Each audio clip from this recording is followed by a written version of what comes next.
Good afternoon. In compliance with Chapter 551 of the Texas Government Code, I call to order a regular voting meeting of the Board of Trustees of the Austin Independent School District for Thursday, May 19th, 2022 at 5:35 p.m. A quorum of the board are physically present at AISD Central Office to conduct this meeting. Board members are open to the board meetings are open to the public based on space availability to ensure social distancing and the health and safety of our community and staff. This meeting is streaming live on AISD TV and Apple TV. It is also being broadcast on cable channel 22 through Spectrum Grande and on channel 99 through AT&T Uverse. Closed captioning in English is available on these platforms for individuals who are deaf or hard of hearing. And to our audience tuning in remotely and here in person, welcome and thank you for joining us. We will move to the approval of the agenda. Secretary Singh, do you have a motion to approve the agenda? So moved. Is there a second? Second. Having a motion by Secretary Singh and a second by Trustee Anderson to approve the agenda, all those in favor, please raise your right hand. And the motion passes by all those on the dais. Trustee Ashe, will you please lead us in the Pledge of Allegiance and the pledge to the Texas flag?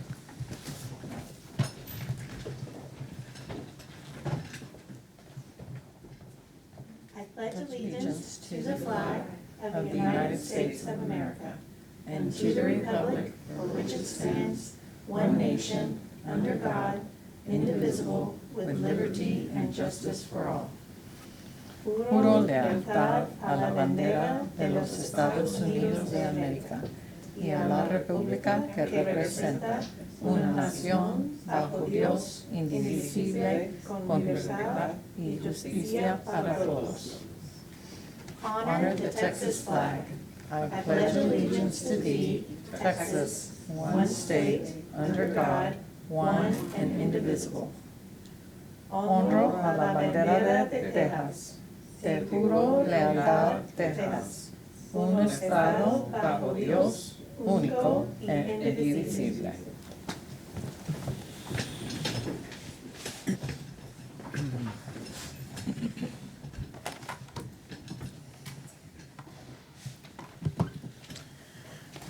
Thank you.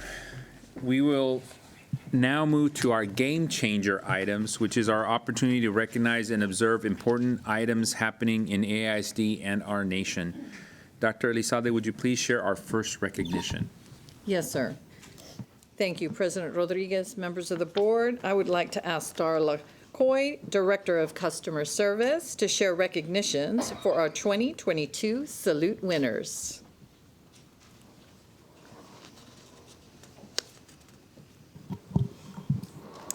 Good evening, Dr. Elizalde, President Rodriguez, and Board of Trustees.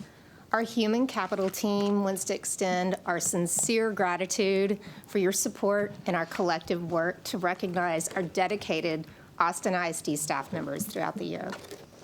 We are thrilled that we were able to honor our Teachers of the Year, Teachers of Promise, and all category award winners in person at the annual AISD Salute event held on May 12th.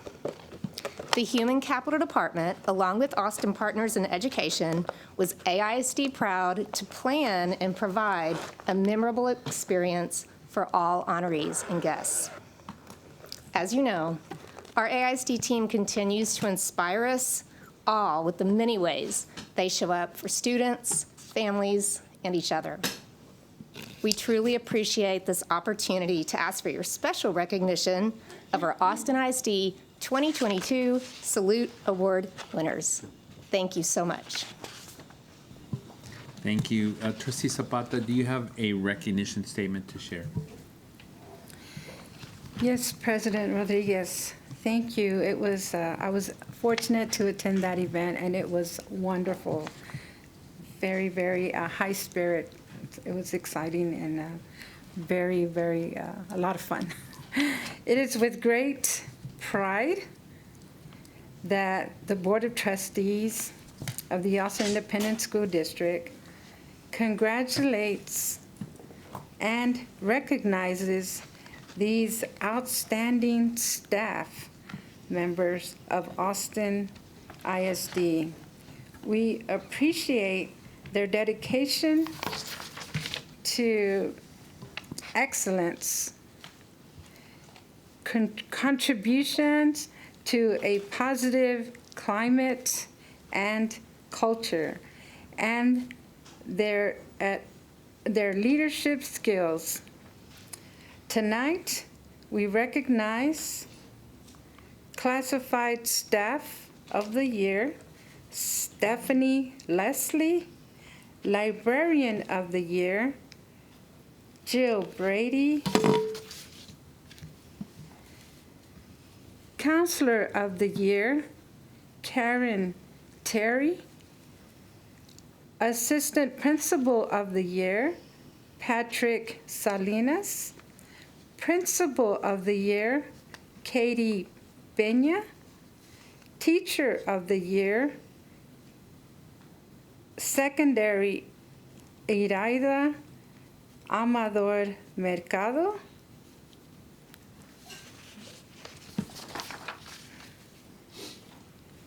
Teacher of the Year, Elementary, Kari Johnston.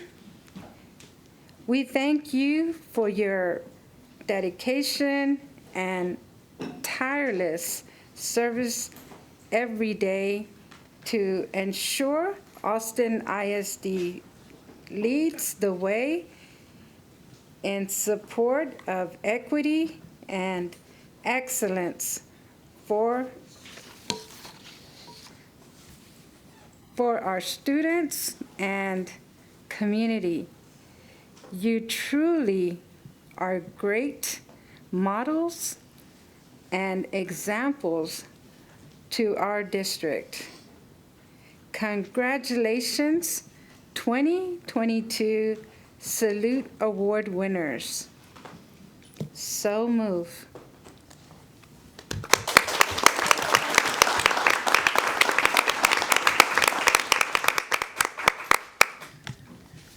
Thank you, Trustee Zapata. Dr. Lizalde, would you please share the next recognition?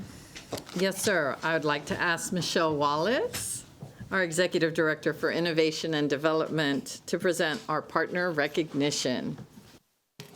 Thank you, Dr. Elizalde, President Rodriguez, and trustees. Honored to be here tonight to request recognition for our partner, Texas Mutual Insurance Company. Special thanks to a few of our friends at Texas Mutual: Jeremiah Bentley, VP of Marketing and Community Affairs, Sarah Carney, Community Affairs Program Manager, and Jackie Quintero Segiguchi, I practiced that, Community Affairs Manager. The three of those folks have been real advocates for Austin ISD and our students at Texas Mutual. Jeremiah and Sarah just this week joined us at a site visit at Padrone Elementary to see the impact of the Families as Partners program, and we were glad to host them. Trustees, at this time, it is my pleasure to request formal recognition for Texas Mutual. Thank you, Michelle. Trustee Ashe, do you have a recognition statement to share? I do. On behalf of the Austin ISD Board of Trustees, it is my honor to recognize Texas Mutual Insurance Company for its generous commitment and support of students and staff across the district. Texas Mutual Insurance Company is a champion of Austin ISD and Austin Ed Fund, supporting district-wide initiatives like early learning, back-to-school events, and the Austin Ed Fund Crisis Support Fund. In 2020, when the COVID-19 pandemic hit, Texas Mutual Insurance Company donated $25,000 to Austin Ed Fund's Crisis Support Fund, which helped Austin ISD provide basic needs and educational support across the district. Most recently, in the fall of 2021, Texas Mutual Insurance Company awarded over $56,000 to the Austin Ed Fund to support the Families as Partners program. Families as Partners engages families and staff to build relationships and increase the capacity of parents to actively participate in their child's learning. Thanks to generous support from Texas Mutual and the St. David's Foundation, the program has expanded to include an evidence-based peer-to-peer home visiting program.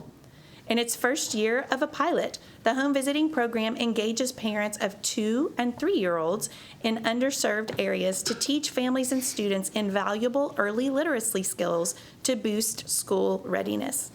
It is with great pride that the Board of Trustees of the Austin Independent School District recognizes and thanks Texas Mutual for their partnership and support of Austin ISD students and staff.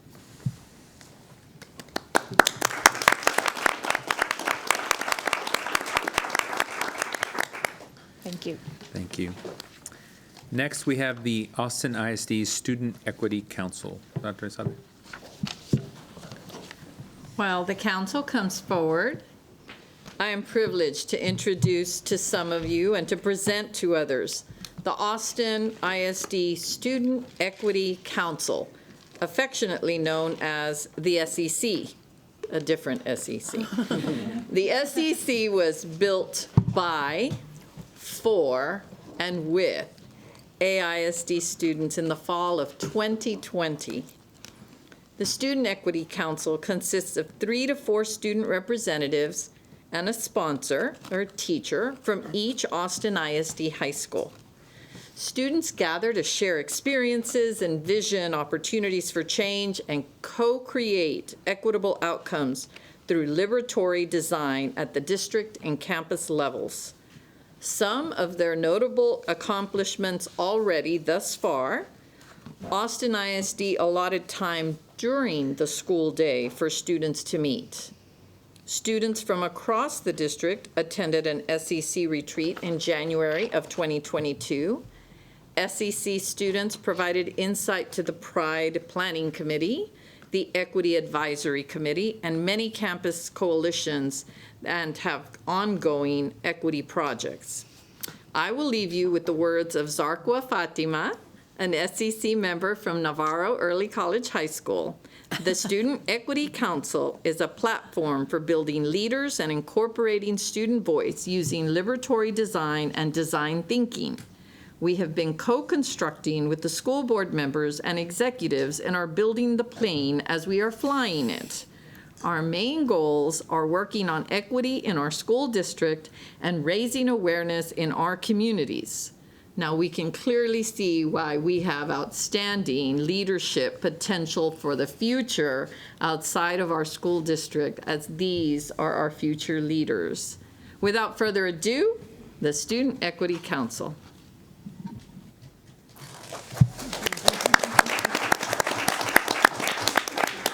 Welcome. Hello, everyone. If we could move on to the next slide, we'll start with our introductions. Hi, I don't know if you can hear me.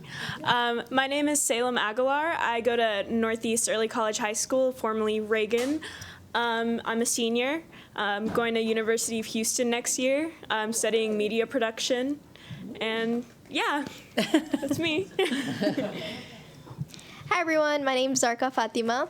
I go to Navarro High School. I'm a junior, and I'm interested in biomedical engineering and computer science. Hi, I'm Nicole Perry. I'm a sophomore at Ann Richards School, and I'm interested in a career in law. I'm William Welch, class president at Bowie High School. I am a senior, and I'm going to UTSA to study cybersecurity.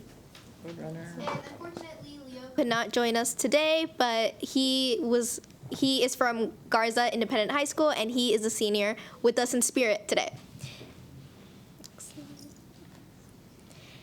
So, let's start off with who the Student Equity Council is. I know some of you might have watched our video from last year and know that the Student Equity Council is a group of young leaders striving for equity. We're also a voice for student perspective. Today, our goal is simply to share our student experience and inform you about the things that we need on our individual campuses and on our community. I also want to make sure that we are able to explain the student perspective and create a better understanding of our community.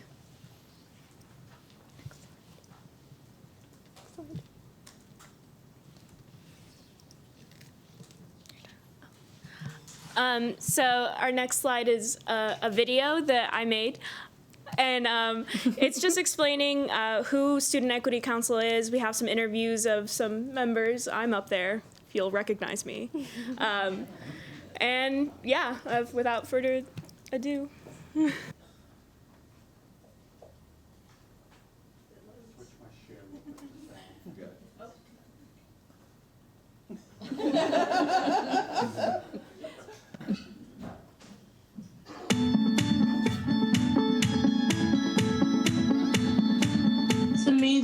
Equity Council is a place to make change. Student Equity Council is something that inspires change. SEC is student power. So to make things fair and equitable for every student at our school. What I want is for students to actually be heard. It's a very simple goal, but that's what I want. I go to Bowie. I'm a sophomore. I'm in 12th grade, and I'm from Garza Independence High School. I'm a senior at Northeast Early College High School. I'm originally from Ohio. I was born and raised there. I'm adopted. My birth mother left me after 2 months. When my adopted mother died when I was 13, I moved to Austin to live with my brother. You know, me being a Black woman in America, I only see maybe 5 other students that looks like me. I was born and raised in East Austin. I saw gentrification happen in real time. I'm transgender. That has contributed a lot to my empathy for others. A lot of the problems in our schools aren't really talked about because students aren't given a voice. The one thing I really liked about Student Equity Council is that everyone gets that voice.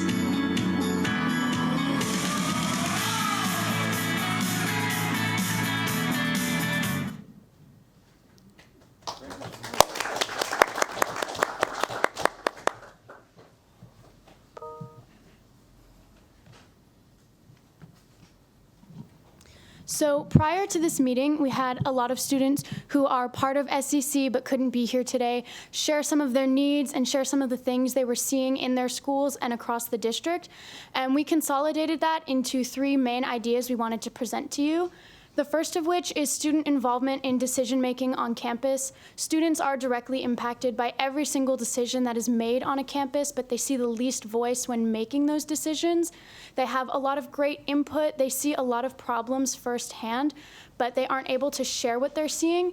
And a lot of students talked about consistent meetings with the admin at their school, with the principals at their school, and easy and open channels of communication to share the things that they're seeing.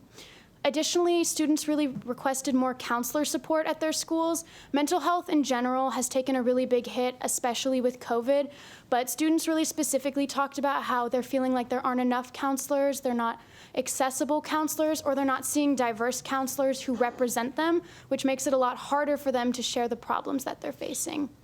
And additionally, a more intentionally inclusive community. Especially with COVID, everyone's been feeling disconnected, and that's really compounded on all of the problems that already existed. A lot of students don't feel safe as they should be in their school communities, and there was a lot of specific mentions to very intentional spaces for these students. You can see on these sticky notes on the slide quotes from students about what they needed, and one talks about a social place for students with disabilities to connect and share their experiences. And it's not just students with disabilities who needs that, it's every student who needs a place to connect with people with shared identities and to share their needs. And all of these things connect with each other. And if we can reach these 3 things, then we can have much stronger schools. Next slide.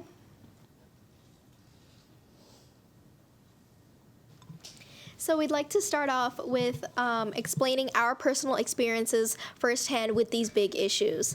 And another one of our Student Equity Council members, Evan Craig, was not able to make it here today. But Evan is a senior at Austin High School, and I'll be playing his audio recording for you guys to hear his voice firsthand about his personal experience. Hello, my name is Evan Craig, and I would like to talk about my personal experience with the diversity and inclusion spaces. I go to Austin High School, and I am a senior.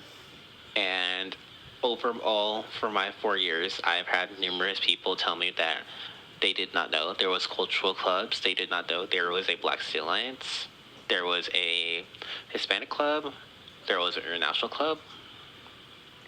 And I think a lot of that is due to administration and teachers not advertising to the students that there are cultural clubs.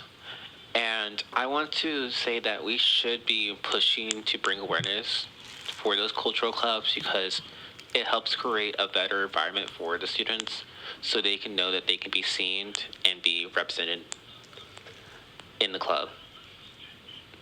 Thank you. I'm going to talk about a project to encourage student involvement at my school and Richards.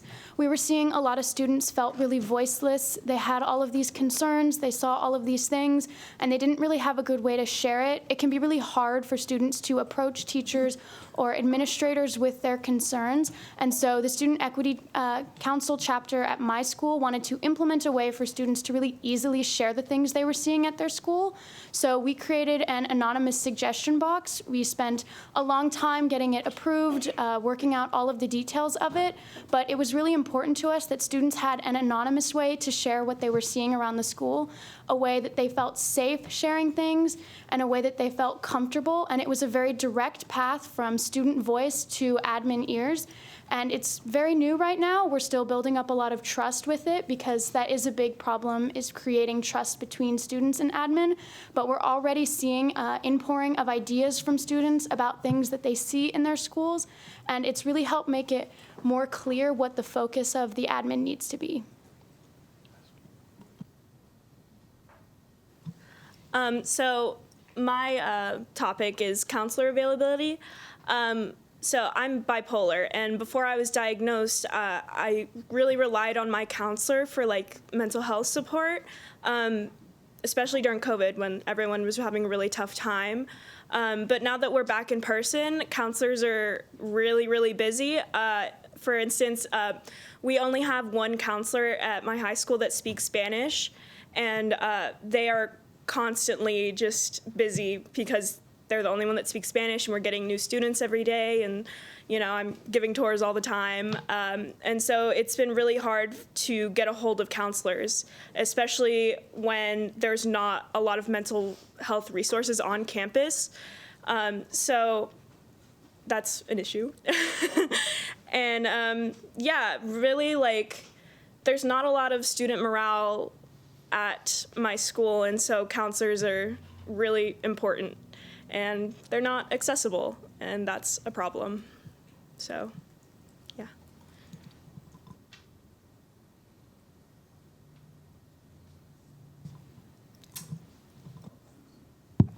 This will be my slide. I'm going to talk about a little bit of my some experience that I've had at Bowie, and talk about communication, support, etc. This year, infrastructure at Bowie was compromised due to the winter storm, causing our entire school to flood during the night. When we heard of this development, students, parents, and community members alike were in confusion as to the steps we would take to minimize damage and to ensure the safety of our classes and teachers.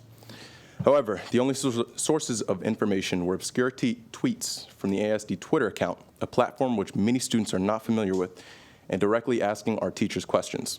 This was met with frustration by our community as our students began to arrive at school not knowing whether they would be sent back to home or go to class, an issue which persisted for a considerable amount of time of the morning. The purpose of telling this story is to highlight the lack of communication between schools and students, the districts and students. The district had held up sending students home, and they may have not had rides. Their parents may have went home not knowing that there was an issue at the school because of the lack of communication to parents rather than teachers. Teachers had gotten information regarding the leaks, which had happened in the past, and they were aware of these things. Parents and students, not so much. This all could have been prevented had the district sent a simple email, text message, or anything similar addressed to the people that they were intended to serve, the students. This part I will read about. It is my experience as being a minority in my high school, which is approximately very majority Caucasian. I present a unique perspective due to my background of schooling. Bowie, the school which I attend, has a less than 2% attendance of black students, some of the lowest percentages of the state. With this being said, occurrences of less than comfortable situations are anything but uncommon. In the past, we have had Indian students not being able to paint the Taj Mahal due to its resemblance to a mosque on their parking spots, reserved parking spots for seniors, to phrases such as "black girl magic" being banned from being written on the parking spots. However, Blue Lives Matter flags flown by Caucasian students were completely allowed, highlighting a double standard for minority students. However, this example is anything but unique to Bowie.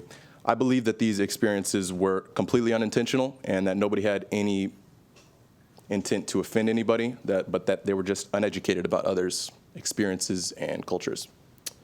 And I will finish up with a word on our teachers. some of the most important people in our district. They're vital to a functional society. Bowie has had an unprecedented influx of substitute teachers at our school due to the early retirement and absence of quality, experienced teachers.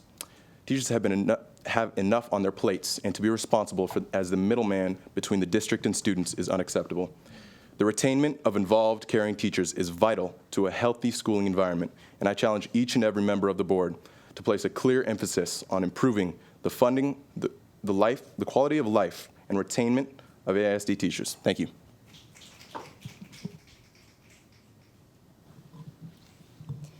So this slide might look familiar from last year's Student Equity Council meeting, which was also our first meeting. We presented 3 solutions on 3 different levels for the board members: on the internalized level, which is the school level, the interpersonal level, the community level, or the institutional level, which is the district level. On the internalized level, we mentioned how the diversity, equity, and inclusiveness was needed for schools to be able to interact more with their students, to co-create and plan them into the decisions that they are making. And then for community, that affects exactly what community that students are from, whether they're in a low-income area or an area down south or somewhere west. And institutional, on the district level, we talked about creating a council where students from each high school could come and talk to the board members on a monthly basis. And we just wanted to ask if there were any updates, any feedback on these plans that we had presented last year.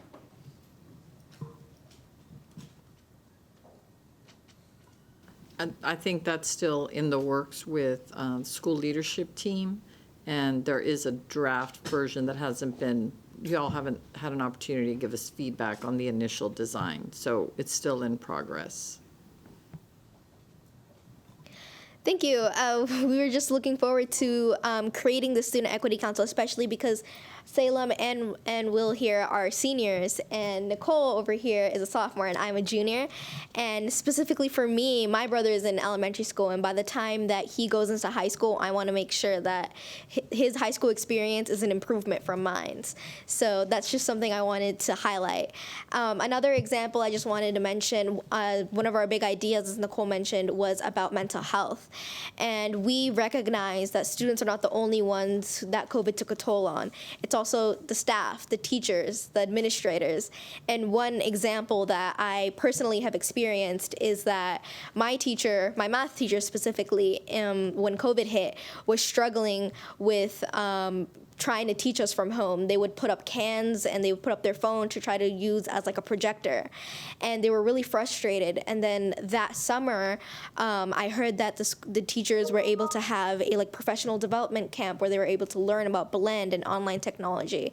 And when we came back the next year and I had that same teacher again for a different class, I could see how much more improved their mood was, how much more happy they felt, how much more confident they were in their practices. And I realized that mental health is something that everyone needs to be included in, because AIS needs to address that as a whole. So, thank you.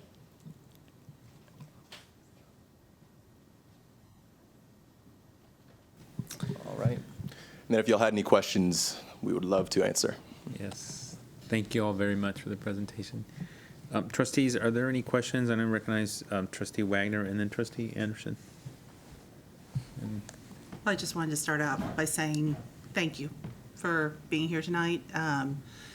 Sitting in a room like this takes a lot of guts, and I'm impressed that you are harnessing the power of your voice. And I think you can see by how closely we're paying attention to every word that you have to say, how impressed we all are by what you've shared with us tonight. Even just the topics that you've delved into, sharing your mental health journey, talking about tough experiences that you've had in your school. Being able to sit in a room like this and share that takes a lot of courage, and you've delivered it in a way that I think would be perfectly at home in any corporate boardroom with the level of professionalism and maturity that you've brought. So very impressed with what you guys have brought tonight. And I think you've raised some very important issues here and brought a lot of really strong insights for us to consider I think I would ask our administration what we can do to make sure that we are on a regular cadence with you all to start unpacking some of those issues and thinking about, I think you brought us a lot tonight, and I don't know we can solve every single thing in the next 5 minutes, but I think we can start making strides and forward progress so that each of you are able, they're still going to be in high school next year, are able to start to see some of the results of the work that you're doing, and also for your younger siblings and all the other students in your schools will be able to realize that benefit too, because you've really shared some important things tonight. And also thank you to the staff that's been supporting you in this journey. Very much appreciate that. And I hope that this is something that will continue and will grow and prosper. Thank you so much. Mm-hmm.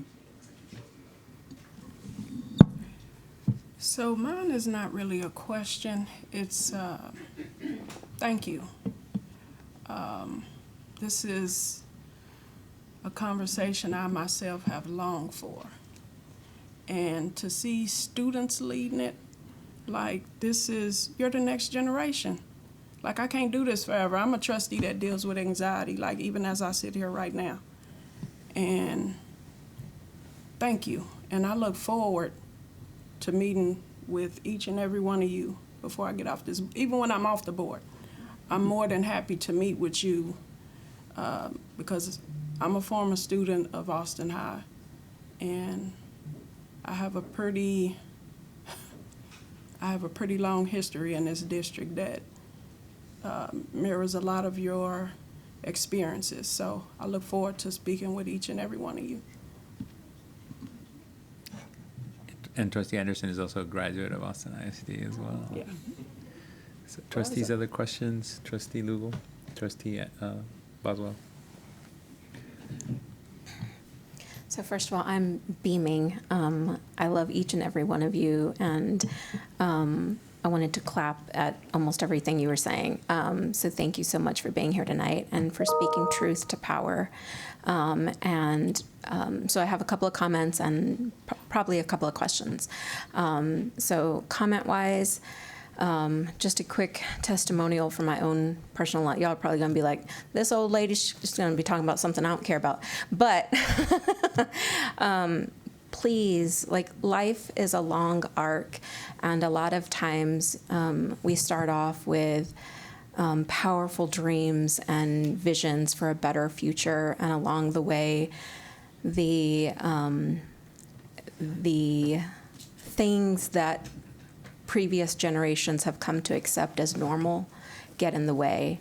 And as Trustee Anderson mentioned, y'all are the future, but honestly, I see y'all as, y'all are the present. We should be learning from y'all. We have everything to learn from you all.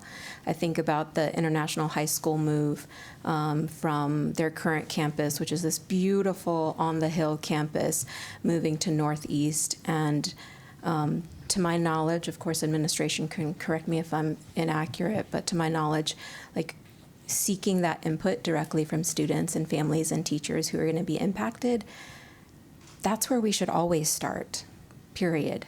I want to thank you for sharing your mental health journey and for really lifting that up and for highlighting the fact that it's not just students, that it's teachers. And yes, I myself deal with anxiety and depression, which is a great combo. Sarcasm, right? Okay. It's a horrible combo. And so, yeah, absolutely, mental health needs to be normalized, and I would love to find ways for AISD to work with the city, the county. The Austin Chamber of Commerce loves to provide input on lots of other things that we get to decide on, and so I would love to see how the business community really supports our entire community around mental health issues. And then I guess my question, God, I have lots of questions, but I'll limit it to one. What would you like to see the board do to support some of the recommendations that y'all have put forth? What do you wish we would do? I mentioned this a couple of minutes ago, but again, when the Student Equity Council first formed, one of our main things that we wanted out of the Student Equity Council was a group a group or a meeting time where we could talk to all the board members, to the superintendent. And thank you for the superintendent for coming to our Student Equity Council meetings, because that's kind of like, partially been similar to what we've been envisioning. But a time for us to sit down with all the superintendents and just tell them our perspectives and our issues that we're dealing with. And it'll be even better if that's something that they're working on and we can provide that student perspective for them. Because if they're trying to solve an issue and try to improve our school education, who better to ask than us? And I think it's one of the most important things that we could ask for is just time, and for you all to listen and for us to listen to you, and how we can work together to make sure that our issues are addressed even after we graduate, because this isn't an issue about us, it's an issue about the future generation. Welcome. All right, thank you all for being here and for all that you're sharing. I have some comments and questions and an invitation as well. One invitation for us that I'm going to invite ourselves to, and then one for you. First, I really appreciate your focus on thinking about new systems that don't exist yet for student voice. The suggestion box, the regular meetings with administrators, the work that you brought last year that Dr. Elizalde said is being shaped internally and brought to you as a draft. I appreciate all that work on new systems and new ways of doing things. So thank you for putting really deep thought into that and coming back and asking us if you were heard and if we listened. So thank you for that. Second thing is, I really hope that you will engage with some existing systems. Hope that you're looking and encouraging your peers to look into campus advisory councils, making sure that they have student members at every single high school, and if they don't, making sure that happens. Yes, so I hope that. And then I appreciate the invitation to come to the meetings, Zarka. Thank you for that. We have a board matrix where important things that happen in the district are listed, the long-range planning meetings, the different kinds of meetings, the Citizens Bond Oversight Committee. And I would love to see your meetings added to that, so we're aware that they're happening and have an opportunity to sign on to that. So I would love to see your work added to that, and that will make sure we all know, and as we're available, can come and join you, if that's okay with you guys and the administration. Perfect. Awesome. Thank you. The second thing is, I think it would... Oh, yeah. Did one of you guys have a comment on that? Sorry. I have one. Oh, yes, please. Thank you. Thank you. I'm glad that you asked about mentioned the Campus Advisory Council. I recently became a member this year, and it has provided a much-needed perspective on how much, the reason I talked about Teachers Today, it has provided a lot of perspective on what has gone on behind the scenes, what we don't see, the issues that go along with the schools and what they're all dealing with. And it's not just they go into a class and teach you. It's not that simple. There's a lot more going on behind the scenes that we don't see. So I appreciate you mentioning that. Yeah, thank you for sharing your time that way, and I'm glad it's been a worthwhile experience, and I hope there's someone coming behind you as you graduate to take that student spot. Excellent. Thank you. I'm thrilled to hear that. Thank you. I would also welcome a chance for us just to come to campuses and listen and learn, come and join at lunchtime or after school one day. So would love to give some thought to that, just to come to where you are instead of you coming to us, as we're available, just to sit down and just make time just to listen to whatever you think is important for us to hear. And then I have, that's my inviting myself and ourselves to you guys.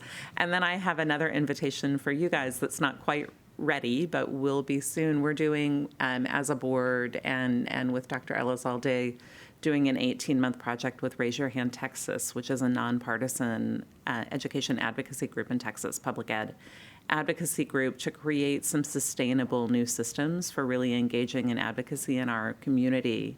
And you're talking about the campus level, we can talk about the district level, and then the legislative level at the state capitol, whether it's advocating for a better counselor ratio, more support for mental health. That's been among school boards in Texas. People are really talking about that right now, not just you, but people all over the state.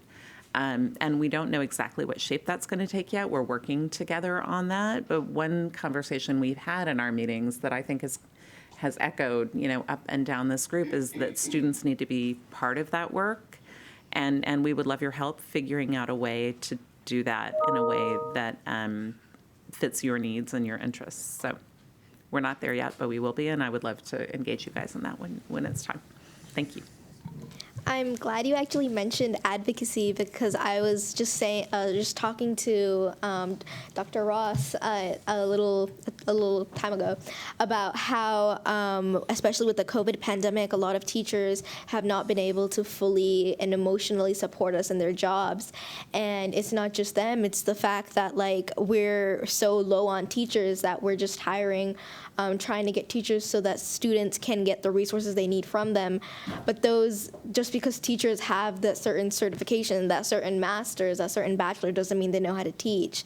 And that specific thing is what a lot of students realize, that they're coming to school to learn, and that's the one thing that they aren't like getting out of it. And so advocating for yourself, I think, is something really important. This is, and what our group here is trying to do for at least all the high schools in the district. Thank you for that, Zarka. I appreciate it, and thank you all for all that you've shared. Trustees, other question? Trustee Ashe? I didn't actually write anything down. I didn't need my glasses.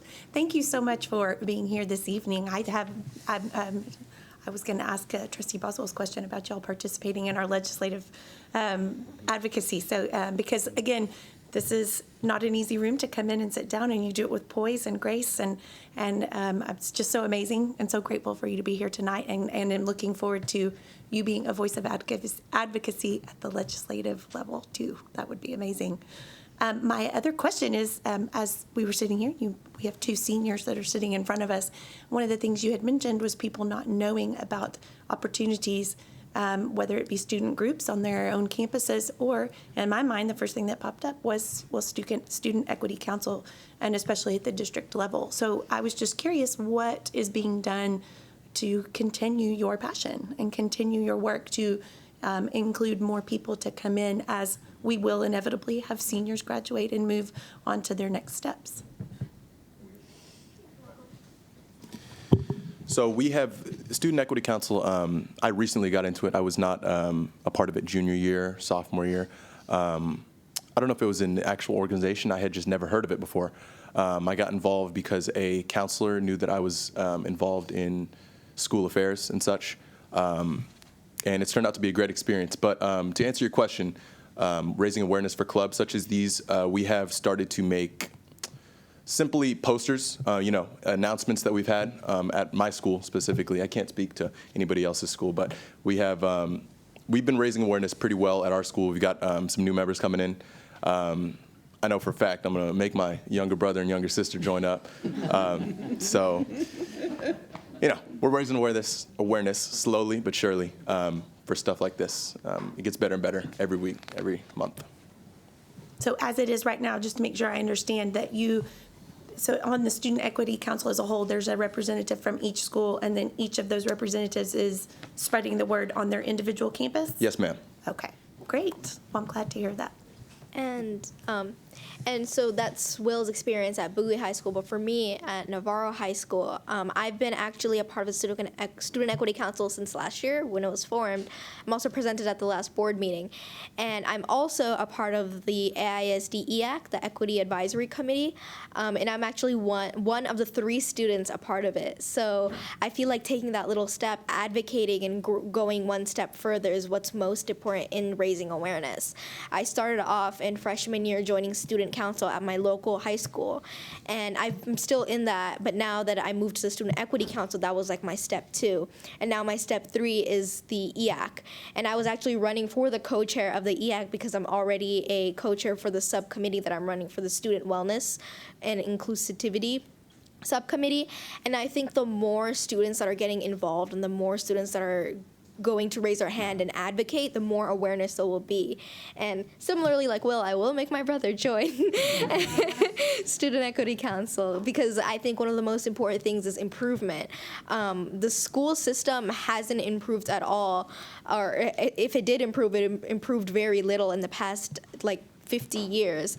And I think that's astonishing, like comparing it to like the technological advancements that have happened, because there's so much technological advancements, then that means school, which is also based kind of on technology, should have an equal or similar rate.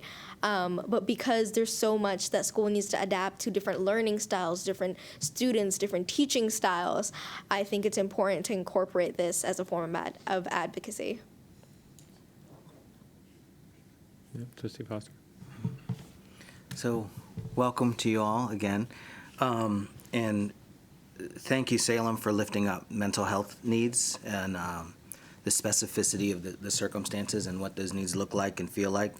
And William, thank you for your participation on the CAC and also for the insight that you're clearly gaining for it, seeing things from all different angles. So the more things that y'all participate in, the more you get to see things from different angles. And thank you also for lifting up the reality of the microaggressions. And I loved your nuance to say it's not necessarily about somebody trying to do harm or trying to do X, Y, and Z for the impact to be there. And I think you shared that. Something as little as the senior parking spaces and somebody saying you can't do this, you can't do that, without understanding that there's no harm intended. And when they do that, the harm is nonetheless felt by the senior who just wants to enjoy their parking spot. So I just loved what you all lifted up. And I wanted to lift up to you all that, there's transfer portals, there's ways to transfer into UT Austin. So while I, want you to enjoy your first year as a road runner and your first year at other places, this is... I'm okay.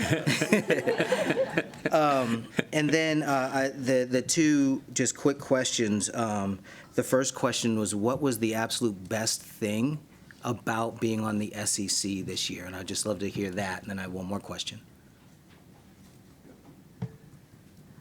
So I actually joined the Student Equity Council my junior year. I wasn't really that active, but I would pop in Zoom meetings every now and then. And every time I joined the Zoom meeting, like expecting people to be like mad that I didn't show up, like everyone was just so excited to be there, and like to hear all the different perspectives that everyone had was just so empowering, because I used to go to LASA and they have a very low minority, like not a lot of Hispanics like me. And so I didn't really feel welcome there. And so when I transferred out and started joining the SEC meetings, it made me feel welcome. And it made me feel like I wasn't the only one upset about what was happening at my school. And I don't know, I just feel like it's really valuable to hear a student's perspective on what's going on in their schools. So I don't know if that answered the question, but that's my experience. Well, it's super valuable for me to hear student perspectives. I think I'm much sharper if I get to hear from you all, and so I've been grateful for that. The second question and last question is, what is your best suggestion for how to ensure that the SEC is strong and supported next year? Is it about transportation, meeting times? Like, what do we need to do to ensure that you're supported? I believe that the more awareness you raise, such as this right here, previously someone had sent out an email at her school with her saying that she was going to give a speech in front of the board. And, everybody was really excited about it. I'm sure she was excited, but they put her old picture in it. Anyway, that's besides the point. Yeah.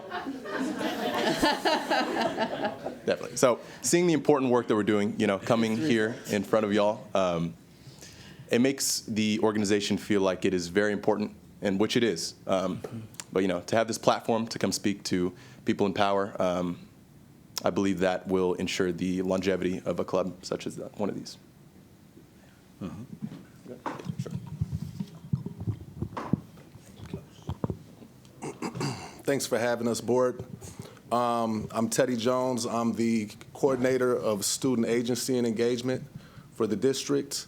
Basically, if this were a game of basketball, I run the point guard, or I'm the coach, and we organize. I've worked very hard to organize our Student Equity Council. Your question, Dr. Foster, particularly spoke to me because as someone who is in the position of organizing and bringing these wonderful beings together to provide this space and try to remove barriers, one of the things that would really help us out for sustainability in the SEC is to actually, if we could somehow incentivize the work for our teachers, because a big part of how the SEC functions is through the leadership and the capacity of our sponsors who have been doing this work along with the students, pretty much volunteering. So we have sponsors across the district. Some have more capacity than others and are meeting after school with their students every Wednesday faithfully, going way above and beyond their regular job duty because they believe wholeheartedly in the work and putting students first. We also have some sponsors across the district who haven't been able to do much, and we understand that too. The SEC is always going to be open because we're trying to be mindful of where everyone is at. So this particular year was a year of what I consider recalibration, figuring out what steps and foundational pieces need to be implemented so we can have sustainability. But I also believe that if this is just going to continue to be a volunteering kind of effort, it's not going to be as strong as possible. In my mind, I'm dreaming that our students can get some grade credit for this extra work that they're doing, that sponsors can be recognized in spaces for all of the effort and work that they've been putting in this year. It's things like that that I think of as a coordinator in this position that I know would make a huge difference going forward for sustainability. Because right now, all that we see here, this is one sliver of the reality of what the SEC has been about. And right now, we have a lot of kids that are like, we don't know really what this is, but I kind of think it's cool. And they're coming in and they're joining. So we're building up that relational trust with them, but we also know that there's so much going on. They really need, we need to, as a board, as adults just who love kids, to remove as many barriers so that we can have what we just heard. Well, thank you for that. Were there other comments to that question? I had one more, sorry. It's just, I completely agree with Teddy's response, and I was actually thinking about mentioning this. I know it's a little on short notice, but for the seniors that are graduating this year who are a part of the Student Equity Council, is it possible for them to get cords for their graduation? I think it's something that they definitely should highlight. An opportunity that they were able to get and advocate is, I think, something really important to celebrate. And I know graduation's 2 weeks, away. But for them, I think it's something that they'd obviously want to remember. So. I can second that. I do want a cord. So in particular, William and Salem, good luck next year, as you leave the school district and go on to the next things. And I really encourage you and am excited for you taking forward the learning. So your capacity to balance your academics, which are your responsibility, with getting out there, being in the clubs, a little bit more about finding the spaces and finding the clubs and spaces on campus that'll make you feel comfortable and that will allow you to contribute. And just do us a favor and come back. And I want to know how you all are doing after next year as well. Thank you all so much for being here. Thank you, Trustee Foster. Trustees, any other questions? I might just add here, Trustee Foster, in the spirit of inclusion, you can also transfer to St. Edward's University. Houston Tillotson, as I'm looking over at Dr. Mays, Austin Community College, and I know I'm missing one, Concordia University. So those are all in here. Trustees, any other questions? Dr.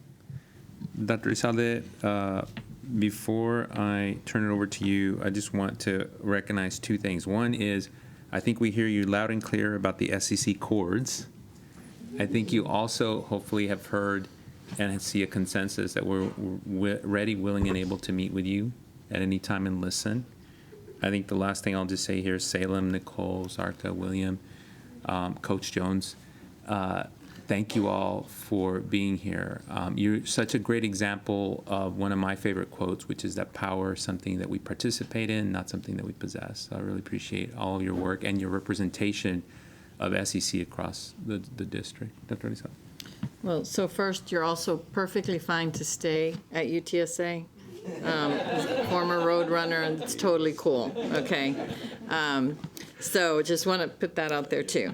Zarqua, I also remember that we used to have a nickname for you, and it's escaping me. Can you remind me and remind us? Super glue. That's what it was. So, and the reason I wanted to lift that up is because she is one of many now, but I do believe she was the original super glue that kept this going. And I see Dr. Holly agreeing with me when this first was just an idea and it was put into practice and you made it never let it be said that one person cannot make a difference.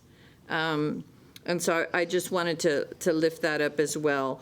I also know, and I'm going to follow up later because you have a special project that we were connecting you with, and hopefully we're making that connection as well. You have a project very near and dear to your heart. And I appreciate you all even inviting me, Coach Jones, to the meetings and really experiencing the full organic nature of your conversations. And I have learned so much from just sitting in and listening to the meetings, gatherings. I don't even think of them as meetings because they're so organic. They're gatherings that you all hold, and I appreciate that. And I, too, will look into the cords because it's not going to be a matter of should you have the cords. I just want to make sure we're not in violation of anything. And if we're not in violation of anything, if I have to go buy the cords, we will buy the cords to make sure that we get. I think that's a very small ask. And then I think I did want to address, we are using these as examples. And in fact, I know we did take tours with students from International High School in many instances because of your suggestions about did we ask them. I think we had the student council, Dr. Mays, we had International High School students touring and getting their voice, and I don't think we would have done that prior to this. It's another example of something that we need to ramp up rather than slow down. And then lastly, the overall design.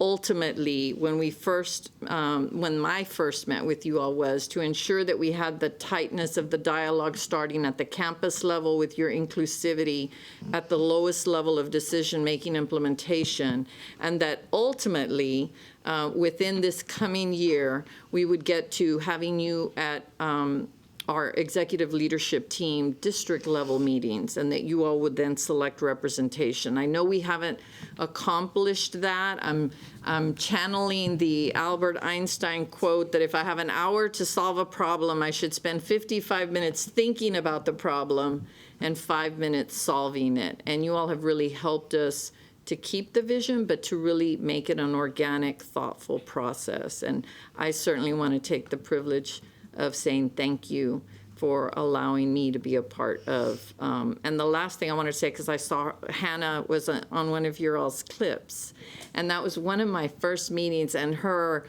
outspokenness about the concerns she had at her school just resonated, and I could feel that we needed to intervene in a particular situation. Not that it's one and done, right? We don't come in and it's solved, but it began a hard conversation that I don't know we would have done that had we not had the student voice. When you get a report that says there's a problem and it's an email, it doesn't carry the same message that the voice that Hannah shared with me the day that I attended did. And I want to just, again, thank you for that honest, authentic, organic voice. Thank you all. Thank you all again for being here. Appreciate it. Thank y'all.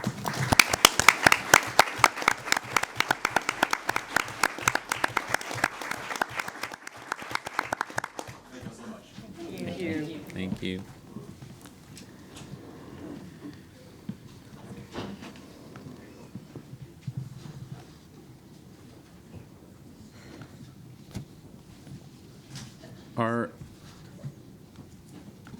Thank you again. Our next item is the President's Report. First, a message for our retirees.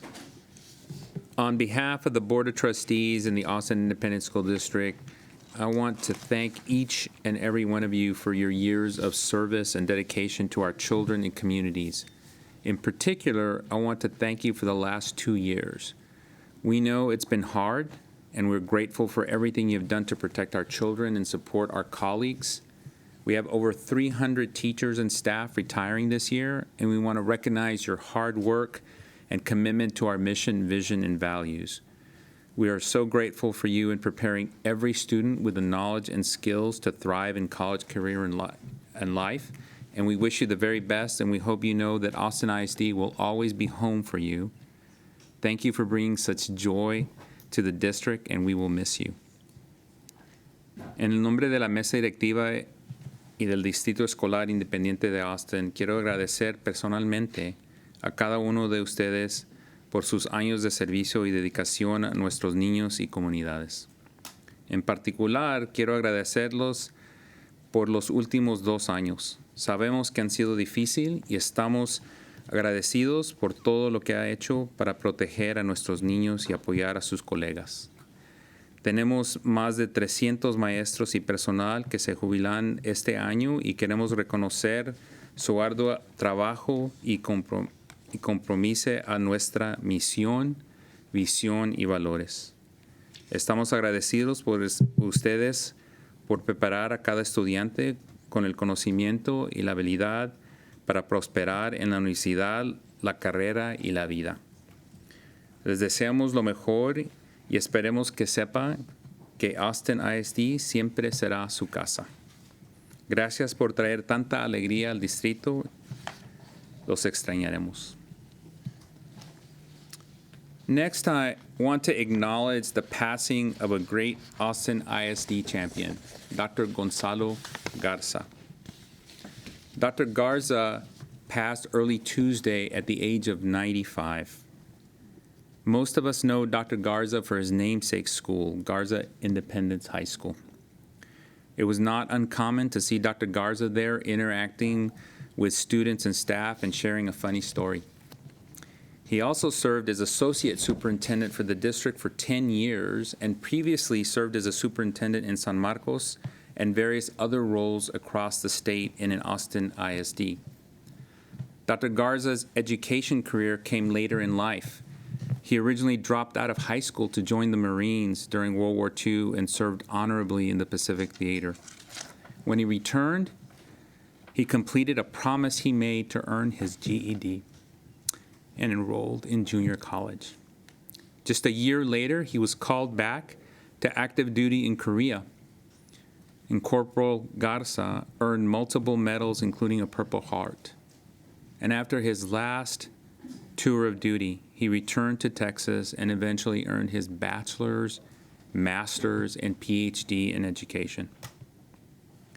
Dr. Garza had a distinguished career in education, and along with his wife, Dolores, who was also a teacher, Dr. Garza will forever be remembered for his duty to his country and his service to Texas school children and his time invested right here at Austin ISD. We are very proud to honor him tonight. And finally, I want to recognize our first responders. Last week was Nurses Recognition Week, and this week is Police Officer Week.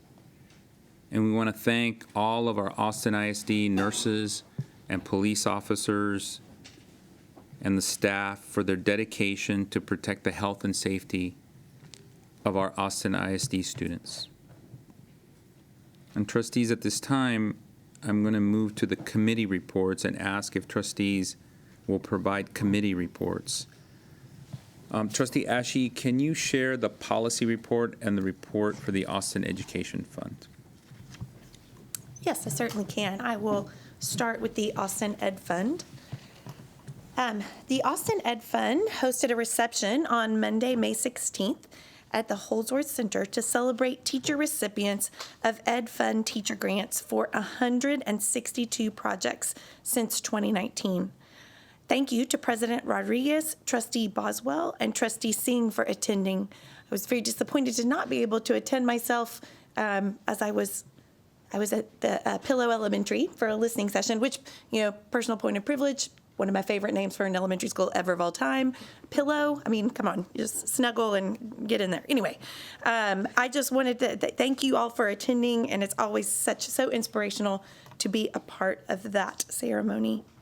The Austin Ed Fund grant program supports Austin ISD schools and encourages teacher-led collaborative projects. Austin ISD teachers and staff can request up to $10,000 for projects that impact across a team or a campus, and up to $2,500 for individual classroom projects. The application deadline is June 24th. The Austin Ed Fund plans to award $275,000 before the start of the 2022-23 school year. To learn more, we would invite interested parties to visit the Austin Ed Fund's grant program website. And that is the report on the Ed Fund. And now I will provide a report on the Policy Committee. The Board Policy Committee convened a meeting at 10 o'clock on Friday, May 6th. Trustees Ashe, Foster, and Boswell were present, and also present from administration were Leslie Stevens, Brandy Hosick, Edward Ramos, Annie Collier, Lavanya Horn-Williams, Matthias Segura, Dr. Jacob Reach, and Edna Butts. The majority of our time was spent looking at our HR policies. Chief Stevens and Ms. Hosak presented 5 policies for the committee's consideration, and 3 of those policies will be presented to the board at its June 23rd meeting, and the other 2 will come back to the policy committee at its June meeting, as they still needed a little bit more conversation and some changes. The 3 that will come to the board in June are DEA local, which has to do with compensation and benefits. And the amendments will clarify that when an employee performs duties as a substitute, the wages earned are not considered as a part of an employee's base pay and will not carry forward from school year to school year. Additional language is added to clarify pay for employees who step into an interim position and an acting position. And the words interim and acting are descriptive terms that are defined by our HR department. The next policy was DCD local. It is around employment practices and at-will employees. And it establishes in policy the 4-step progressive discipline process that shall be implemented when possible. The steps include counseling and verbal warning, written warnings, recommendation for termination of employment, and review by the Legal Review Committee. And it is our understanding that this particular section was done in cooperation with Education Austin. Chief Stevens, am I saying that correctly? Okay, thank you. I see her nodding. I appreciate that. I wanted to make sure I said that correctly. The third one was DFE local, which is the termination of employment or resignation. And the amendments provide that the board delegates the acceptance of employee resignations to the Chief Human Capital Officer and the Assistant Superintendent of Human Capital, in addition to the superintendent, because currently the delegation is only to the superintendent. By making that larger, it takes the burden off of just the superintendent and makes our oh my goodness, the word is escaping me. It makes our organization more effective. The next one is BED local. We've been talking about this one for quite some time. The changes have been made to permit public testimony on scorecard items at regular board voting meetings. We have been allowing those comments to take place, but we wanted to make sure it was also clarified in policy. Even though the scorecard items are not on the agenda for action, which is currently how the law is written, which defines that during voting meetings, the only things that should be commented on are items for action. We wanted to allow our constituents and community members to be able to comment on them. The policy changes provide that the board may limit the comments on the scorecard to 60 speakers to be in line with what we do at our board information sessions. The next thing we discussed were contracts. This is something that we have discussed in great detail and have been trying to figure out the best way to make our organization effective. The committee discussed the issues around contract approval amounts, terms of contracts, renewals, and other issues with our finance, operations, and contracts and procurement teams. The proposed amendments to these policies will be considered at the committee's next meeting in June.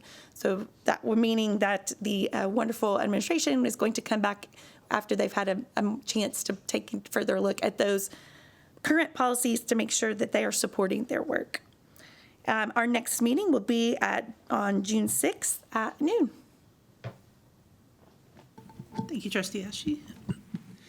Trustee Boswell, can you share the intergovernmental report? Yes, thank you, Trustee Wagner. Yes, the Board Intergovernmental Relations Committee met at 10 o'clock last Thursday, May 12th, and Trustees Zapata, Singh, and I were all there. And from the administration, it was Dr. Jacob Reach and Edna Butts. We had 2 items for action. One was our TASB advocacy resolutions that's on our agenda for tonight for a possible vote. Those are resolutions that districts form together and then send to the Texas Association of School Boards meeting for statewide consideration among all the school TASB members.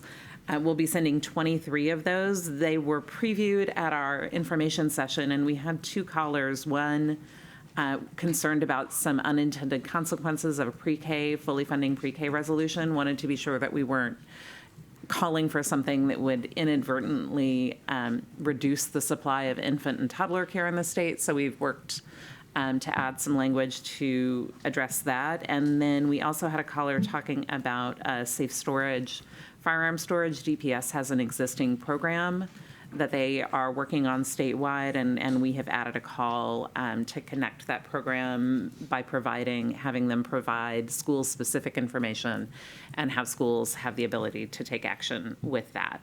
The deadlines for submitting our advocacy resolutions to TASB is June 15th, and tonight we'll be looking at a total of 23 resolutions. That process is separate from our internal district, the board's legislative priorities that we adopt on behalf of the district. And we've decided to do those in 2 levels. Those are normally adopted by the board in the fall. We have some urgent issues brewing around funding, which we always do, discussion about possible vouchers and unfunded mandates, and support for increase in the basic allotment, and also about recapture. So we're hoping to adopt our first set of priorities focused specifically on those things at our August meeting, so we can begin engaging the community and then do some work in the community to add the rest of our priorities and have a second wave of adoption in October or November.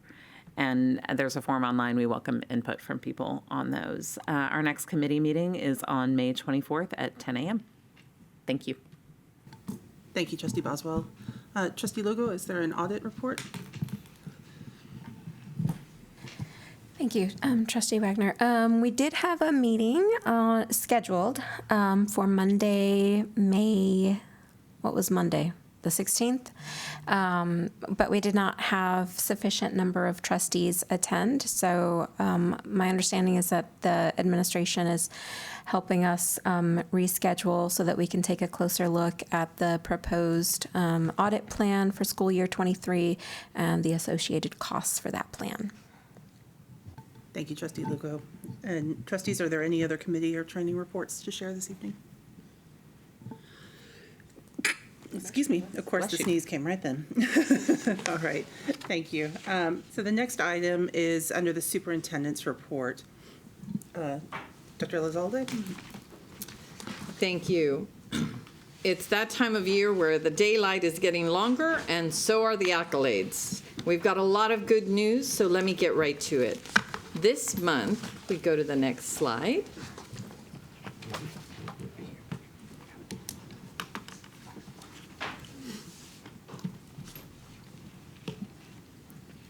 This month, the UIL Interscholastic League press conference announced, and it's not this slide, I've got one more, I think there's one before this. It looks like it jumped ahead a little too fast. There we go. This month, the UIL Interscholastic League press conference announced that the Bowie High School editor team of Anna Holm, Corinne Pierkowski, and Arushi Sharma have been selected as the newspaper editors of the year for the state of Texas. Yes, it deserves an applause. This is the first time in Bowie history that they've won this award. Anna, Corinne, and Arushi will graduate with a combined 117 national, regional, and state awards with their names on them. They have won 3 NSPA Pacemakers, 2 CSPA Silver Crowns, 3 UIL ILPC Stars, 2 SIPA All Southern Awards, and surely you all will not ask me what all of those acronyms are. They have competed and won at UIL academic district meets, as well as competitions by the Texas Association of Journalism Educators, Interscholastic League Press Conference, and Southern Interscholastic Press Association. Their names have been called at award ceremonies in Philadelphia, Washington, D.C., San Antonio, Columbia, South Carolina, just to name a few. So I know all of us are proud, but I would imagine, Trustee Boswell, this is near and dear to your heart. So let's stay with still looking at student journalism for a bit, because it's not just about Bowie. The National Scholastic Press Association has named 33 Austin ISD students out of 1,300 students nationwide to its 2022 Journalism Honor Roll. Austin High's Comet Yearbook had 4 students. Bowie's Comet Newspaper and Lone Star Yearbook together had 16, and McCallum Night Yearbook and Shield Newspaper came in with 13 kiddos on the list. The following students and their campuses were honored: Austin High School, the Comet Yearbook Advisor, Mari Sparks, because we can't get anything done without our advisors, Juliet Clay, Kate Hansen, Vianney Hernandez, and Audrey Stephenson or Stevenson. Bowie High School, the Dispatch Newspaper Advisor, Michael Reeves. Thank you, Michael. Students, Anna B. Heiss, Anna Holm, Corinne Pirkowski, Arushi Sharma, Samantha Thompson, and Reagan Zuniga. Bowie Lone Star Yearbook Advisor, Lindsay Shurock. Students, Mia Belsford, Christina Canepa, Zach Conlon,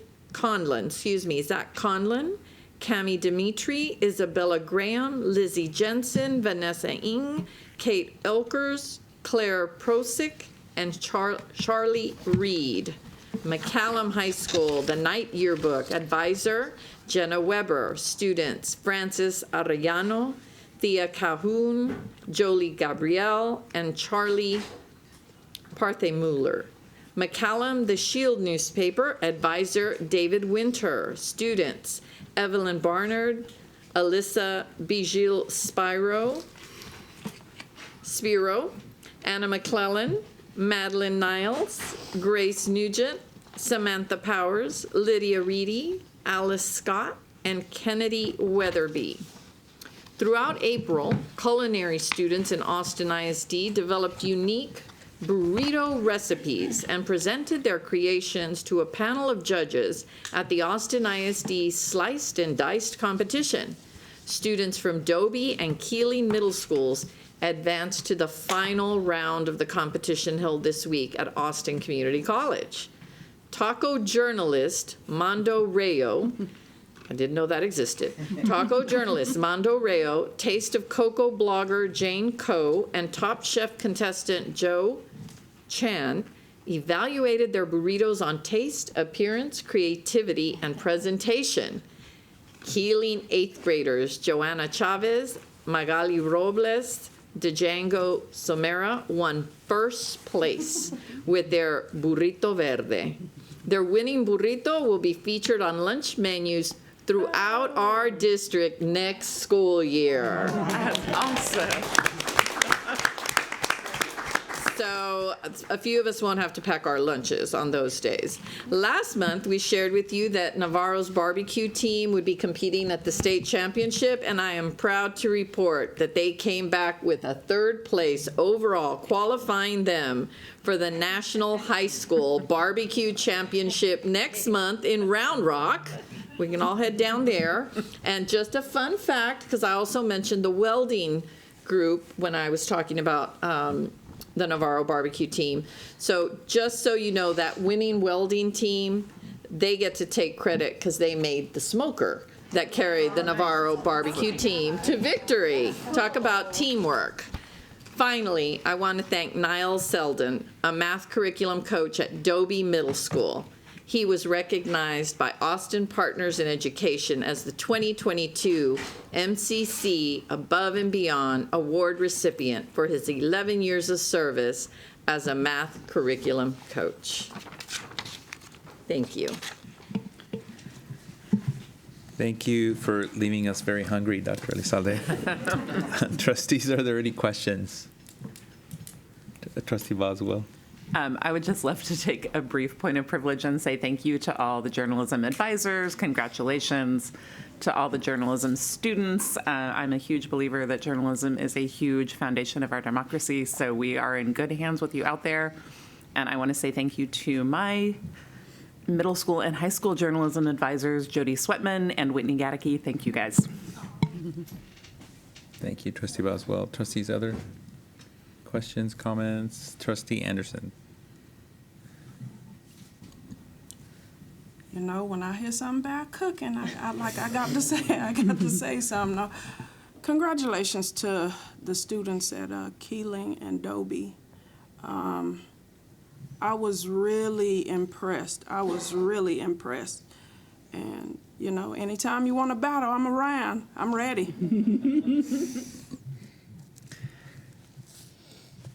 Trustees, we're going to move to our next item, which is the scorecard discussion and review on scorecard goals 11 through 14, surveys and panorama overview. Dr. Elizalde?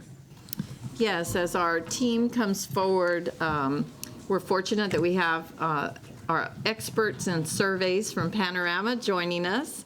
Thank you for being here.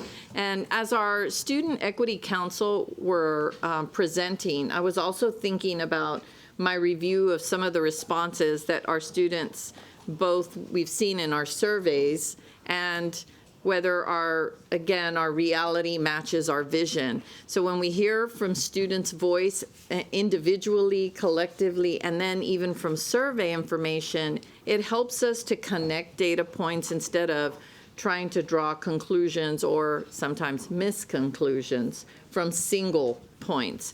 And so really wanted to, at that point, I'll just turn it over to Dr. Reach, who can introduce the team, and we'll get started with the surveys. Thank you so much, Dr. Elizalde, President Rodriguez, and Board of Trustees. I am excited to be here tonight to talk about our surveys that we just completed. Look through those results. First, I want to start by introducing our guest. From Panorama Education, who is our new partner with surveys, to my farthest right, your farthest left, is Connie Jangro. I got it right this time. And she is our client manager for Austin ISD. We also have Arlene Williams, who is the manager of account managers, and she is also a former Central Texas teacher. I told her I was going to call her out for that great work. And then Kevin Hazel, who is the account executive for all of Texas, working with all the different Panorama partners here in Texas. So tonight, we're going to have Panorama provide a presentation, and we're really wanting to kind of cover three big things. First, we want to do a reintroduction again to Panorama as our partner in some of their work. We want to start reviewing some of our survey results, which of course will be part of any future scorecard discussion around the survey as well. And then we want to get feedback from trustees and see if we can come to kind of some final clarification on the scorecard indicators that are aligned to the survey. And not only is there some information in board docs about those potential items, I also provided out to trustees a summary that included some suggestions, including a suggestion from a trustee on indicators that we could consider that also included some baseline data. So I'd like to start by turning it over to our Panorama partners to take us through their presentation. Good evening, President Rodriguez, trustees, Dr. Elizalde, members of AISD, and guests. As is mentioned, my name is Arlene Williams, and we are so excited to be here tonight, especially, I'm going to go off script for a minute, listening to the feedback from your students. It's such a timely and connected to the work that we're doing. So I want to say that we appreciate being partners with the work, and we're so looking forward to the opportunity to continue our work together. Next slide. So like AISD, Panorama's mission, vision, and our values ground and guide the work that we do. So as partners, we support the district's commitment to build on the foundation of your strong feedback program. We've kind of seen some samples of that today, and as Dr. Reach mentioned, we're looking forward to figuring out how we can expand those and really kind of dig in deep there. Next slide. We found that as we partner with districts across Texas and the country, it's best for us to spend time aligning the initiative's framework with the district's expectations and goals. So next slide, please. As Dr. Reach met with the project team, which is actually Connie, and I should have mentioned this before, Mary Adair McGrath is actually the account director who is part of the project team. She couldn't be here this evening. She sends her regrets and regards, but they spent a lot of time focusing on really what are the district's goals and initiatives. They spent a lot of time talking to community members and getting perspective so they could align on what were the topics of entrance to include in the survey. So when you see in the slide here, you can look and see what some of those topics were: school climate and satisfaction, employee development and retention, and a culture of mutual respect as a basis for strong relationships and a foundation for rigorous instruction. So we're excited to say that after our first administration, they had 75% of AISD student body responded, 71% of employees, and 17% of families. Next slide. So before we kind of preview the data, it's important for us to note that the data here shared is just a small portion of the data that Dr. Elizalde mentioned. There's a lot of information in the platform that we're not going to go over today. This is just focusing on one story where we're connecting the culture of respect, relationship building, and providing students with a rigorous educational experience where they can thrive. So my colleague Kevin will now provide some program highlights. Awesome. Thank you all for having us. So as Arlene mentioned, I'm really here just to share a few different examples of some of the insights we can glean when we're looking at the voices of our students, staff, and families. So Mary Adair and Connie really worked closely with your team to align to the district's goals. And so as part of that, we wanted to get a baseline of, do students feel safe in schools? Do families feel welcome? And do staff feel connected to each other and to students? And the answer was yes, largely. If you want to go to the next slide. And so building on that, we also asked about that baseline level of respect. So we heard really loud and clear that over 70% of all 3rd through 12th grade students, your staff in buildings and teachers, feel like they have a strong mutual respect between teachers and students. But one thing we did notice was students are asking to build even deeper connections with their teachers, and we heard that earlier today.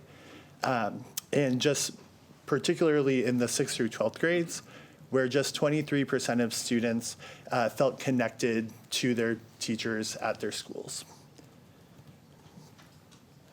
So building on that, we know that close relationships help to create more engaging classroom experiences and more rigor in instruction and learning. And so when we asked students, over 72% of 3rd through 5th graders told us that they felt like they were held to high expectations. But for our secondary students, we saw that 55% of our 6th through 12th graders said the same. So as Arlene mentioned, we work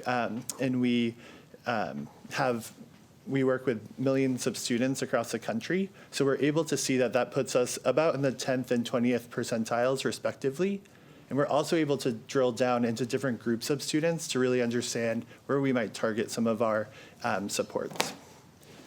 If you want to go to the next slide. So one place we could start is thinking about starting with adults. So how do we make sure, we heard earlier that students can really feel the energy that adults in their classrooms are giving off.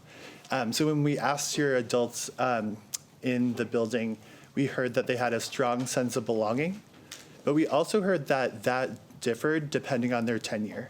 So our newest teachers were about 9 percentage points below the district average, whereas those who have been here for a long time were quite far above. We know that you all care a lot about diversity and inclusion, and we heard that largely when we're asking about cultural awareness in the district. We heard that over 70% of AISD employees felt strongly here, but we also did see a discrepancy when we looked at Black teachers and how they responded. So again, just sharing some areas where we might be able to focus. And then finally, when we're looking at schools largely, we see that feedback and coaching across your buildings, when compared to other urban districts nationally, you're falling in the 80th percentile. So your teachers are feeling strongly about the professional development they're receiving, but they are asking for more professional development that is more closely aligned to their specific content areas, again, aligning back to those rigorous expectations in classroom engagement.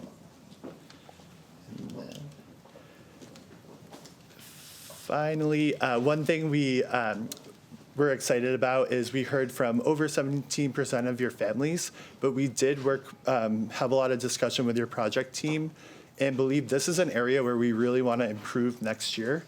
We want to make sure we're hearing from a representative voice of your community. And so we're working with your team to align on different school-based strategies and district support to make sure that we're hearing from all of our families across the district. So while it's really wonderful that we were able to gather and elevate the voices of students, staff, and families, we know what's really important is what's going to come next and how we're going to take action on this data to make sure that we're really informing and improving our practices. So in terms of what comes next, just earlier today, we were able to meet with the Office of School Leadership to kind of meet with them and provide guidance on how they are able to support their schools and their EDs in engaging with the data and then taking action on it. And so following today's session, we've kind of laid out a roadmap of next follow-up meetings with their team and what type of professional developments we can also provide and supports. First to their layer, the Office of School Leadership, the EDs, and then also down to the principal and school admin level so that we are able to provide support and training in actually taking action on this data and using it in alignment to their campus improvement plans. So that's kind of how we're going to action plan with the data, but what we're also doing is we're doing a lot of refining and reflection on this spring's administration and how we can make improvements going into next year, whether that's going to include some content revisions, but also, again, how we can make sure that we're hearing from as many voices as possible, from families, most in particular, but also students and staff. Thank you so much. So I do just want to highlight two of the other things that we're doing going forward before I turn it back over to the board for questions and feedback on the survey. We are continuing to get feedback from our survey takers as well, because this was a new process for us. And so I was interested to know, how did that process go? And first, I want to acknowledge that one thing that was certainly frustrating for a lot of our staff is with our original rollout, we did have some technical difficulties. And we needed to work through that to where teachers could not easily access their survey when it was first sent to them.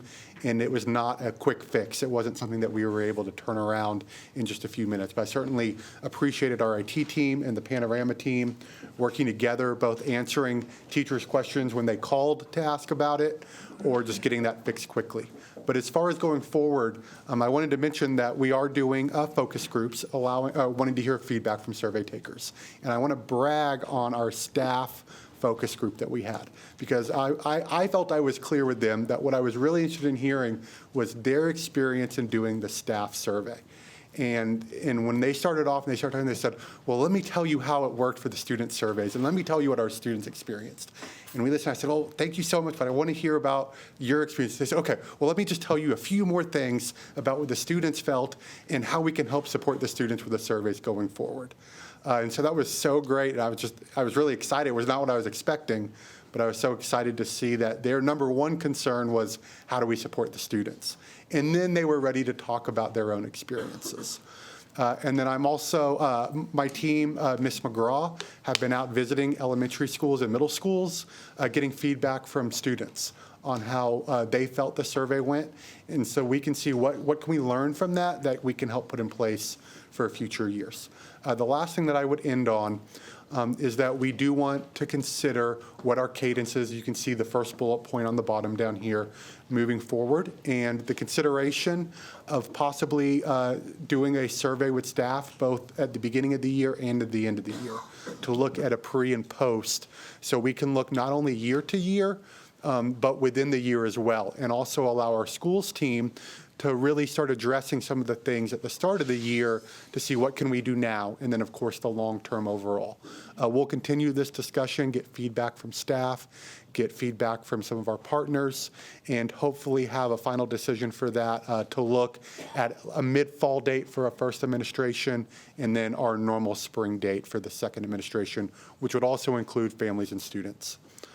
So, Dr. Elizalde, President Rodriguez, I'll turn it back over to you. Thank you. Thank you all very much. Trustees, tonight we have two purposes. One is to share feedback on the scorecard indicators and targets for survey questions. And two, ask any questions on the survey process this year. The administration has shared that in future years, but trustees, any questions or comments? Trustee Lugo. Thank you all for the presentation and for the thoughtful work that you all did this school year.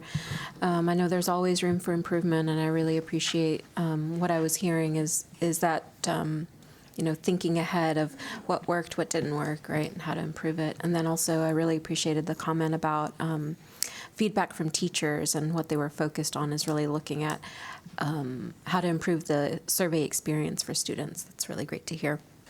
My first question is, can y'all remind me, because I know y'all said it, what was the response rate for families? For families, we were at about 17%. 17, okay. 1-7, right? It's 1-7.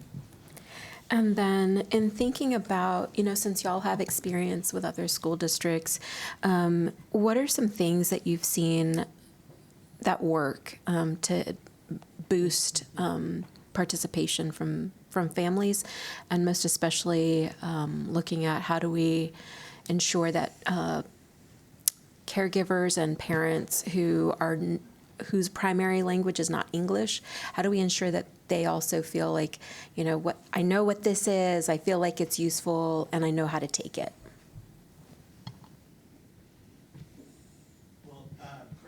In terms of accessibility, our surveys are offered in over 13 languages for families. In terms of what we can do better next time, I heard Mary Adair and Connie and your team talking last week about how we can meet families where they are. So when they're coming to drop their kids off at school, to pick them up, making sure that there's a tablet or something available for them to take the survey, potentially centering survey administrations around known family events, so maybe around conferences or things like that, to really boost engagement. I think also for this administration,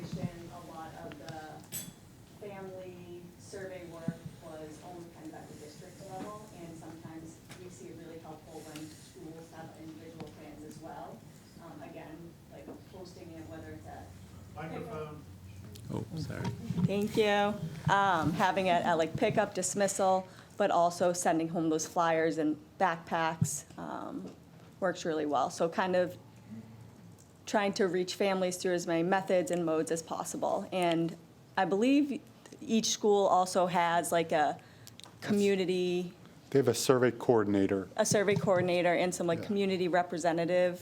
I remember when we were meeting with some trustees way earlier, it was discussed. Here's how, I'd like to highlight two things that worked well with our community outreach, and I'll brag on one school, Wadane Elementary, who had an excellent response rate for parents, students, and staff, all. And their survey coordinator really did different strategies for each group, working with the principal, of course, for the staff, but ensuring that they were reaching out to all the teachers to see how are you going to work with your students to get these surveys, and then working with the PSS, which is the position I think you were considering, a parent support specialist, working with the PSS on how they're capturing families when they were coming into the school anyway, and saying, oh, you're here for this, did you also take the family survey? And that results were shown on their high response rate across the board. One other example that I heard of that was really good, and that you kind of alluded to, is we had a PSS who walked around with a tablet during pickup, telling families, oh, you can go ahead and take the family survey while you're waiting for your kid to come over, and having them take that survey. The family survey, I want to say it was about 10 minutes long to complete. Is that correct? It was just under, right? It was a little under, yeah. And I think I'll just add, though, when we heard that the tablet was successful, I mean, I pictured Chick-fil-A, because you know how they get people through fast. So we talked about needing to get a school actually like a set, so that as they're in line, because we can do more than, it was a great idea, the PSS, but we don't have to have just one. And if we set up teams where we could do that, then we would actually have more availability to also provide someone to provide assistance if they have any questions as they're taking it. And since it was right under 10 minutes, that's an area that we definitely think, knowing what we know now, we think we can really improve the participation rate on that. That's great. And I'm glad that y'all mentioned the duration of the survey. Is that a typical duration for a survey? Talk to me a little bit more about the duration and again, what you've seen in other districts, what works, what's too long, what's too short, that sort of thing. Yeah, great question. Currently, the student and staff one is a bit longer than that 10 minutes.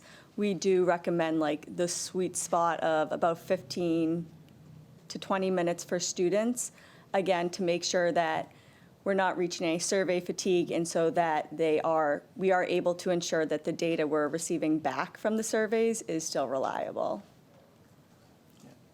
I think in terms of a family audience, it's really tough because you want to hear so much from your families, but also want to make sure it's not too time consuming. So I think we're kind of in that area where your team chose like our recommended amount of topics, we call them. So yeah, but it's always a challenge. So 10 minutes is 10 minutes of your time. So. Yeah, and I'm surprised by the 15 and 20 minutes. I had trouble just maintaining full attention for 10 minutes. Yeah. I was like, how many more pages? And I asked my kiddos, so one's a fifth grader, so I thought, well, maybe he'll remember. So I asked my fifth grader, hey, did you guys take a survey? Now, I think this is a one anecdote. I don't think it's representative of the student population. He couldn't remember. And so, and I don't always read. So our campus, we get an email, you click on a link to read the newsletter, and then you have to read all the way through, and then you'll probably see a comment about the survey. And then if you're really interested, you can click on that. No, I'm done, right? Like, what do I need to do? Where do I need to be? Is it essential, or can I skip it because my life is super busy? And so I'm just wondering, in terms of making sure that families know, like, hey, your kiddo is taking a survey, or your student, for middle and high schoolers, your student is taking a survey this week, or your student took a survey last week. I think that would be really helpful. do y'all do any kind of work with administration around that? Or maybe that's a question for administration, I'm not sure. Well, as you're talking, I was thinking this might be something that we need to not embed in anything. Like maybe it just needs to be like a standalone so that I'm not having to go. I was literally picturing like all the things you're having to do. And I'm like, yeah, I can see that. And so maybe it signals the priority of this if it's just a separate single, and it comes at, I think part of this is getting into the cadence so that we know it's coming at each time, at a certain time during the year, and then you, as a parent or as a staff member or as a student even, you're like, hey, it's time for these, where are they? But if it's separate, I do think it would be, that feedback is very helpful, I think. Trustee Lugo. That's it for me, thank you. Thank you, Trustee Lugo. Trustees, other questions? No? Trustee Singh? Thank you all so much. Did you have a breakdown, or could you share if the respondents for each category generally represented the demographic breakdowns of those populations? Yeah. So Trustee Singh, I can share that our staff response rate was representative of our staff overall, and our family response rate was not as representative with our family. I believe, if I recall correctly, and it was on their slides, our white families were slightly, well, they were overrepresented, and Hispanic was underrepresented. Yeah, so we have, thank you very much. The survey breakdown of the respondents was Asian 5%, Black or African American 3%, Hispanic or Latino 30%, white 49%, 2 or more 7%. And of course, comparing that to our student body, since we don't really have full demographics of our families, but that's kind of the best proxy we can use for that. And then I can go pull the student data. I do know that we did not have any great overrepresentation in any area, but I can pull the exact data and share that with the board as well. If you're interested for the staff, our survey, African American was at 7%, and our staff population is 5.9. Hispanic was at survey 39%. Staff population is 33.4. White survey was 49%. Staff population is 56.3. Asian survey was 3%. Staff breakdown is 2.6%, and other was 2 for both groups. So I think when we talked about this, the students and the staff more closely approximated, but our families did not. Okay, thank you. And then when I'm looking at the background information for this agenda item, I think as a board, we haven't yet, and this is sort of melding into a later agenda item, so I don't know, y'all just stop me if I'm getting into like the scorecard metric approval. But item 16.3 is district scorecard and targets. And for that agenda item, we don't have actual numbers for the surveys. And so as a board, how are we going to proceed with identifying which survey items are going to fulfill the requirements or, fulfill those particular scorecard metrics? And is there a certain methodology Panorama would recommend for us to use? How might we?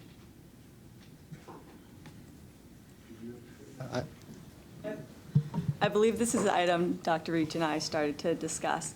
And what I believe we were discussing was using the school climate topic for the staff and students. And families. And families. Okay. And so I guess this might be a question for our board president is,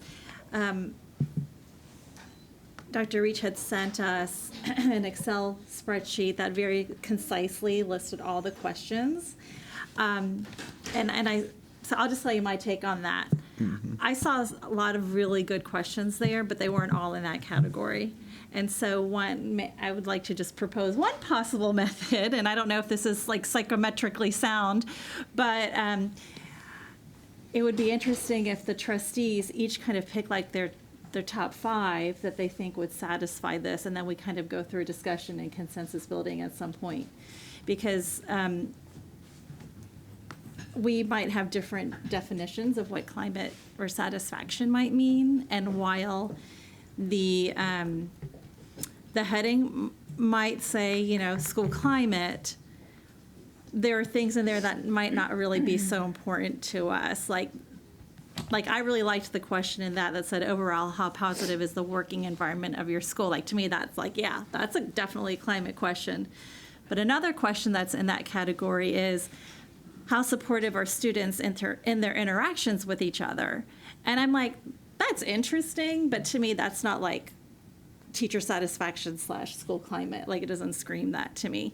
So I think because it's a scorecard item, it would probably warrant like a survey to the trustees of the survey, you know, like name your top 5, or I don't know, like what the approach is. But I don't think that just going with the school climate set really captures it for me. So first, I think I'm going to have to Google psychometric. Okay. But I think that one of the things is, and correct me if I'm wrong, Dr. Reach, well, first of all, the panorama survey this is the first time we've done it.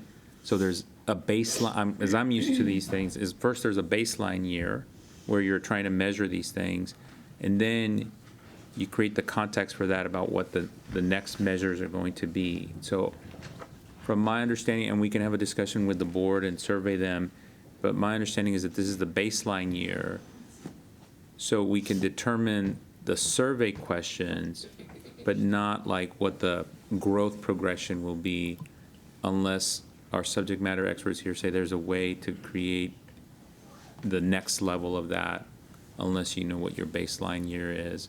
But I appreciate the suggestion, because I think we'll have to talk about it in the governance meeting about how to basically, I think what you're proposing is how do we gather information without having to have another work session or retreat around it. And I think we all appreciate the efficiency of time so that we're not here. Yeah, I mean, so correct. And so I would say 2 things. So one is, to me, what the next steps in my mind are, we need, as a board, need to come to a consensus on what questions are going to satisfy scorecard items 12, 13, and 14, which are all related to the survey. And we have not done that. Right now, it's a TBA. So personally, I don't think I can even approve 16.3 until we actually have numbers there. And so that's one. And then the second discussion that as a board we haven't yet had is we can view this year as a baseline, as our board president mentioned.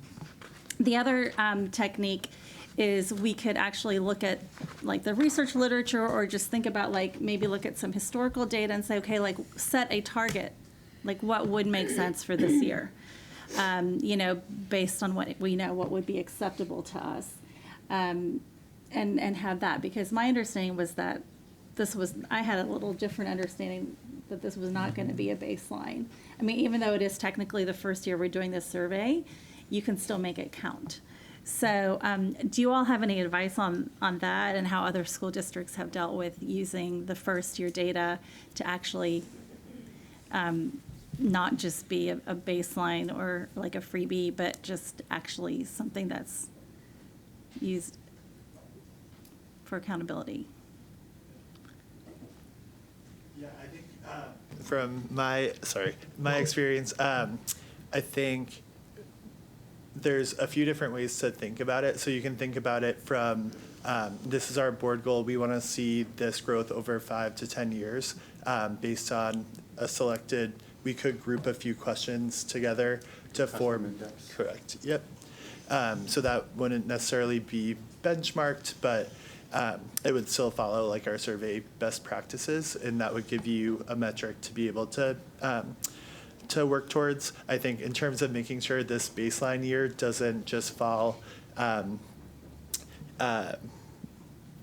without being used, I think we're taking those steps right now and thinking with your school leadership team around how our principals going to work this into their school campus improvement plans. What are the practical things we can do coming out of this spring to support school climate next year. So even if we did treat it as a baseline, we wanted to see another round of surveys come through to see what growth could look like so that we can have a more accurate and attainable goal moving forward. I think there's a lot of great work that's going to happen coming out of the survey. Okay.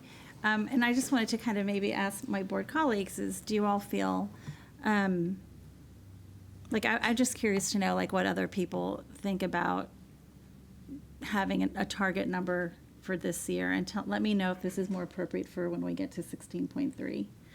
But, or is it just me? I think we can either do it for item 16.3, or if colleagues are ready to provide input, that'd be great. If not, I think you just ask the question, and then we can just have our colleagues think about it until we get to 16.3. That might be probably a little bit better for folks to think of. Sorry. I apologize for that. Let me just start that over again. I said that we might potentially think about having the discussion under 16.3, but I appreciate you raising the question now and giving our colleagues a little bit of time to think about what their response might be, and just gives them a little bit more time than off the cuff, or off the dais, I should say. And Dr. Elizalde, you have a comment? Thank you. Yeah, yes, and I think, just so I can remind everyone, because not everybody reads all the questions like Trustee Singh does. So on, like, for instance, just so everybody is reminded of what the surveys and how we ended up, because there was quite an appetite, even though you all kept pushing back on us that we had too many questions. There's quite an appetite for getting responses. And so we essentially have a teacher survey that had 52 questions. Then we had a staff survey, because teacher surveys were unique to them. Then we had staff surveys that had 53 also. Then we had student surveys, and there's two essentially of those, because those that were created research-based for grades 3 through 5, and those had around 20, was it about 28? I think somewhere around there. And then instead of student questions for the 6 through 12, that also had about the same number. And then there are the family ones, which I think was right at the number we were supposed to have, like right around 25 or something. So when I just was adding them up, to Trustee Singh's point, there's almost like 175 questions in total, even though they're bucketed.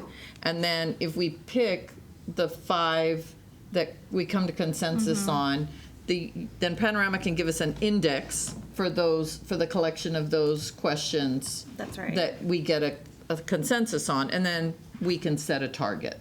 And we're comfortable with that recommendation and absolutely could support that. But I just wanted to make sure that I was also hearing it the way you were intending it to be. Yes, Okay. create the index number, but I think it's important, the discussion that we need to have as a board is, do we want to set a target for this year?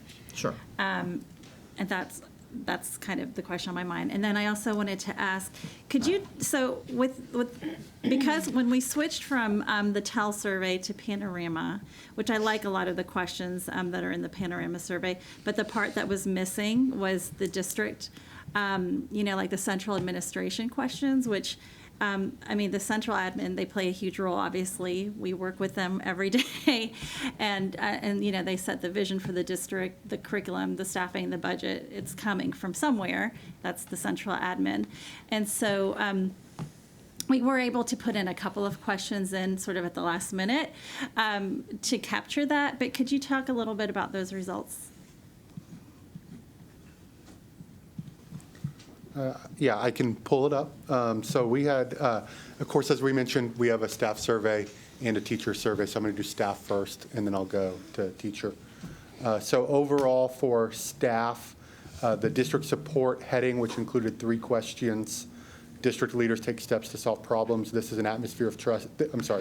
There is an atmosphere of trust and mutual respect within the district. And the district has clearly defined mission and vision for all schools.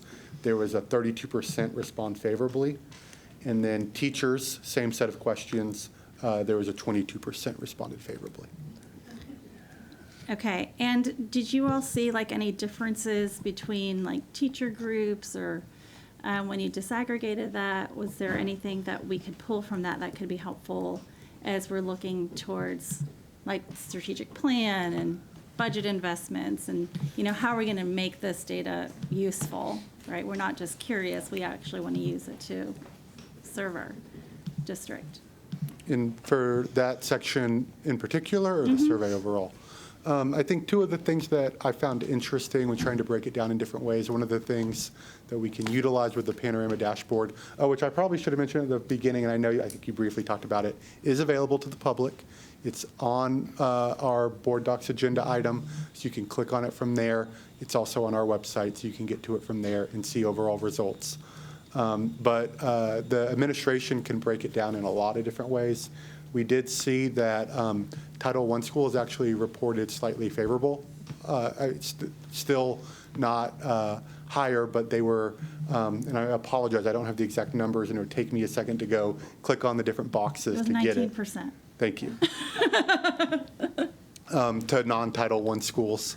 So non-Title I schools was lower than Title I schools. And there was also a difference between years of experience among teachers. The longer a teacher has been here, the higher the favorable results were for district support. And those were the two things that stuck out to me when I was trying to break it down in different ways. So I guess, again, the question is like, how do we, as a district, use that data and how can we as a board support?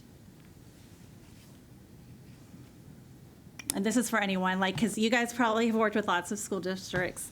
Although I know that this isn't part of your set of, your standard set of questions, but just really kind of curious. I think one thing that you can have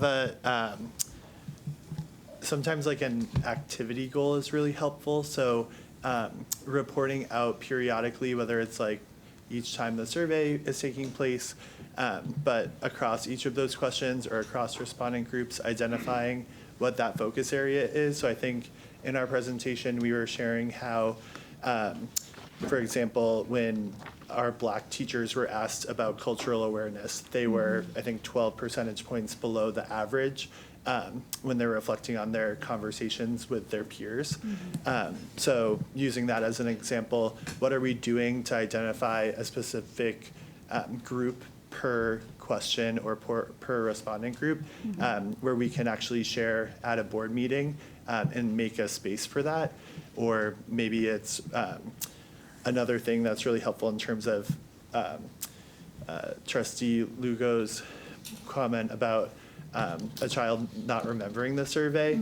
I bet your Student Equity Council would be really interested to see like what is the district doing, what is my school doing? So setting up some type of formal structure for that feedback loop after each survey to say, this is what we heard, these are 3 actions we're taking from it. So there's a few thoughts. I appreciate that. And I did want to kind of give a huge shout out. There were some areas in the survey. First of all, I really like the interface. Thank y'all. Like, it's so fun to kind of slice and dice it in different ways. But I saw really high scores for teacher and student relationships, which is awesome.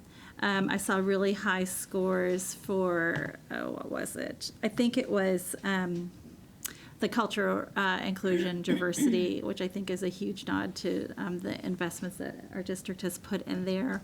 So there's a lot of really good stuff in here, so I don't want to be negative Nelly. So there's a lot of great things that our administration has done as well that we've invested in. But obviously, as we look towards improvement and how do we, move forward, you have to kind of be willing to look at everything, right, and be reflective. So I really appreciate it. Thank you. And also just to add, sorry. It's okay. Actually, I don't know if y'all remember, one of the ideas you all had provided us for that was to actually create some smaller focus groups where we could actually pull out like a stratified, randomized collection so that we could dig deeper into us. What we didn't want to do with those questions is create a response that is, again, based on our interpretation of what that poor response rate reflects, because then we may have a mismatch of the action plan that we might be taking. And there were some parts of the playbook that, even though these questions weren't there, seemed to have aligned with those questions. And so I know that our team was working, and maybe y'all just forgot, but y'all told us, y'all could help us with some small focus groups. And I did think that that's a good follow-up when you give a big survey and then you have areas of concern, that we then create these really strong, small focus groups that would be held throughout the district, and we could gather information from them, getting their voice about what does a response look like in terms of an action that would change your response to how you feel as to why you're answering this, why you're feeling not supported, or whatever the question was. I appreciate that. And I just remembered one last question that I had, which was, you know, just last week we had a big report from Stetson on special education. And I know, like, last year, the SEAC had brought forth some ideas about perhaps surveying parents of students with learning disabilities or other disabilities who are in special education. And so I haven't, and I know we can disaggregate the data by that. I haven't done all that, but is there like a handy report that someone can just show us that shows like the special education versus non-special education families results on the surveys, just because that is an area of focus for us? I can certainly pull that information. I'm not sure that I'd be able to cut it up real quickly online. Oh, yeah, but I not can right share- now, Okay. but at some point, you know, because I Yes. think that does. We can. Okay. Yeah, and that was one of the things we were most excited about with our students, especially, is having it set up from the beginning to where, you know, because we loaded all the student files. So we ensured that all of those things that we wanted to make sure we could break it down by, including ELL, SPED, migrant students, whatever it may be, homeless students, that it was preloaded so that we'd be able to break it down by those results once we had it. Which is really cool, because we couldn't do that before, right? Yeah. Yeah, it's good stuff. And one thing I did want to mention on the feedback, and it's also, it was a big learning point for me, but we want to increase it next year, but we're going to do it better, is we did have a lot of open-ended feedback on these surveys. Now, my learning point was that I both told staff that these results were confidential, and then I did not provide context on how we would share out open-ended. So for that reason, and because we learned that some of the open-ended responses were identifiable for staff, it's something that administration's going to go through, but we're not going to share out with campuses to try to maintain that confidentiality. But what we did get out of that is that Panorama has a way to let us create basically word clouds. What are those major themes that they see through the 800 comments that they received, so that we can start sharing, okay, I can't share with you the list of all the feedbacks. We don't want to accidentally identify a staff member, but we can share with you these word clouds. Cool. And then in the future, we'll just ensure that we make clear that anything you leave in the open-ended public could actually be shared back with the campus, so that staff are well prepared for what they send. And then also we wanted to increase where they had the opportunity to provide open-ended feedback. Thank you, appreciate that. Thank you. Trustee Zapata and then Trustee Boswell.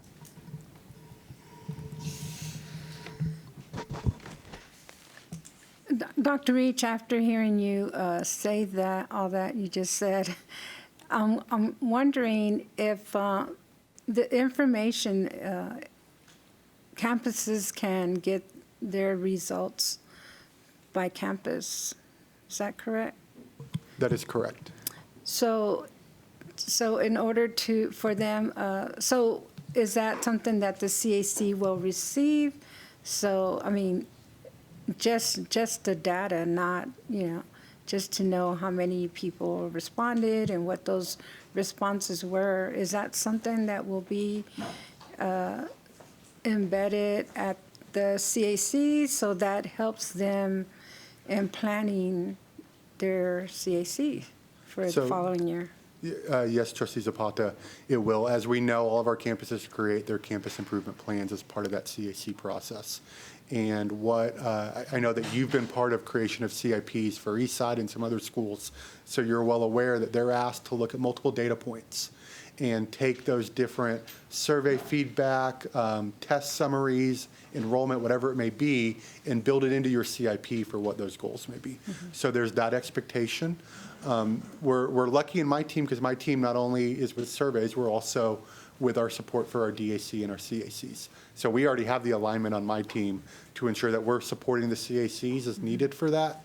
The other thing that I would mention very similar to that is also our district, our school leaders work with our principals to also embed survey indicators in those campus leaders' end-of-year reviews and surveys. So if they see an area for growth, then that may be an opportunity to be added for a future year, so that then they can progress with that principal to see how did they help grow those results. But quickly to your question, yes, we plan on working with CACs. And any member of the public can view the overall individual campus results online on the dashboard as well. Great, thank you. Thank you, Trustee Boswell. Thank you all for this. I appreciate it. I'm excited about this new tool. I think it has a lot of power. So thank you for sharing and really coming before to explain and helping us understand kind of what the potential is. So thank you for that. A couple of questions I do, and I really appreciate you giving a presentation that has some highlights, has some areas of great need, and sharing just for when we want to go deep, all of that. Will these be put up online for families by campus and the way the TEL surveys, people who are interested can go look at the TEL surveys district-wide by campus, can really, the community, those are available to the community to take deep dives in. So what will that look like and when will that happen? So it is available now. Okay. The link to the dashboard that I shared with trustees was also put into board docs, and it's on our website. I will give one warning that we are working through, but we did learn that for staff, if they had already logged in to view their survey results, then they need to log out to be able to view that overall dashboard. And we're trying to see if there's a workaround for us. It should not affect the public at all, however. Okay. And where can people find that on the website? Do people have to dig through board docs, or will that be posted somewhere? When you Google AISD survey, you still go to the old TEL data. It is on board docs right now. And if you don't mind, I'd like to ask, Dr. Allen was helping set up the website. I think we had to briefly take it down, but is it back up? We're still working on that workaround with that login piece, but we anticipate having it back up first thing tomorrow. Okay, perfect. Thank you. I appreciate that. And so that would be a banner on the front of the website. Perfect. Thank you. I appreciate that very much. I also, Trustee Singh, agreed that I would love to work as a group to come up with some consensus on our indices and really have that conversation about whether we want a specific target this year. And I appreciate your offer of help to help us navigate all of those things. Yeah, I don't know kind of when and how that happens, but whether we get there tonight or we need more meetings, I like your idea of a survey to help us get started with that. So thank you for that. I have a question about, I really appreciate the focus groups to understand how people were encountering the survey and that those deeper questions about how people were interpreting the questions and what their responses might mean. I see that you have a playbook with possible solutions. When you see things, it's always great to start with some ideas about what solutions might be. Your professional development, is there work or thought going into, I mean, we have an internal playbook of our families, teachers, staff, students who probably have a whole lot of ideas too about how to address the needs. And I think having some of it in the playbook is a good start. But only our teachers, students, staff, and families understand what it is to be in this district in this moment on each campus. And do you work with districts to have focus groups that really go deep into having our community help come up with solutions as well? Or does the district have plans to do that? I think that there's an immense amount of knowledge here, and how do we work with your tools to tap into that as well? Well, I do think our experience has been that you start with the playbook simply because those were the research-based aligned practices. And I always think there's been room, in my experience with Panorama, to get feedback about, and that is why the small focus groups were really helpful. And we also realized when we didn't put in the playbook portion, everybody is kind of, it's difficult to find a common theme. And so starting in this instance would still be my recommendation from the playbook, and then working our way towards whether this is an accurate reflection of response to what was identified. From the small groups, we've been able to then identify that even though we thought it was aligned to this question and this was the action that your playbook recommended, that wasn't the way a student or a staff member in general was interpreting the question, but there was a different action that wasn't aligned to that question that was like, but that's what they were telling us they thought would align to this. So it was really sometimes listening to the context and then going back to the playbook and recognizing that just because the playbook, albeit mostly research, it is research-based, but still contextualized for us, may not have as tight an alignment, but the practices in the playbook seem to have had quite a bit of success. They just weren't always aligned to exactly the question that might have initially been created by the survey. All right, thank you. Thank you, Trustee Boswell. Trustee Lugo. Okay, I'll try to make this short. God, what was my other question? I think this might have alignment with the academics piece, because first of all, I'm just completely nerding out at y'all's dashboard. This is super simple, like even a non-survey, non-statistician, non-survey professional can get this. I love it. But I'm thinking about students in particular and wondering the alignment between showing them, take the survey, check out the dashboard, and then like the learning objectives that could come from that. This is so freaking cool. Because you could learn about percentages, you can learn about, the bell curve. There are so many learning opportunities, and I'm just wondering, I know that's not tonight's conversation, but I really do think it would be interesting to see how to get the most out of the dashboard that comes with y'all's tool. So. I would second the relevancy of meaningful. When kids are engaged in something that already had meaning for them, we could absolutely use it. And so I'm just looking over at Chief Gasas, and I want a curriculum mañana. Mira, mañana. No, I'm kidding. I know it would take time. I'm just saying. No, but it is an excellent example of you can create mathematical situations, statistics, probability that are completely disconnected from something that's meaningful, and students really want to know, what does this mean for me? So, and what does this say about our school? What does it say about our district? What does it say about our classroom? And being able to actually use that to then connect to real world problems is exactly what the standards actually would ask us to do. So I'm quite sure someone in an academic office right now is taking notes, and they are already recognizing that we'll be looking for some kind of relevancy lessons. Thank you. And then the other comment, I think, is maybe for, I don't know if this is school leadership or the administration at large, or maybe even for the board. I quickly looked at the Alternative Learning Center, so ALC, and the student climate survey responses there, and where it falls when you compare those results nationally. And what I haven't done yet is compare that across other high schools and look for trends. Did y'all happen to look at any trends in terms of, the early college high schools, what do we call the special campus? Is that what we call the special campuses, ALC and Garza Independent School? So did y'all do any comparisons across those? Did y'all find any trends? So school leadership and administration did look at some of that, and I'll mention quickly with ALC. So again, something that we learned is we did the data file based off of the snapshot. And so for the ALC, it was the students who were enrolled at that time. So what we want to do in the future moving forward is, again, create another indicator because it is PEMS reportable. If we have a student who has been at ALC, then I would be able to also pull that data separately. So they would be with their home campus in the survey, but then I could say, okay, also let me see students that have been at ALC. That would be unique to that one. But so I think more to your point, if you look just at high schools and compare all high schools, you actually see the two highest high schools are Garza Independence and Ann Richards on all of the results across the board. And that was true for students, staff, and families.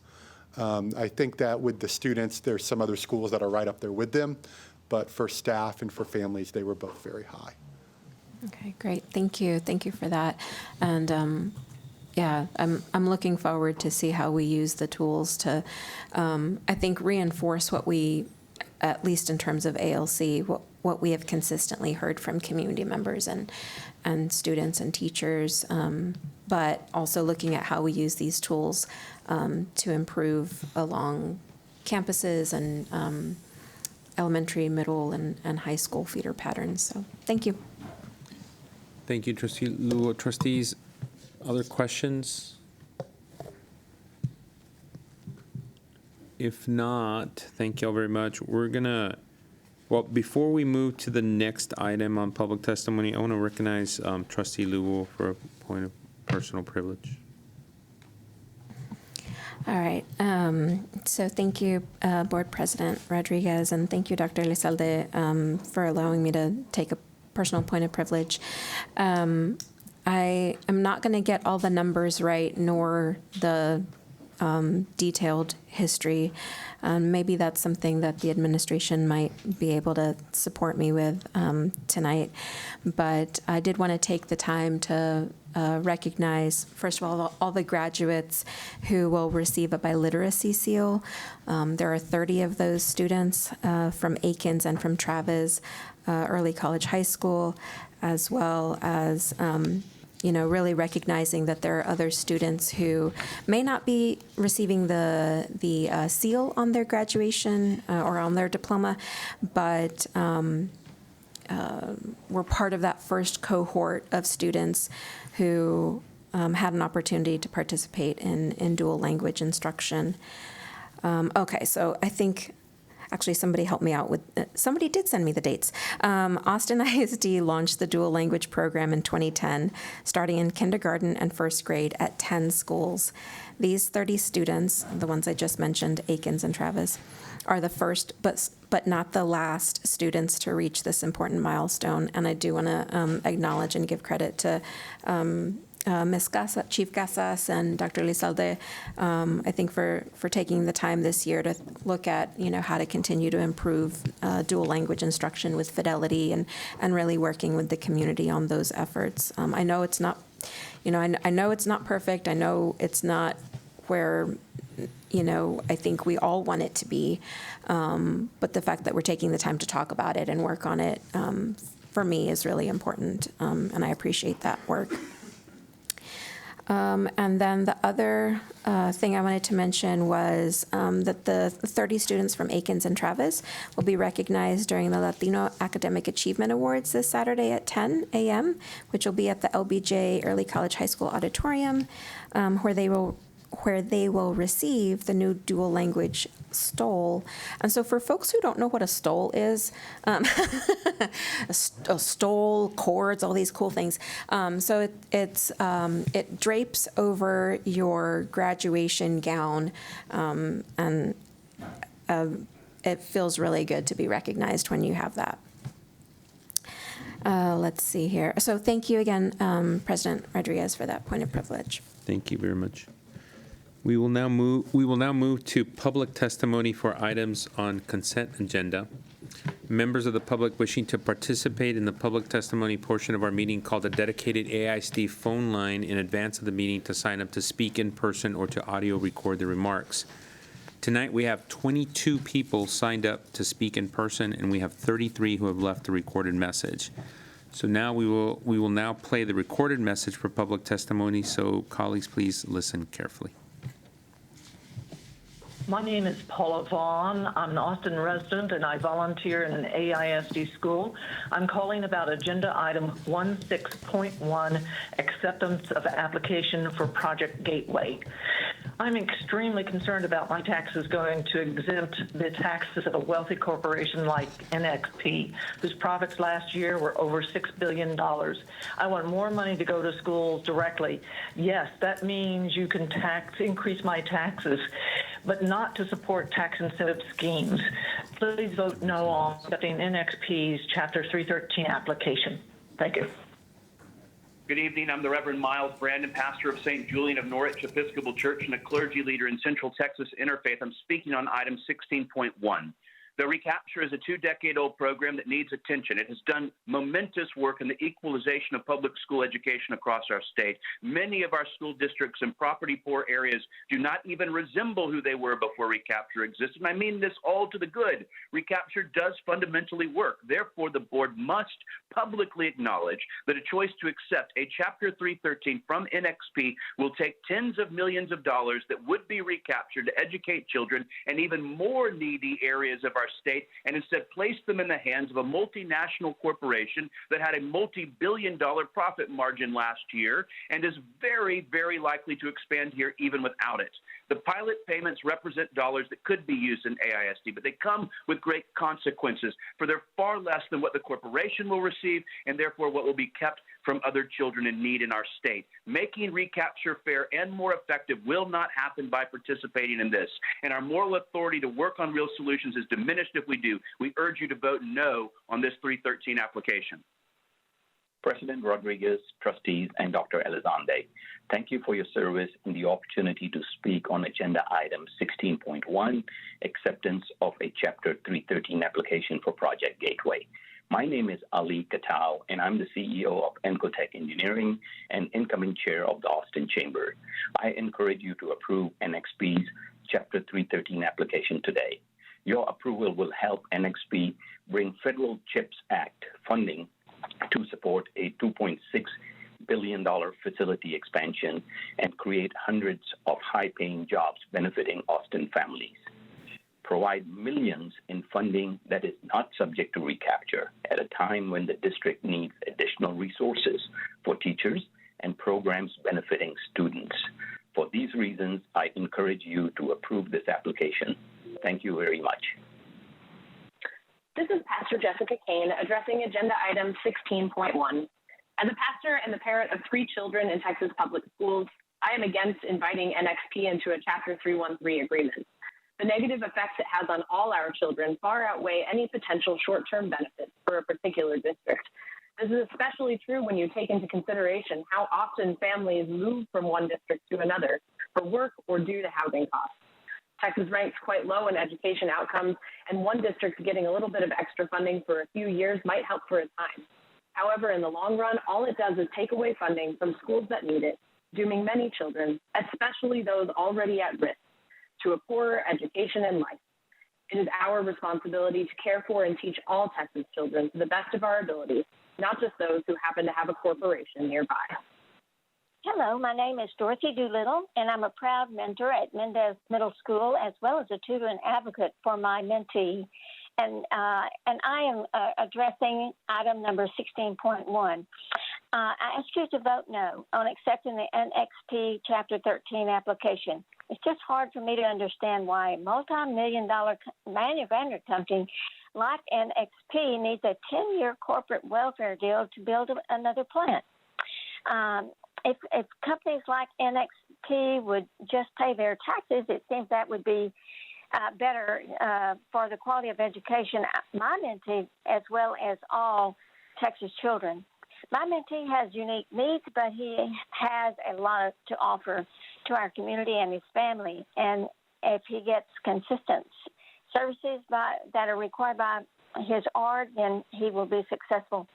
Thank you in advance for your consideration. I have more trust in you than I do a corporate welfare company. I appreciate all the good work you do, and I'm looking forward to your vote. Go Mavericks! Emily Sawyer, AISD parent, item 11.1. These legislative priorities provide excellent direction, and it is going to take every one of us to make an impact. We need everyone to push back against the tide of charters, vouchers, and privatization, the defunding of public education, the oppression of trans kids, and the banning of teaching history. I hope PTAs, campus and community organizations, everyone will dedicate themselves to advocacy by leveraging our connections, finances, social capital, and power to make change for every child in Texas. Public education is a common good that we must all care about and be invested in. It is incumbent on PTAs particularly to rededicate ourselves to the original PTA purpose of advocacy, instead of spending so much time and energy on fundraising that solves only one campus's problems and perpetuates the ability of our leaders to continue to defund education. If our efforts function to maintain systems where certain kids have to be lucky or work harder just so they can be exceptions to the rule, the racist, unjust, oppressive rules that we create and maintain, then we are not for liberation and we are part of the problem. We cannot continue to uphold systems that allow us to maintain our own privilege at the expense of others. We made this world and we can make another, one where the odds aren't. Hi, my name is Carlota Garcia. I'm a leader with Central Texas Interfaith and an Austin taxpayer. I ask that you oppose NXP's request for a 10-year tax abatement, which would take money from school children to line the pockets of a multinational corporation. Chapter 313 is a failed program that a bipartisan majority in the Texas legislature ended during last year's session at our urging. It is the state's largest corporate welfare program, draining over $1 billion per year from public school finances and into the pockets of oil, gas, and industrial manufacturing companies. Companies like NXP are rushing to secure as much money as they can before the program's scheduled end this year. Our tax dollars need to go to schools, not for the bottom line of highly profitable and connected corporations. Without Chapter 313, NXP would pay its full share of property taxes, as do Austin residents. Furthermore, the NXP Chapter 313 application was posted less than a day before this vote. Not enough time to weigh the $1 billion annual cost to 95% of Texas school children if this deal is accepted. Hello, my name is Patricia Kruger. I am the parent of an AISD middle school student, and I am calling in regard to item 11.1, the ASB advocacy resolutions, and to specifically encourage you to support the initiative to provide firearm storage best practices information to all families. Per the CDC, guns are now the leading cause of death of children and teens in the U.S. School gun violence is usually perpetrated by students or former students who obtain a gun from their home or the home of a relative or friend. In addition, child and teen suicide cases are rising at an alarming rate, and firearms used in these cases usually belong to a family member or relative. I believe sharing information with families on safe gun storage practices, pointing them to free resources, and creating a culture of awareness can help save lives and help students and staff feel safe at school. I am proud of the steps the AISD has taken to protect children, including during the COVID pandemic. We can make a difference here too, and I believe now is the right time to move forward with this initiative. Thanks so much for listening.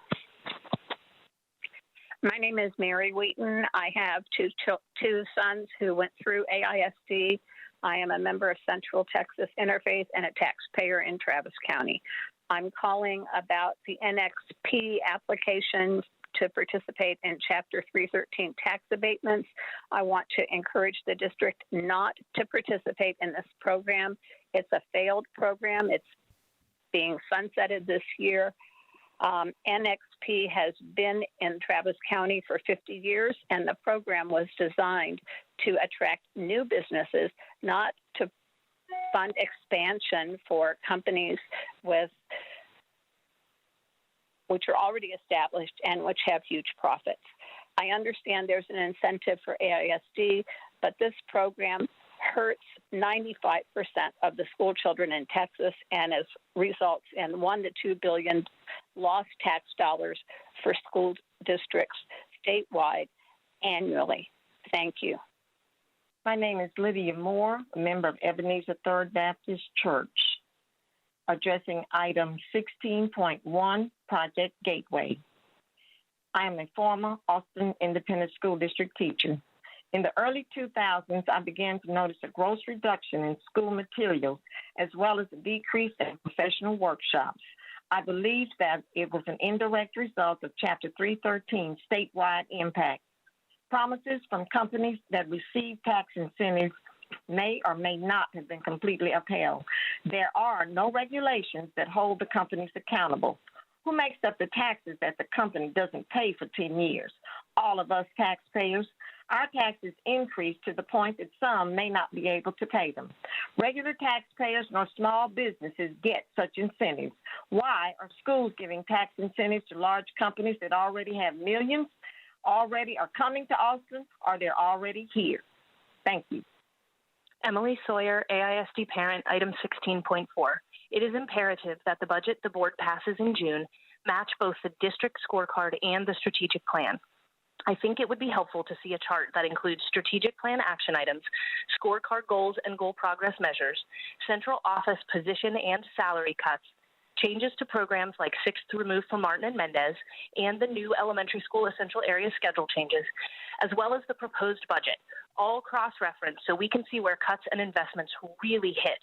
I struggle to see how choices like totally defunding a program like multi-system tiers of support or multi-tiered systems of support, or only investing local funds in one culturally responsive restorative practices practitioner for the entire district, match with the district's stated mission, vision, values, and work, such as whole child education, social emotional learning, and dismantling the school-to-prison pipeline.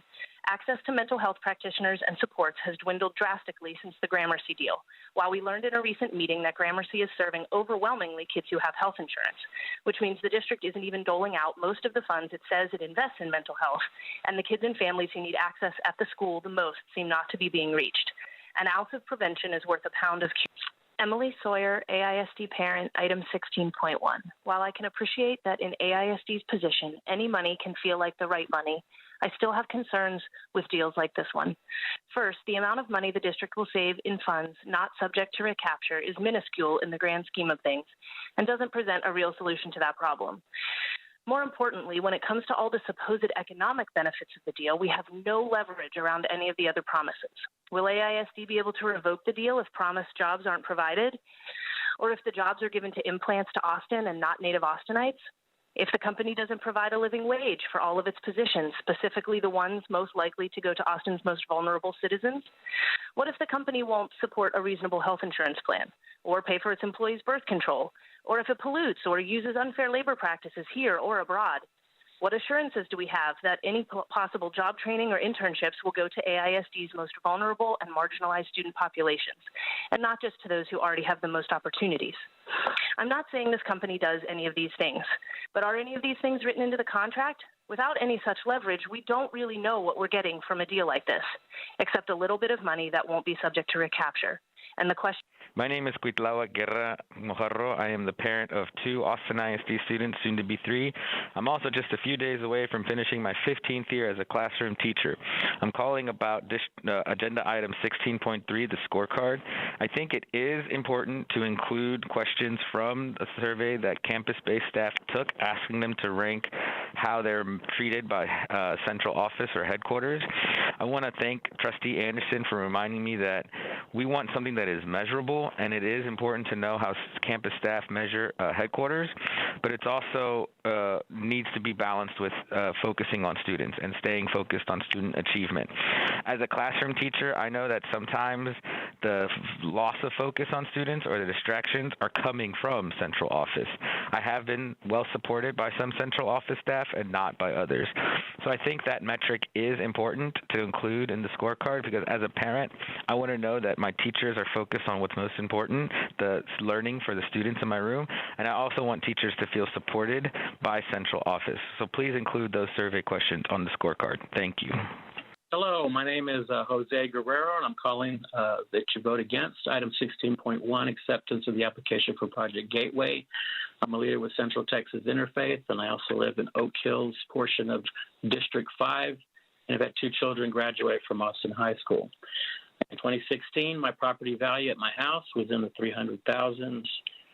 In 6 years, my property value now has gone up by 300%. You do the math. When corporations get to have their valuations capped and don't pay their fair share of taxes, then residential property owners across the state are going to foot that tax bill. just like those state recovery fees that are assessed at hotels, on your phone bills, on your cable bills. It is those corporations paying their franchise taxes to the state that get to recoup those taxes through charges to consumers. I'm exhausted by all of this. I'm tired of it. Bipartisan coalition kept Chapter 313 from getting reauthorized this past legislative session even. Therefore, I ask that you vote against item 16.1, acceptance of the Chapter 313 application for Project Gateway. Good afternoon. My name is Jake Morgan, and I'm an English teacher at Bowie High School and a proud member of Education Austin. I wanted to speak today about action item 12.4, the budget, in an effort to join with my colleagues in asking for a raise for classified employees, setting the minimum salary to $20 per hour. This is such a small amount considering the work that they do to keep the district running, from driving our buses, cleaning our schools, supporting special education students, and so much more. We talk a lot about the importance of our classified staff, and it's time for the district to put our money where our mouths are and pay our employees what they're worth. As costs in Austin skyrocket, many are getting priced out. It's essential for the health of this district to keep that from happening. Thank you, and please do the right thing for AISD employees.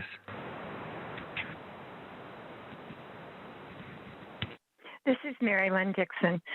I'm calling regarding item 16.1, acceptance of application for Project Gateway. I am an Episcopal clergy person serving a church that partners with a school in the Austin Independent School District. And I'm also a grandmother with 2 children in the public schools.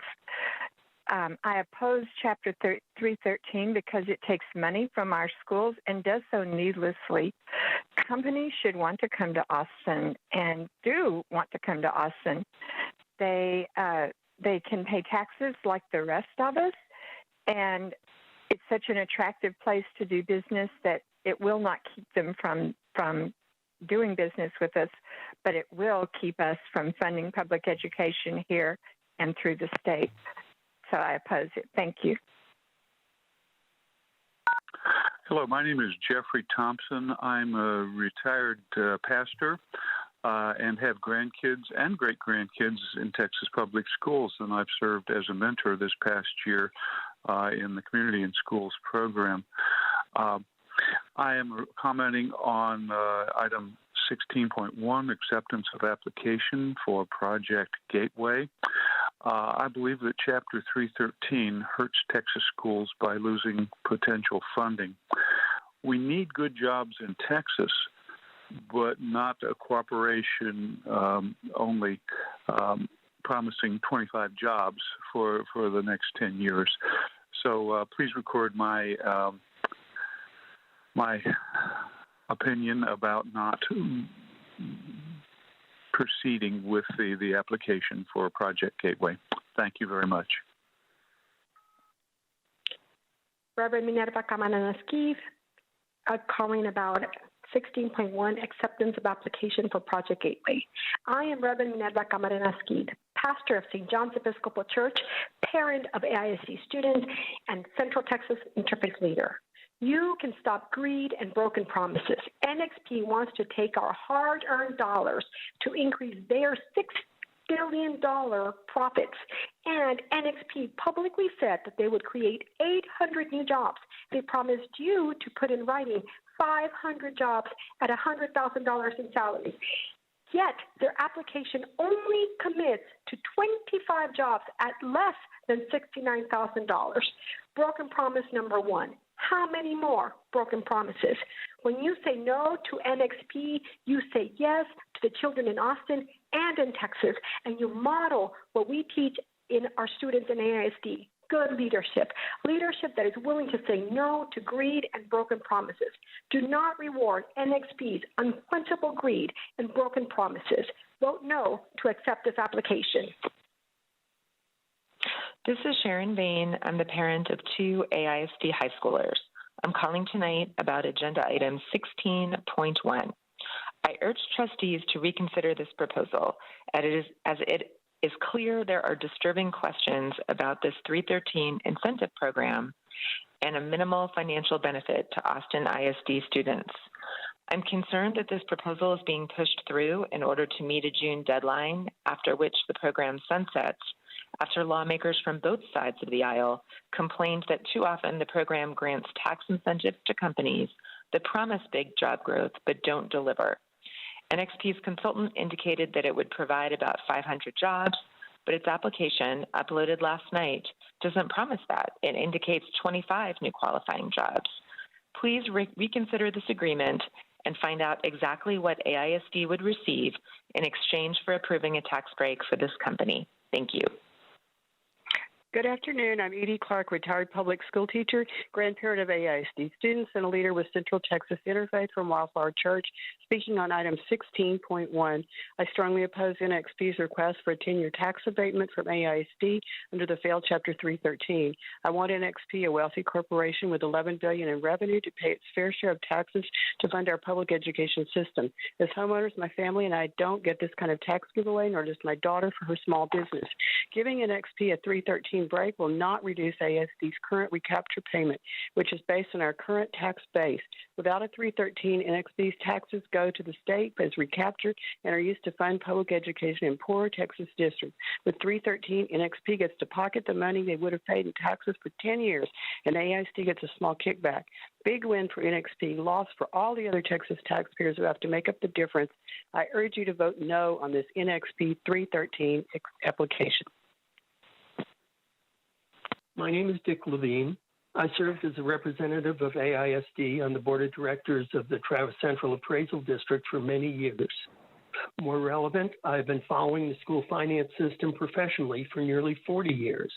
I am speaking on agenda item 16.1, the Chapter 313 application. I want to make clear to you that all recapture money is spent only on public education. This is required by the Education Code and reflected in the method of finance for the Foundation School Program in the state budget. You should also understand that the amount of recapture paid by AISD has zero impact on your net revenue. Your entitlement is based on attendance and student demographics. You are being misled if you think that somehow depriving the state of recapture revenue will help AISD. It will only hurt other school districts. Don't let highly paid consultants distract you by waving the bloody shirt of recapture. Please reject this application. My name is Enrique Sainz. I am calling regarding item 16.1, the acceptance of the 313 application. I urge you to deny the application for Project Gateway. I feel we should focus on helping the school districts and the taxpayers who are drowning in our economy, and not the corporations at the top that already enjoy benefits, advantages, and windfall profits that 313 allows them. Big money has enjoyed these luxuries for a long time now, and it's time for them to pay back what they promised in the beginning. It is time for them to pay their fair share to the communities where they generate their profits. Education first. Thank you. Hello, my name is Brandon James. I'm a leader with Central Texas Interfaith, the Wildflower Church here in Austin. I wanted to address Project 16.1, which is the Project Gateway Agreement. After receiving this application this morning and having seen 313 applications come into different school districts from across the entire state, I would say this is by far the single laziest and worst filled out 313 application I've ever seen. And no school board in the entire state or existence should ever accept anything like this. You should definitely vote no on this. The consulting company can't even bother to tell you what the public, what industry NXP is in, whether they're making pilot payments, or checking the box to tell you whether they meet the qualified investment. It's one thing to have a discussion, but that's not even the issue of the application at this point. You should make them fix this to where this is a real application. This is $150 million for 25 jobs, which even makes them look bad because it is in conflict with their enterprise zone designation. Please vote no on this item. Thank you. This is Kathleen Davis. I'm a member of Central Texas Interfaith, a taxpayer, and the parent of adult children who attended Austin ISD schools. I'm calling to ask you to vote no on the NXP Chapter 313 tax abatement application. These tax abatements generally only benefit corporations who can afford to build and likely will build in the district boundaries anyway. And the current application, my understanding is that it's only half filled out and it does not contain the commitments that have been promised. It is poor practice to approve an application when you don't know what you are approving and to allow it to be filled out after the fact. My understanding is it will not create the 500 to 700 jobs. It only provides for 25 jobs. And the whole Chapter 313 tax abatement process takes money away from Texas public school children and puts money in the pockets of corporations. So again, I ask that you vote. Hi, this is Margaret Zander. I'm a leader with Central Texas Interfaith, and I have 2 grandchildren in the AISD. I'm calling about 16.1, the acceptance of application for Project Gateway. And my statement is this: every year, Chapter 313 tax subsidies deprive Texas public schools of $1 billion in funding. Right now, NXP is asking AISD to approve an application that would allow them to skirt property tax payments for 10 years. That means no teacher raises, fewer books, and less school supplies for 95% of our state school children, including my grandchildren. Having mentored students in the public schools for the past year, I have seen the needs of our Texas school children. We have an opportunity to urge AISD to vote no on stealing money from school children to line the pockets of a wealthy corporation. End of my statement. Agenda Item 14.2.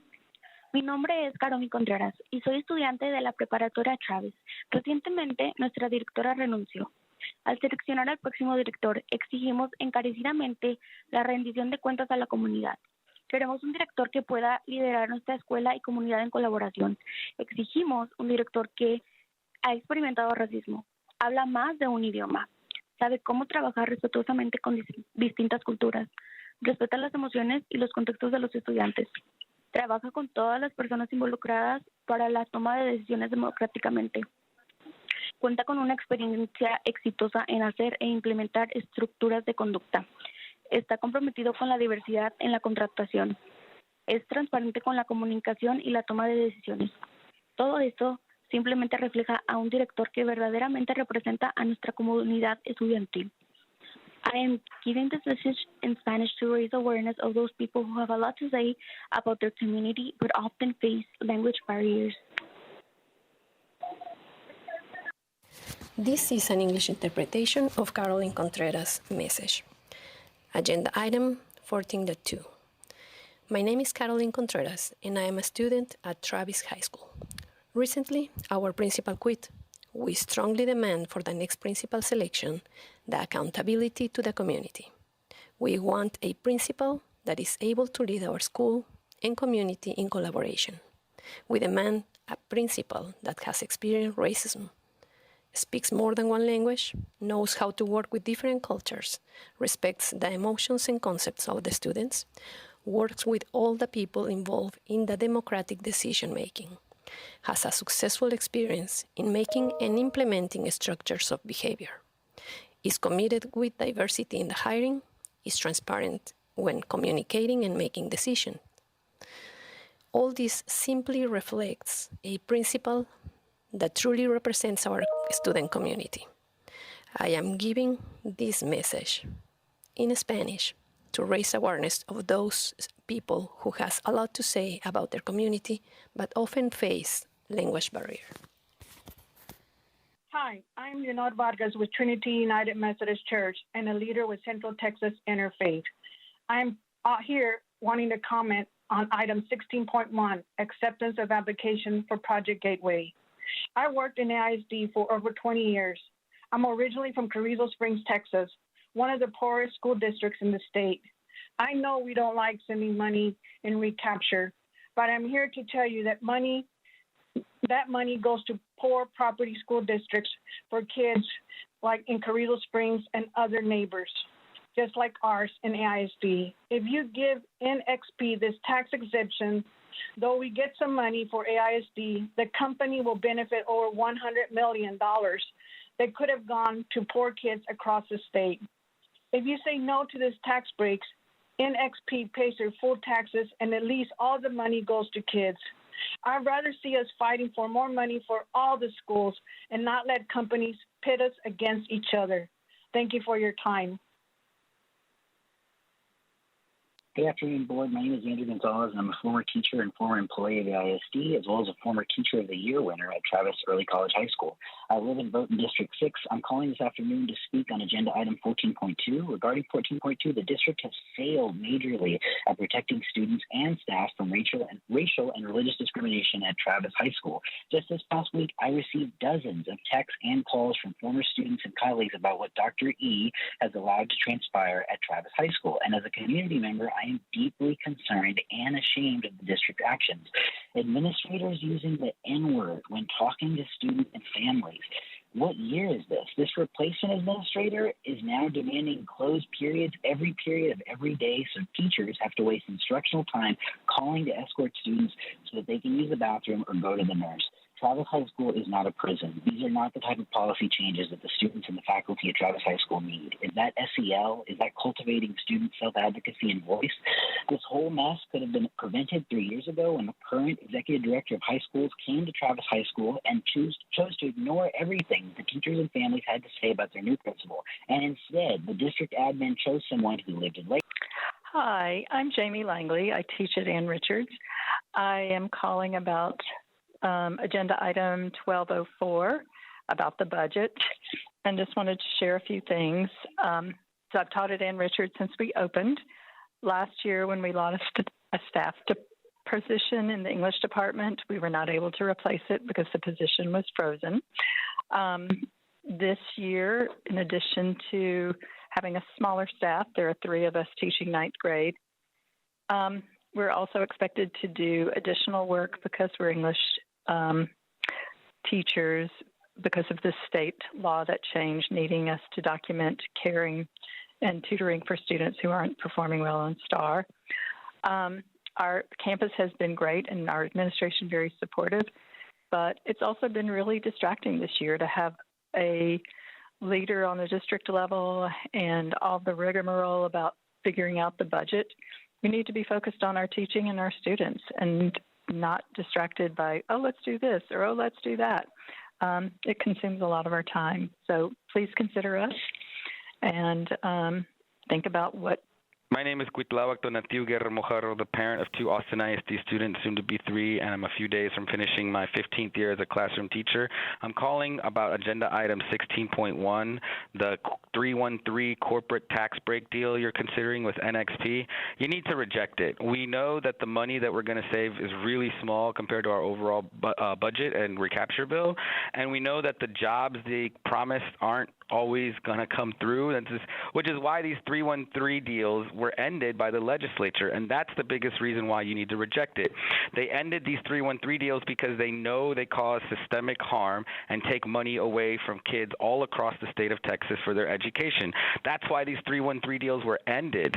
So if you decide to enter in this deal last minute, then the next legislative session, when we go to lawmakers from around the state and ask for changes to recapture and to the general education allotment fund, they're going to reject us out of hand because we are not going to have any credibility. We're going to be entering in deals we know cause systemic harm and then asking lawmakers from around the state to change things to better us when we didn't help them and protect their students. So y'all got to reject this plan, please. Y'all got to just vote no on this corporate tax. My name is Michael Floyd. I live in District 2. I'm a leader with Central Texas Interfaith, and I would like to address Item 16.1, Project Gateway. I would like to address procedural concerns about Project Gateway. This proposal was foisted on the board with the false claim that it had to be given rush treatment and approved by June 1st. The proposal itself wasn't unveiled until last night, and it turns out to be less advantageous than was first touted. For example, hundreds of new jobs were originally promised, and now it's only 25. A vote of acceptance would indicate that the board considers the proposal potentially viable, a judgment that the board is in no position to make. The only action the board can take with integrity is to postpone a vote until there's been ample opportunity for review. This includes allowing Central Texas Interfaith to give a public presentation.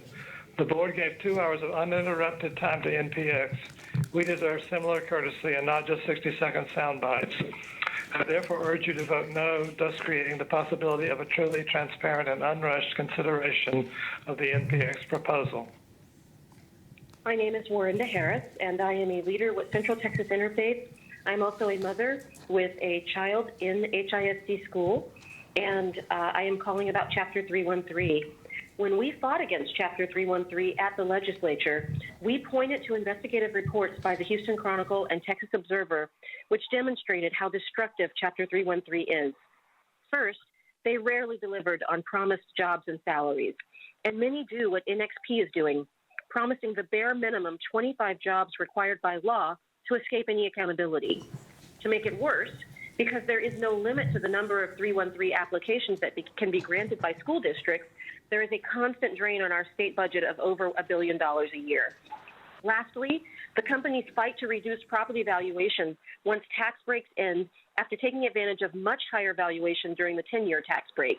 One school district even had to refund millions of dollars of money back to the company and had to cut back on its own programs. Given public statements and presentations from NXP and what they are promising in their application, NXP is setting itself up to be yet another company to fail to deliver on promises at the expense of Texas students and taxpayers.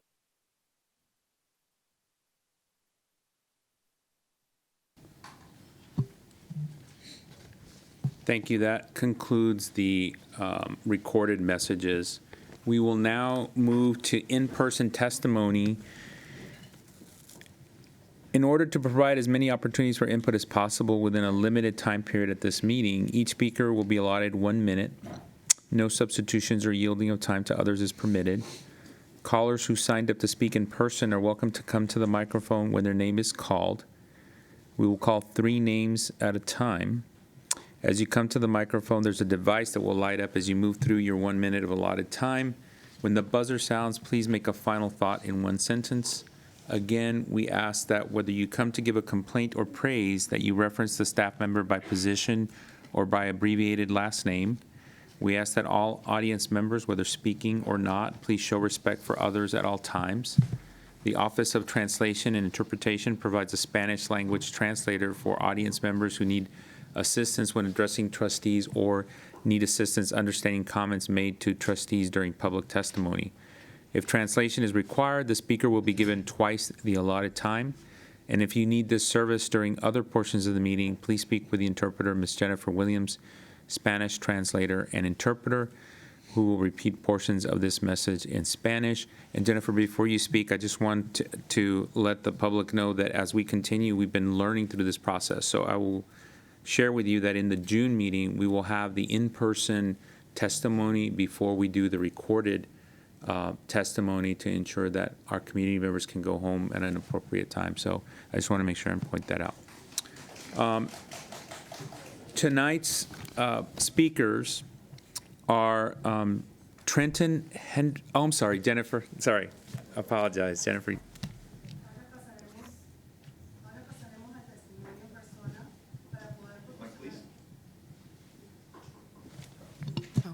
Ahora pasaremos al testimonio en persona para poder proporcionar un mayor número de oportunidades para compartir sus comentarios dentro del periodo de tiempo permitido durante esa junta.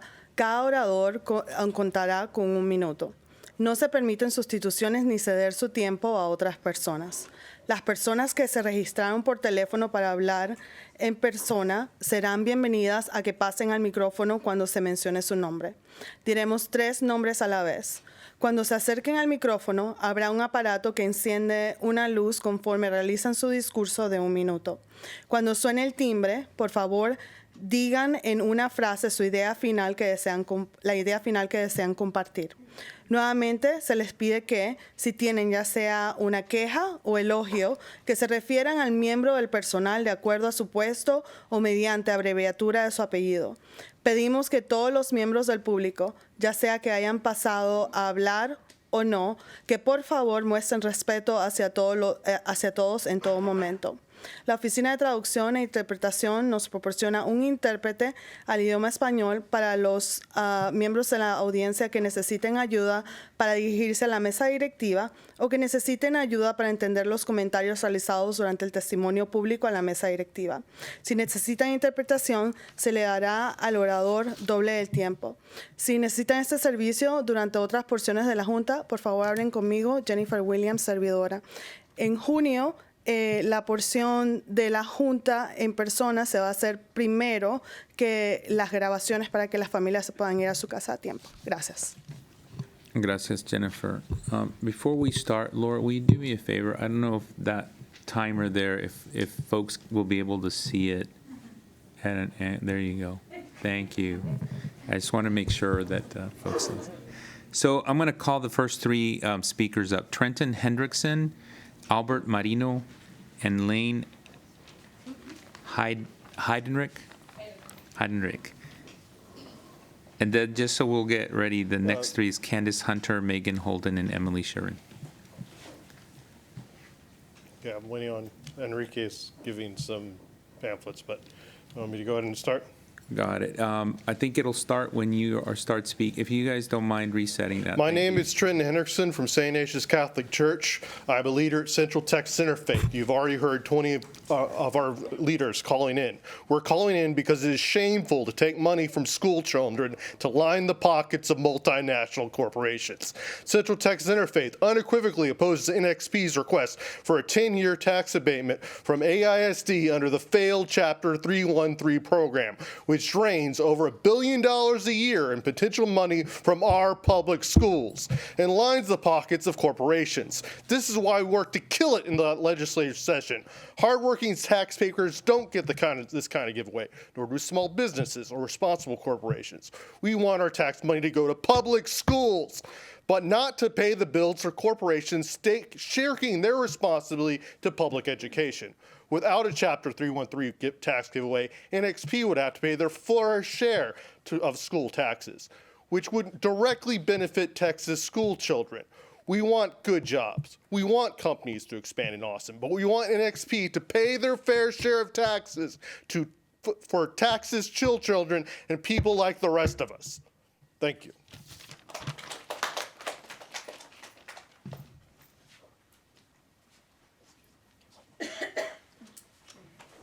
Hello, board. Thank you. My name is Albert Marino. I'm a teacher at Ann Richards, and I'm also a proud Education Austin member. I have a question about item 12.4, the budget. According to your proposed budget for next school year, $5.4 million will be added to the general fund surplus. That's going to bring it up to $212.8 million, which is more than 25% of the yearly budget. I also want AISD to have good bond ratings, but at what cost? Lowering that percentage to a very reasonable 17 to 20% can free up $42 to $70 million that can go to giving classified employees a raise of $6.50 an hour, bringing their pay to $20 an hour. A third of AISD employees make poverty wages. I know that's hard to hear, but our sisters and brothers are now working a second or third job for fun. According to the SEC leader, which we heard earlier, Will Welch, there's concerns about teacher retention. A raise that is less than 8%, which is the current inflation rate, is going to further the exodus of teachers out of our district. Lockhart just announced 2 days ago that they're going to give an 8% raise to their teachers. According to the Panorama survey that we heard earlier, 22% of teachers feel supported by the district. If we want to bring that number up, you know what to do. Thank you.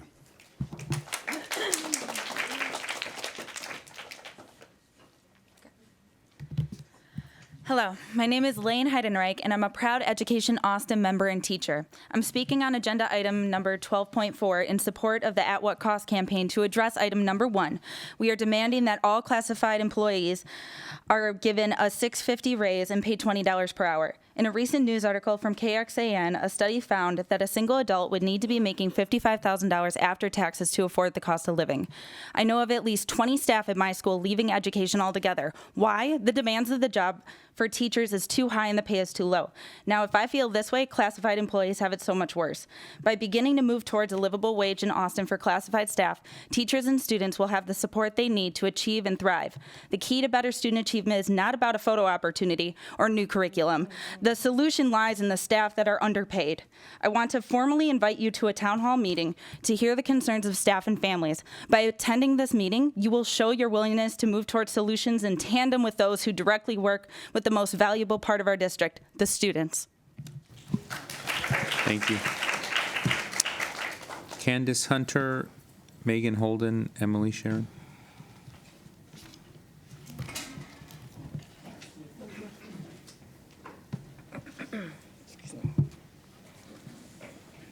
I gave it to them.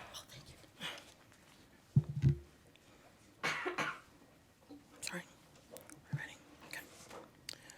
Hello, I'm before you to ask you to vote no on the NXP Chapter 313 application dubbed Project Gateway. I understand that this application does not obligate either the district or NXP, but merely opens the door before sunset. The community has only heard one side. Did the board meet with Interfaith, as was alluded by President Rodriguez during the May 10th information session? Why was this information hasn't been shared with the community? The board had a week and a half to direct the district administration to gather input, and it did not. Save a pro-NXP blurb in the leader letter sent to advocates. If NXP wants to offer jobs to folks in Austin ISD community and invest in our children, I support them 100%. If NXP wants to lobby the legislature to update the funding formula, I'm down with that also. So why the quid pro quo? Because without the board to greenlight this application, there is no access to CHIPS Act funding. They will reap the benefits of chapters 3, 12, and 13, while AISD remains and languishes at the mercy of recapture. Thank you. Thank you, Megan. Hello, my name is Megan Holden. I've been teaching 25 years, and I'm a proud member of Education Austin. I'm here for item number 12.4 to ask you to increase the pay for our special education teaching assistants. AISD's pay rate is so low right now that people entering the workforce can work part-time for DoorDash or Uber and make more money. And why wouldn't they choose a job that is so much easier than working with our special needs students? School is the place where our young people learn about the world and the way it works. What message does it send our students when they see professionals working so hard and with so much grace, only to find out that AISD doesn't think they are worth a living wage? I understand that we have to work within our budget, but at what cost? Thank you. Emily. Hello, everyone. My name is Emily Sharon, and I've been a special education teaching assistant with the district for 8 years. I am also a proud member of Education Austin. I'm here to speak tonight in reference to Agenda Item 12.4, the district's finance update. I stand here today in solidarity with all AISD classified employees and demand that the school board enact the first demand in our current campaign. We demand that the district provide a $6.50 pay increase for all classified employees, bringing the minimum pay up to $20 an hour. I wanted to give you guys a reminder of who we are. We are the people that transport your children to and from school every single day. We are the people that feed your children healthy meals every single day. We are your first point of contact when you enter every single AISD campus. We are the people providing highly skilled, complex care to some of the highest needs kids our district serves. And finally, we are the people that make sure every single campus is safe and clean and disinfected during a pandemic, but also beautiful. And as a matter of fact, we have a campus that is so beautiful that someone in this room had the audacity to do a photo shoot there. And in that same breath, has no problem denying us a living wage. It is time that we are looked at as the professionals that we are. We deserve better. We see you. We hope the board continues to work with us, and thank you. Bree Rolfe, Rachel Preston, and Cindy Matias. And then as you come up, I'm also Matthew Parente, Laura Huffman, and Nestor Hope. Sorry, I'm tiny. My name is Bree Rolfe, and I'm a proud Education Austin member. I'm speaking on Agenda 12.4, the budget. I'm here in support of our At What Cost campaign and demand number 1, which is a pay rise for all classified employees to bring the minimum pay up to $20 per hour. I've been interviewing our classified staff at my campus, and my heart hurts for the difficult decisions they have to make on a daily basis to survive. Not one of these dedicated, hardworking members of my Bowie family could rely solely on their AISD pay to cover their basic necessities, and even people who hold advanced degrees or have served in the Peace Corps. They all said it's not a livable wage, but they stay because they love the kids in our community. Our classified staff handle the most challenging and labor-intensive jobs, from working with our life skills students to processing the over 200 attendance notes we get per day at Bowie. These jobs are vital to the functioning of our school, and yet they are paid less than our students are paid at their part-time jobs. The Chipotle across the street is paying $18 an hour. I understand the need to balance the budget, but I am begging you to consider the human cost. We are not just numbers. Thank you. Thank you.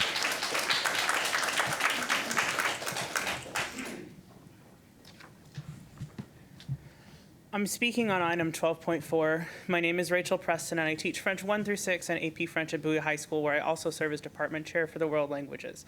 I'm a proud member of Education Austin. Austin ISD needs to pay a living wage to all its employees. I support raises for classified staff, TAs, and teachers. Additionally, rules governing department chair stipends in Austin ISD are inequitable.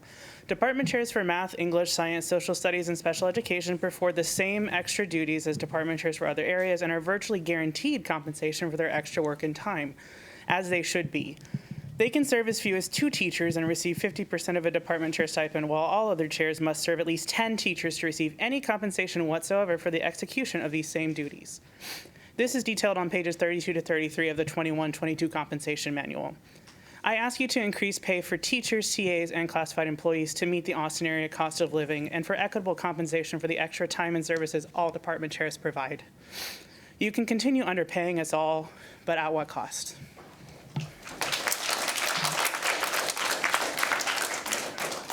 Thank you. Cindy?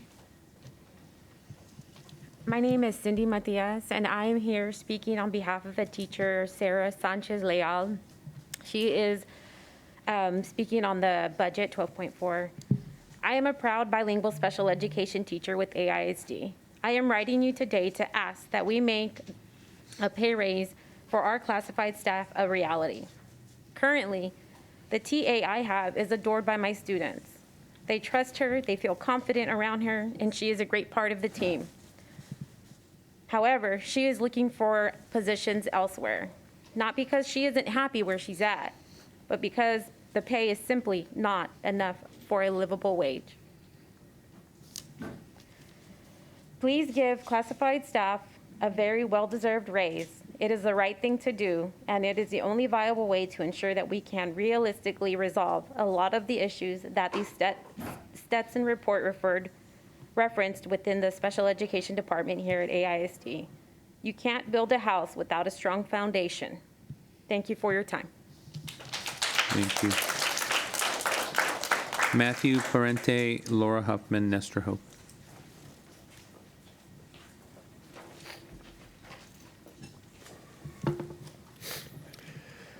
I'm Matthew Parente, a social studies excuse me. I'm Matthew Parente, a social studies teacher and baseball coach at Bowie High School and a proud Education Austin member. Regarding agenda item 12.4, the budget, I stand in solidarity with classified employees across the district and demand the school board and district provide a pay raise for all classified employees, bringing the minimum pay up to $20 an hour. According to Realtor.com, the median listing home price in Austin, Texas rose 20% year over year. Current inflation is at 8%. Budgeting for cost of living increases that outpace wage raises has become unsustainable for many of us. AISD classified staff handle the most challenging and labor-intensive jobs. They work with our life skills students and handle logistics vital to making the school function as it should, yet they are paid less than a summer intern with the district's own communication department. At what cost do we need to balance the budget? The U.S. Department of Education has recommended that ESSER funds be used for employee compensation and retention. There are over 200 openings for teaching assistants alone in the district as of yesterday. Use these funds as intended and ensure the people dedicated to educating and supporting our students be treated with dignity and respect and give them what they deserve, a livable wage.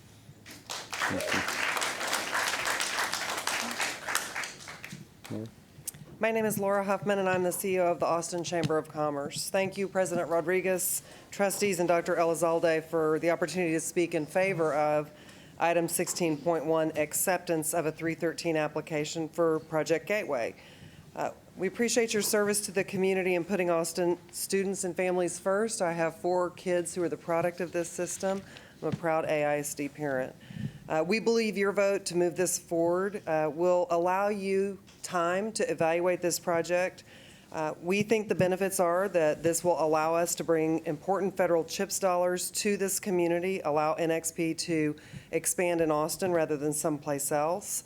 We're well aware of the chip shortage this semiconductor production is suffering from. It affects the cost of goods like cars, medical devices, and making these and other goods more affordable for families is all about getting more chips into production.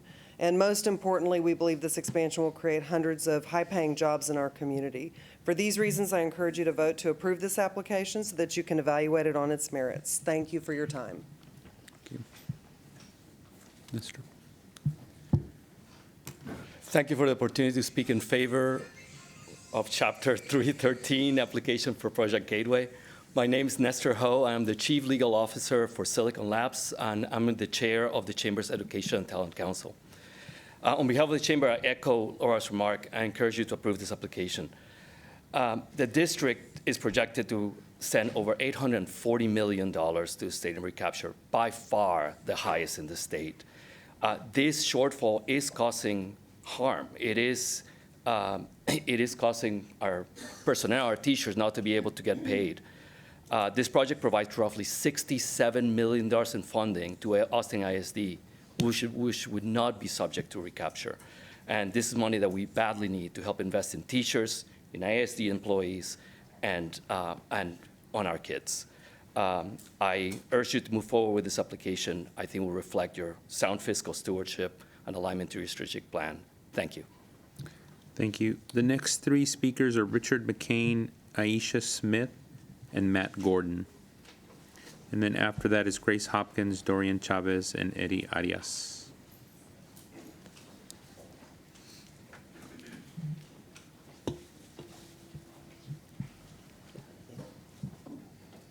Thank you all for your service as elected officials. Mike, please. There we go. As a former elected official of Travis County, I served 2 terms as constable, and I fought for our employees back in the day. I'm currently an employee as a bus driver. It's a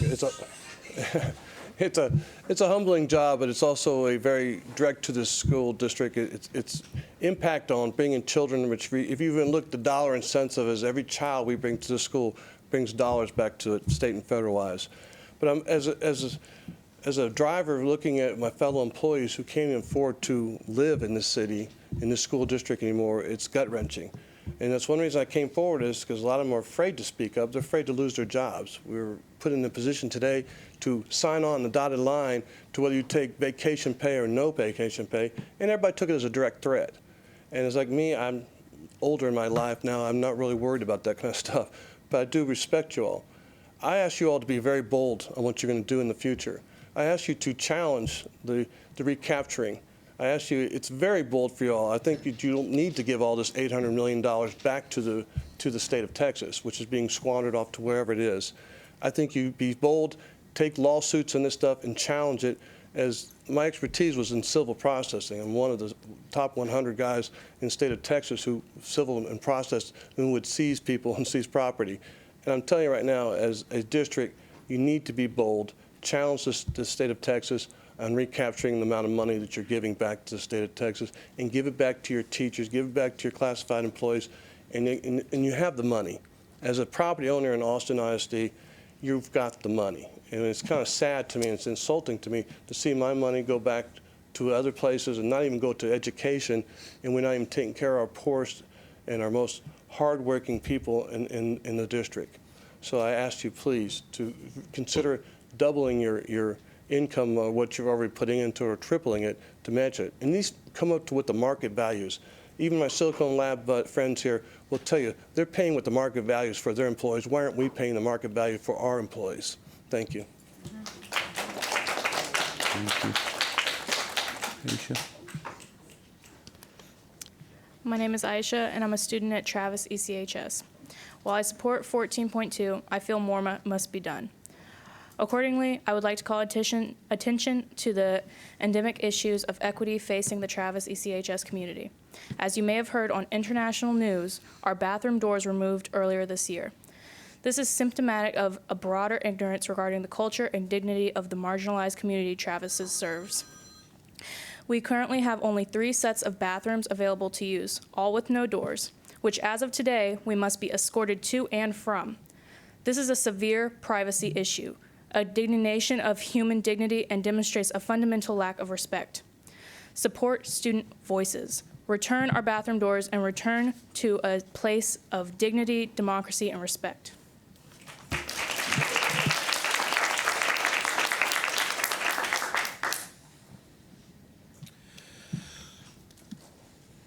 My name is Matthew Gordon. I am a high school teacher at Bowie, and I am the teacher of promise this year.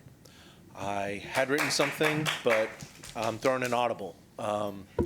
I worked for 2 years as a teaching assistant at Bowie High, and during that time, I also had to write and edit freelance and work as a political activator for the Travis County Democratic Party. I had to work 3 jobs, and I did it because I still wanted to be a teacher. There are people who faced the reality that I did at this summer, saying, I can't make this happen anymore. I'm either getting a job teaching or I'm finding some other path in life. And they don't get the opportunity I did. They don't find that perfect home like Bowie is for me. And then there are classified workers, paraprofessionals, who don't have aspirations to teach, who are content to do the grace and fantastic work that they do with our students every day. They deserve to not have to work 2 or 3 jobs to make ends meet here in Austin. Please address the budget, raise their pay, and maybe liquidate some of the 6 or 7-figure salaries we have to make it happen. Thank you. Thank you. Our next 3 speakers are Grace Hopkins, Dorian Chavez, and Eddie Arias.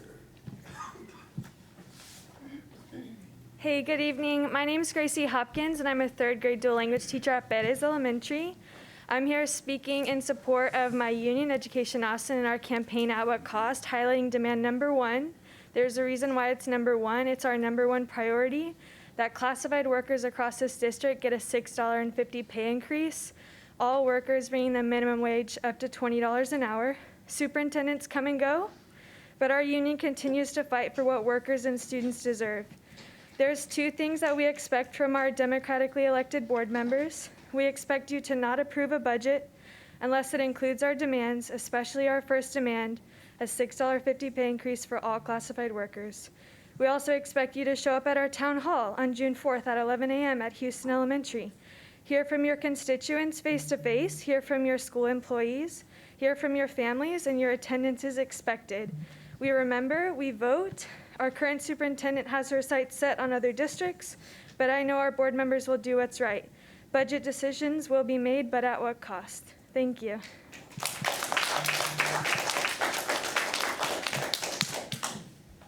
Dorian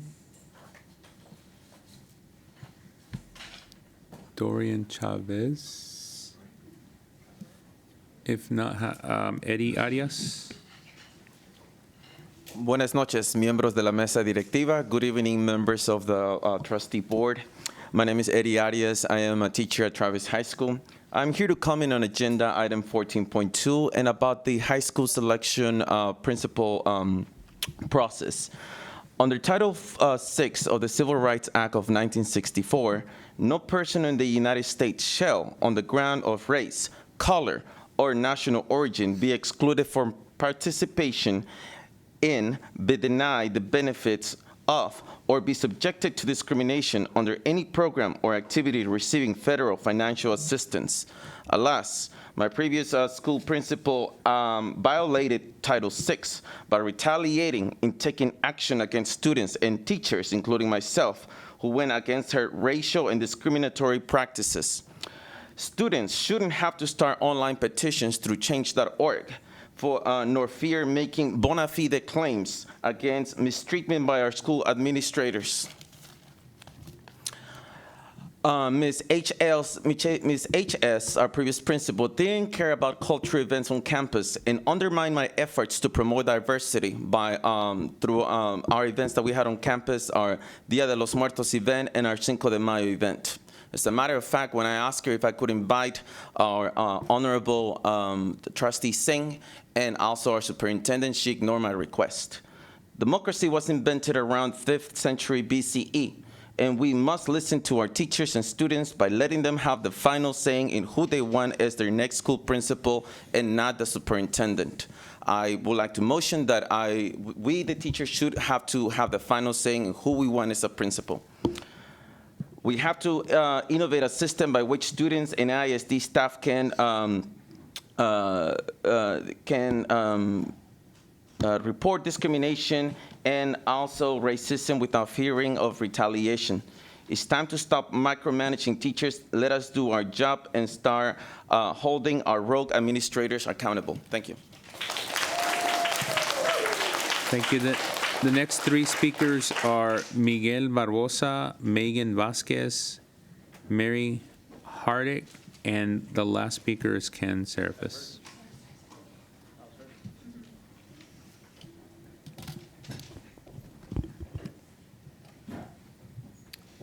Lo que sigue será en referencia a 14.2 y 16.4. The following will be in reference to 14.2 and 16.4. ¿Sabías que nuestro director de Travis renunció? Pues es verdad. Did you know that our principal at Travis resigned? Well, it's true. Estoy de acuerdo con 16.4 y deben hacer un esfuerzo para promover maestros, consejeros y administradores culturalmente competentes. I am in favor of 16.4, and I think that you must make an effort to promote teachers and counselors and administrators that are culturally proficient. ¿Cómo se debe establecer una cultura respetuosa? How must you establish a respectful culture? Se puede lograr consultando a toda la comunidad y respetando el juicio de la comunidad al seleccionar al nuevo director. You can achieve that by consulting with the community and respecting the judgment of the community when selecting a principal. Asegúrase de que el plan estratégico que elija se convierta en una realidad en lugar de solo una gran idea. You must make sure that the strategic plan that you choose becomes a reality instead of just a great idea. Esperamos un director que haya sufrido racismo, habla español, está informado sobre traumas y trabaja con todas las partes interesadas. We expect a principal that has gone through racism, speaks Spanish, is informed about trauma, and works with all the stakeholders. Tiene experiencia en la implementación de marcos de comportamiento efectivos. And has experience in implementation of effective behavior standards. Campeones de personal y de la comunidad. And is a champion for the community and for staff. Todo esto por el bienestar de los estudiantes y la escuela y la ausencia de prejuicios. All of this for the well-being of students and schools and with the absence of prejudice. 14.2. 14.4. Comunidad de Travis, vengan a Travis High School el 27 de mayo a las 6 de la tarde. Community of Travis High School, come to Travis High School on May 26 at 6 o'clock. Para una reunión de perfil de director, por favor. Gracias. For a principal profile meeting, please, and thank you.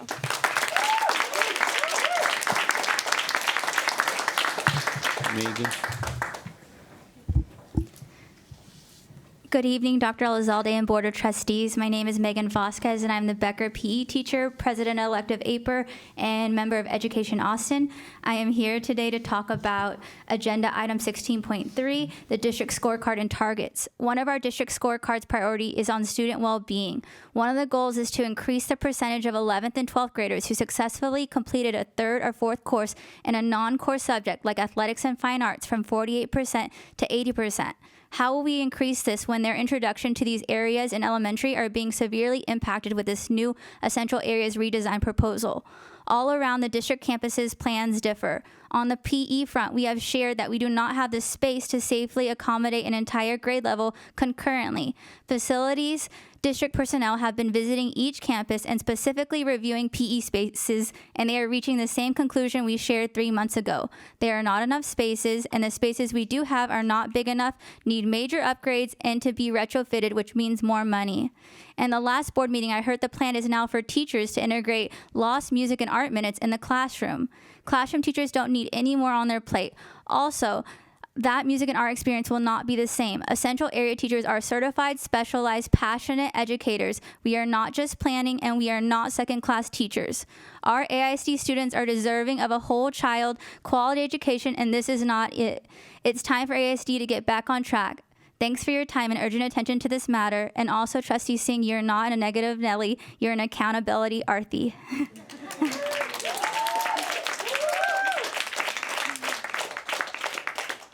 Hi, my name is Meg Hardick. I'm a teaching assistant at Travis High School, and I'm one of those poverty wage people we've been talking about, but I'm going to cede my time to this amazing student activist, Shima Jami. Her statement is, my name is Shima Jami, and I'm a student at Travis High School. I'm speaking on agenda item 14.2. Can you hold on 1 second? I need some legal advice here. Can we cede time from one speaker to the other one? I'm sorry. I just want to make sure. Oh, I'm sorry. You're reading the statement. I'm sorry. I apologize. Yeah, I'm sorry. not a student.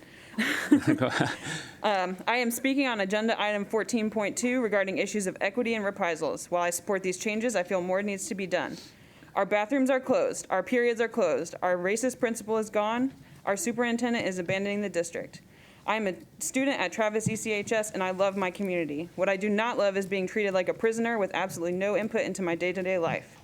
Students come to school to learn, not to be disciplined, controlled, and treated with fear and suspicion. This cannot continue. The next principal at Travis needs to understand racism, to be committed to everyone in the community, making decisions together, and to have cultural and self-awareness to work respectfully with Black, Latino, queer, and Muslim students and families. Please be on our side, and thank you for your time, and join us on May 26th at 6 p.m. in the Travis High School cafeteria to participate in this process. Thank you. Thank you, Mary. Ken? Good. Good evening. My name is Ken Zarafis. I'm president of Education Austin. Congratulations, Dr. Elizalde, on the new job. We wish you the best. I would imagine it's good to go home. You know, at the beginning of the year, we asked that teachers that were doing the Reading Academy were compensated and that there was a stipend. And we fought from the beginning of the year, we can't. Finally, we broke through at the end of the year, and suddenly there's a can. And so we're very appreciative of that. And so we encourage the board to support that and to support that going forward for teachers that are doing the Reading Academy, because it's making them, the amount of time is pushing 100 hours. The 1,000 doesn't even come close to compensating them for their time. And we need to find more ways of doing this.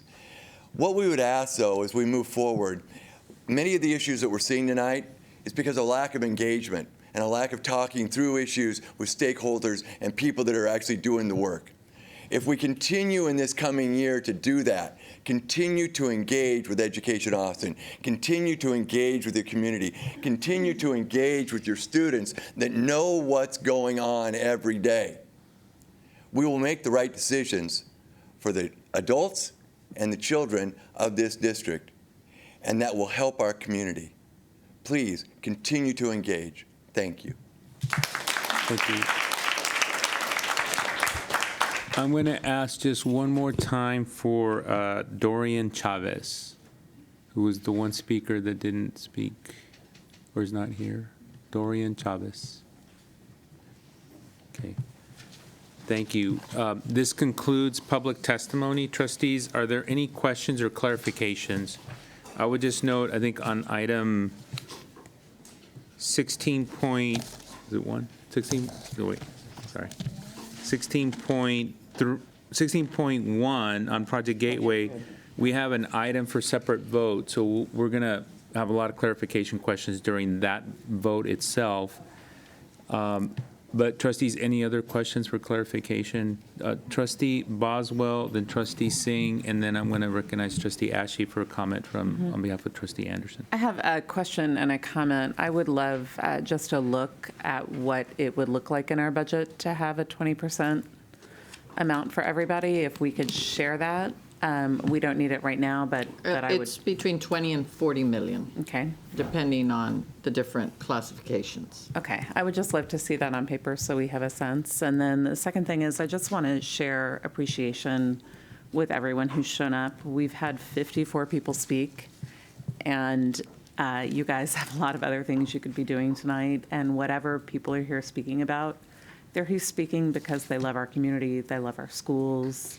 We are living in a country where people are showing up at school board meetings talking about everything but this. And we are talking from different perspectives, but every single one of you has shown up tonight to talk about the right things and to talk about our kids, the people who work for our schools, and about why we're all here. So I just want to share acknowledgement of that and real appreciation for that. And really, we love this community for a reason, and thank you all.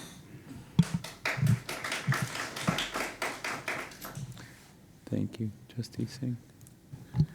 Thank you. So I want to thank the student, Aisha, who spoke. That was really brave to see. And I did want to just ask about the bathroom doors at Travis High School. Is it true that they don't have doors on there? So, Dr. Elizalde? Yeah. So I don't know if the staff knows well, the answer to that. we did have. Dr. Elizalde? So,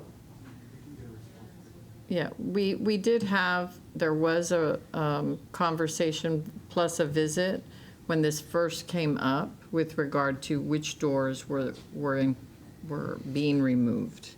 And because I think there are two separate issues here. The first one, which we would need to go back and absolutely revisit, as we were told there were doors inside that were not that the entrance doors and the direction in which they faced were the doors that were removed, not stall doors. So Yeah. this is not I know, the stall yeah. door. Correct. And so in current designs, we don't have doors in those entrances to our newer buildings. They're faced in a direction so that, Yeah. very similar to like airports and Travis- so on. So at Travis, that door was removed from several locations. Dr. Mays?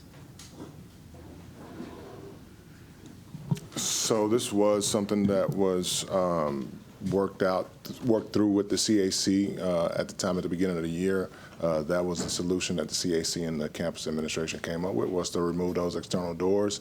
They had multiple altercations. They had some other incidents that had taken place in the restrooms, and that was the response. And so that was worked through with, again, the campus advisory committee as they came to that conclusion. What we're working to verify is just making sure is that it's only the external door, but that was the initial solution to that challenge. Yeah, so I just have to, I don't want to overstep into management, but I would like to just remind us of like our board values and really think about if removing external doors to bathrooms is a solution to fighting in bathrooms that is in alignment with our values. And what schools that happens in and what schools that doesn't happen in. I have a real problem with it personally. So I'll just say that.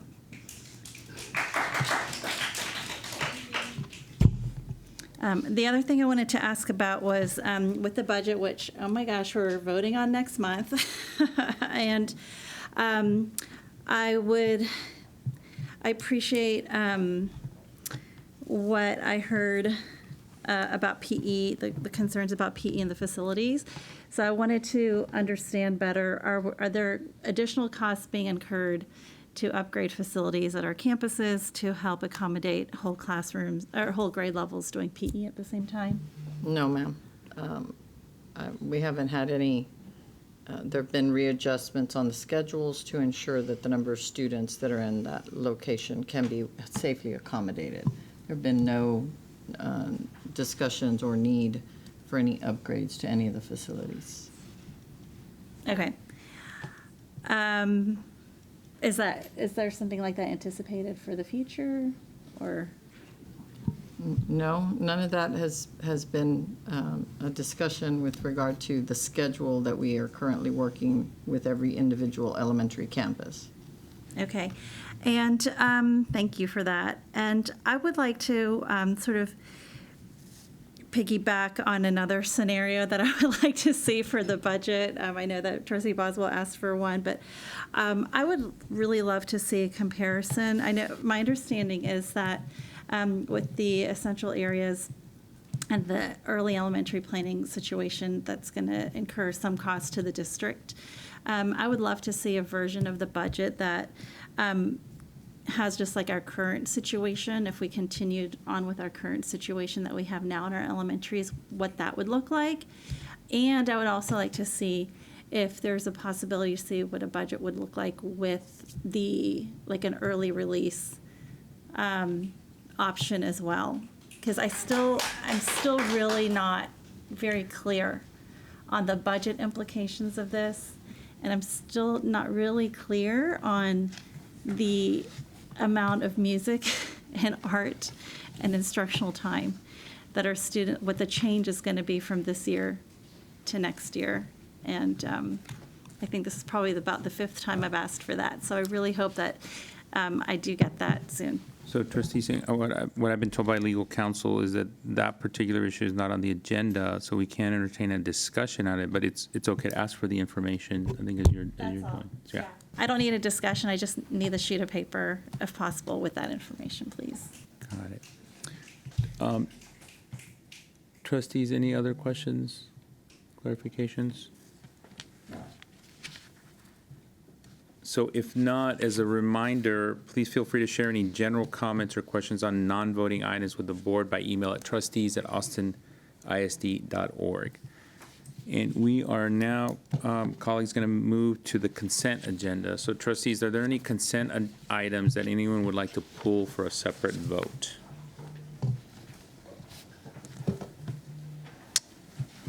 So if not, Secretary Singh, do I have a motion to approve the consent agenda? Yes. Yes, I move that we approve, let's see, item 9.1, I'm sorry, item 10.1, items 11.1 through 11.7, items 12.1 through 12.4, 13.1 and 13.2, items 14.1 through 14.4, and that's it. 14.4, okay, great. Is there a second? Second. Having a motion by Secretary Singh, I'm sorry, trustees, are there any questions on any of these consent agenda items? Trustee Ashe? Yes, I was asked by my colleague Letitia Anderson to read something. She had to leave the meeting because she wasn't feeling well, and asked me to read something regarding item, make sure I say exactly the right one, item 14.2, which is FFH local. And her statement is, I would request that the policy committee add a future amendment to this policy during their next meeting for consideration by the full board to add language that would consider addressing discrimination due to hairstyles to ensure students are not treated differently for their racial, cultural identity and asked to change their hairstyle or natural hairstyle. Thank you for this consideration. And now I will stop speaking for Trustee Anderson and reiterate something that we as a policy committee had discussed, was that FFH local, we were expecting to actually come back to the policy committee, that we knew that this was the first step in multiple steps at looking at that particular policy. And so we will take this and bring it back to the policy committee. Thank you. Trustees, any other questions, discussions on the consent agenda items? If not, having a motion by Secretary Singh and a second by Trustee Ashe to approve consent agenda items 10.1, 11.1 to 11.7, 12.1 to 12.4, 13.1 to 13.2, and 14.1 to 14.4. All those in favor, please raise your right hand. And the motion passes by all those on the dais. We are now going to move to the abstention items for separate vote.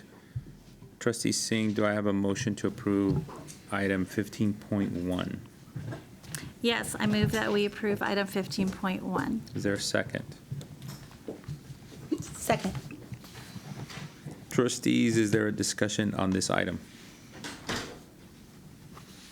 Hearing none and having a motion by Secretary Singh and a second by Trustee Ashe to approve agenda item 15.1, all those in favor, please raise your right hand.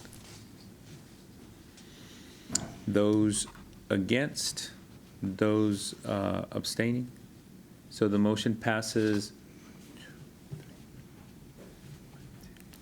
6-4, 0 against, and showing Trustee Wagner abstaining from that vote.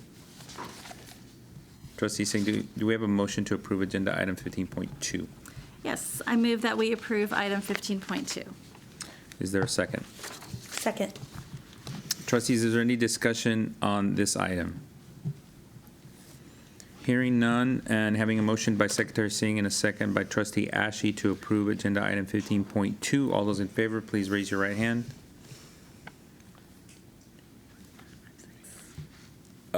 Will you keep your hand? Yeah, okay, great. All those against and all those abstaining.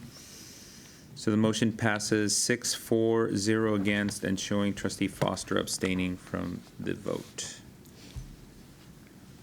So we're now going to move to agenda items that are on separate vote. And so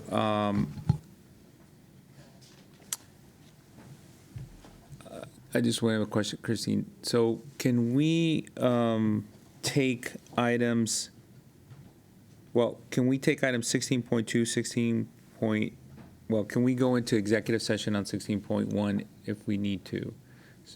Yes, you can do that first, or you can have your open session discussion and then convene into closed session. Okay, to complete. so why don't we do that? Why don't we have an open discussion, and when we start asking questions that might Yeah, if you need legal advice. legal advice, we'll move into executive session. So, Trustee Singh, do I have a motion to approve item 16.1? Yes, I move that we approve item 16.1. Is there a second? Second. So trustees, is there any discussion on item 16.1? Trustee Zapata, I'll recognize the Trustee Zapata. So what are we, so 16.1, we're already taking a vote on that? Yes, we currently have a motion to vote for or against the acceptance of the application for Project Gateway. So there's been a motion and a second. We're in discussion Okay. around it. And this is where we can ask those clarifying questions. And then if we need to, we can go in executive session, or we can agree to call for a vote on the motion. Okay. So if you all going to have any clarification questions on it? No, I don't have clarification. So Trustee Lugo is recognized. All right, thank you. All right, there was one commenter. I'm trying to look for the question. And I have to say, I haven't studied Chapter 313, so I don't know this answer. It's a legit question. What happens in these agreements, and maybe this is a legal question that needs to be, I don't know, let me ask it, and then we can take it from there. But with these types of agreements, if the corporation were to not fulfill a particular part of the agreement, is there anything that school districts do in response to that or can do? Generally Is that speaking. Mr. You Thompson? do have representatives Yeah. from Thompson Horton also. We're having our next counsel that represents us on the item, Mr. Thompson, to answer the question.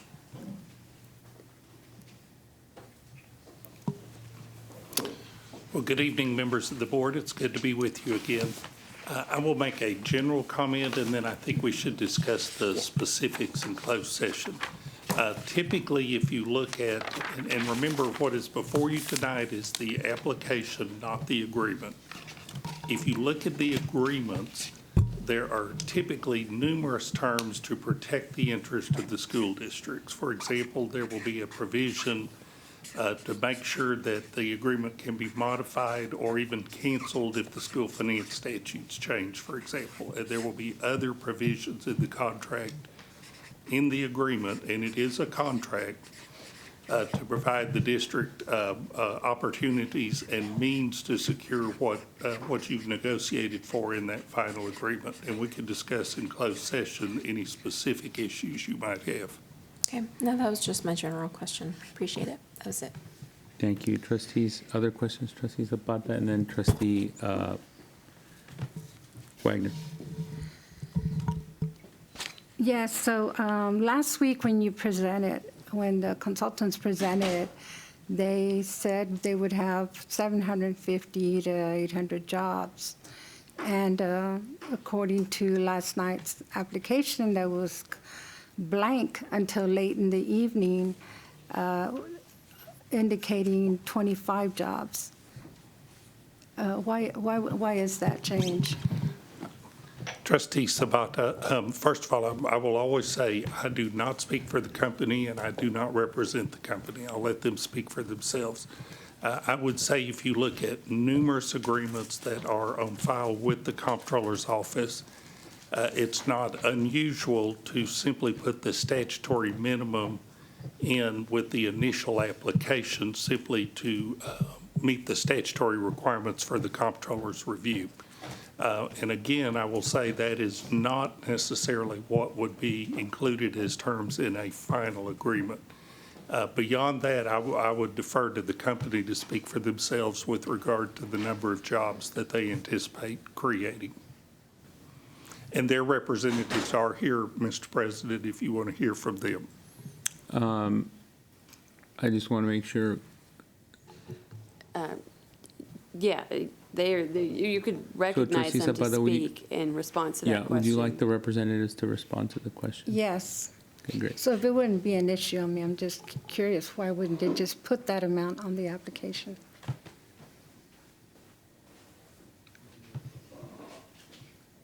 Yeah, if you didn't introduce yourself. Good evening. Pleasure to be here this evening. And in response to the question, there has been an application that has been uploaded to the school district site this evening, indicating a total of 500 jobs for the applications. And in our preliminary presentation, everything we presented were estimates at the time, and we presented that in a manner of potential to the district. Will you introduce yourself again? Sorry, Michael Latour with Kroll. Thank you. Also, you stated last week that the jobs would be paying $100,000, and in the application it stated $68,000. $68,000 is the required minimum as part of the 313 program is required. So the applicant is committing to a minimum of the 110% of the average county wage rate, which is similar to the 25 minimum. Those are minimums, but everything is obviously at a later date when the contract is drafted, discussed. And you also stated that the CHIP funding was, that we needed this abatement so the CHIP funding could, that you would also assist, but that hasn't even been passed in Congress. That's right. And the project hasn't been approved, so this is all preemptive of what potentially could happen into the future. And so if the district does not pursue this, you would still be able to do it regardless. You started with one application but now I understand there are two applications because you haven't decided where the site is going to be. Correct. There are two applications for your review as presented last week, where we were looking at the two different sites here in Austin, one at Bluestein and the other in Oak Hill. So you're asking for two abatements? There are two applications that are being presented for review this evening, of which in the future, one location, could potentially be selected if Texas is chosen as one of the sites for development. Okay. Thank you. You're welcome. Trustees, other clarification questions, other questions? I know, I'm sorry, Trustee Wagner. Thank you. I did just have a few clarification questions that are some questions that have been coming up both in conversations I've had with constituents prior to tonight as well as hearing in our public comment. I know there have been a lot of concerns about transparency in the process and making sure that our public is clearly engaged and understands what is being discussed. So I did want to ask if you could kind of elucidate what the difference is between our conversations that we're having in open session versus what conversations are required to happen in closed session and why, so that it can be clear why we may adjourn to executive session for something. Sure, and I will also defer to your board counsel and your general counsel for this.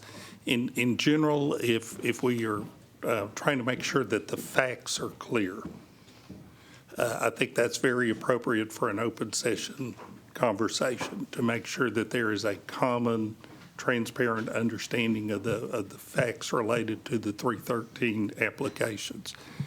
If you are asking for legal advice about those facts, we need to have that discussion in closed session. And is that to not expose the district unnecessarily to legal risk? Is that why? It is, right. Obviously, one of the provisions of the Open Meetings Act always allows any governmental body, not just school districts, to seek and receive legal advice of counsel in closed session in accordance with the bar rules that apply to all attorneys in the state of Texas. There are other exceptions that may come into play while you are in a negotiation where discussion of certain matters might affect adversely the district's negotiating position, for example. So there are multiple exceptions that we would keep in mind, not only in the conversation tonight, but if the board should choose to go forward in any conversation about specific negotiations. So it's not really an avenue to a backroom deal. It is It merely is to make sure that the absolutely, district's protected. In its it is to protect the board's and the district's interests. It is not in any form, shape, or fashion to avoid public transparency.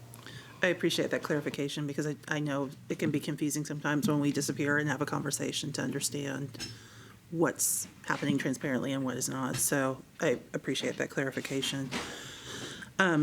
I also am hearing a lot of speakers tonight, particularly talking about if we were to enter into this abatement, that we're effectively pulling money out of schools in the state of Texas through recapture. And of the percentage of the money that would not go into recapture, should we enter into this abatement? Or let me rephrase that. If we did not enter into this abatement and our ad valorem tax followed its way into recapture, what percentage of those funds do you know would go into Chapter 42 or receiving districts? Trustee Wagner, I don't know a specific percentage, but you raise an important issue, and if, Mr. President, if you would allow, I would like to clarify factually, because I did hear that concern. I think it's an important concern to address. I think there may be a misunderstanding around how school finance formulas work. Recapture funds go into the foundation school fund. The foundation school fund is only one of the accounts that actually then funds the foundation school program. You also have general revenue, you have the available school fund, you have other funds that provide money to fund the formulas in the foundation school program, and the foundation school fund is simply one of those. Here's an example to think about. Suppose that I had multiple accounts that I use to pay my house payment every month, and I pay proportionally out of multiple accounts. If suddenly the revenue in one account goes up so that I'm able to pay more out of that account, it simply means I would pay less out of another account. That's the way the funding for the foundation school program works. If recapture dollars that go into the foundation school fund ultimately fund the formulas and the entitlements of the foundation school program, that doesn't increase funding to any district in Texas. What it does is reduce the state's need to take money from other funds, such as general revenue, in order to fund the foundation school program. If you see the analogy there. So increases in recapture, the state actually treats as an indirect source of state revenue, because what you're doing is freeing up general revenue that would otherwise be necessary to fund the formulas of the foundation school program. To actually increase funding to any school district in Texas, the legislature obviously would have to change the formulas, change the basic allotment, or something of that nature. So as a factual matter, two things are true. Recapture dollars go into the foundation school fund. That is a true statement. It is also a true statement that increases in recapture do not provide an additional dollar to any district in Texas. Why? Because you're simply reducing the demand on other funds that would otherwise be called upon to fund the foundation school program. So that's why I've been careful in the past to say to the board that your decision, if you do not pursue the 313 and your recapture goes up, it will not produce an additional dollar for any district in the state of Texas unless the legislature at some point chooses to spend money in those ways. If you grant it, it doesn't take money away from any school district in the state of Texas. So think of that structure. Both of those statements are true statements, but what it really comes down to is that we're funding the foundation school program out of multiple funds, and as we have more money flow into one fund, that simply reduces the amount of money that the state is obligated to take from other funds to fund the overall foundation school program. So your decision is neutral, up or down, with regard to any other school district in the state of Texas. I appreciate that. That's very helpful, and I hope that helps kind of clarify the impact, because I would feel very uncomfortable knowing that we were reducing the tax benefit to other schools through this action. But what I'm hearing from you is that if we did enter into a 313 agreement with NXP, we would be able to retain additional monies into AISD that could benefit AISD directly, but we would not be pulling money away from any other district in the process. That is correct. And under our formulas, and I have to say I represent many districts all over the state, I would love to see a system that indexed recapture, for example, to increases in the basic allotment. So that if recapture increased, there actually was a benefit to schools and children. And That's not how our system currently is designed or operates.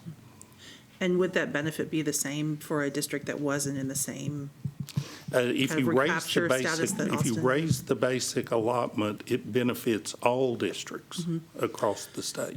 Yeah, and I think my question is looking at how uniquely penalized Right. Austin is under the recapture system currently. It strikes me that Austin has particular benefit from a 313 agreement because it removes some of our tax funding or potential tax funding from recapture. It shelters is the way I would describe it. It doesn't Appreciate reduce your recapture. It shelters revenue that would otherwise be subject to recapture from recapture. And if I could just, Mr. President, again, if I could just briefly summarize the financial impact of the decision. And again, we're just talking about the application, not an ultimate agreement.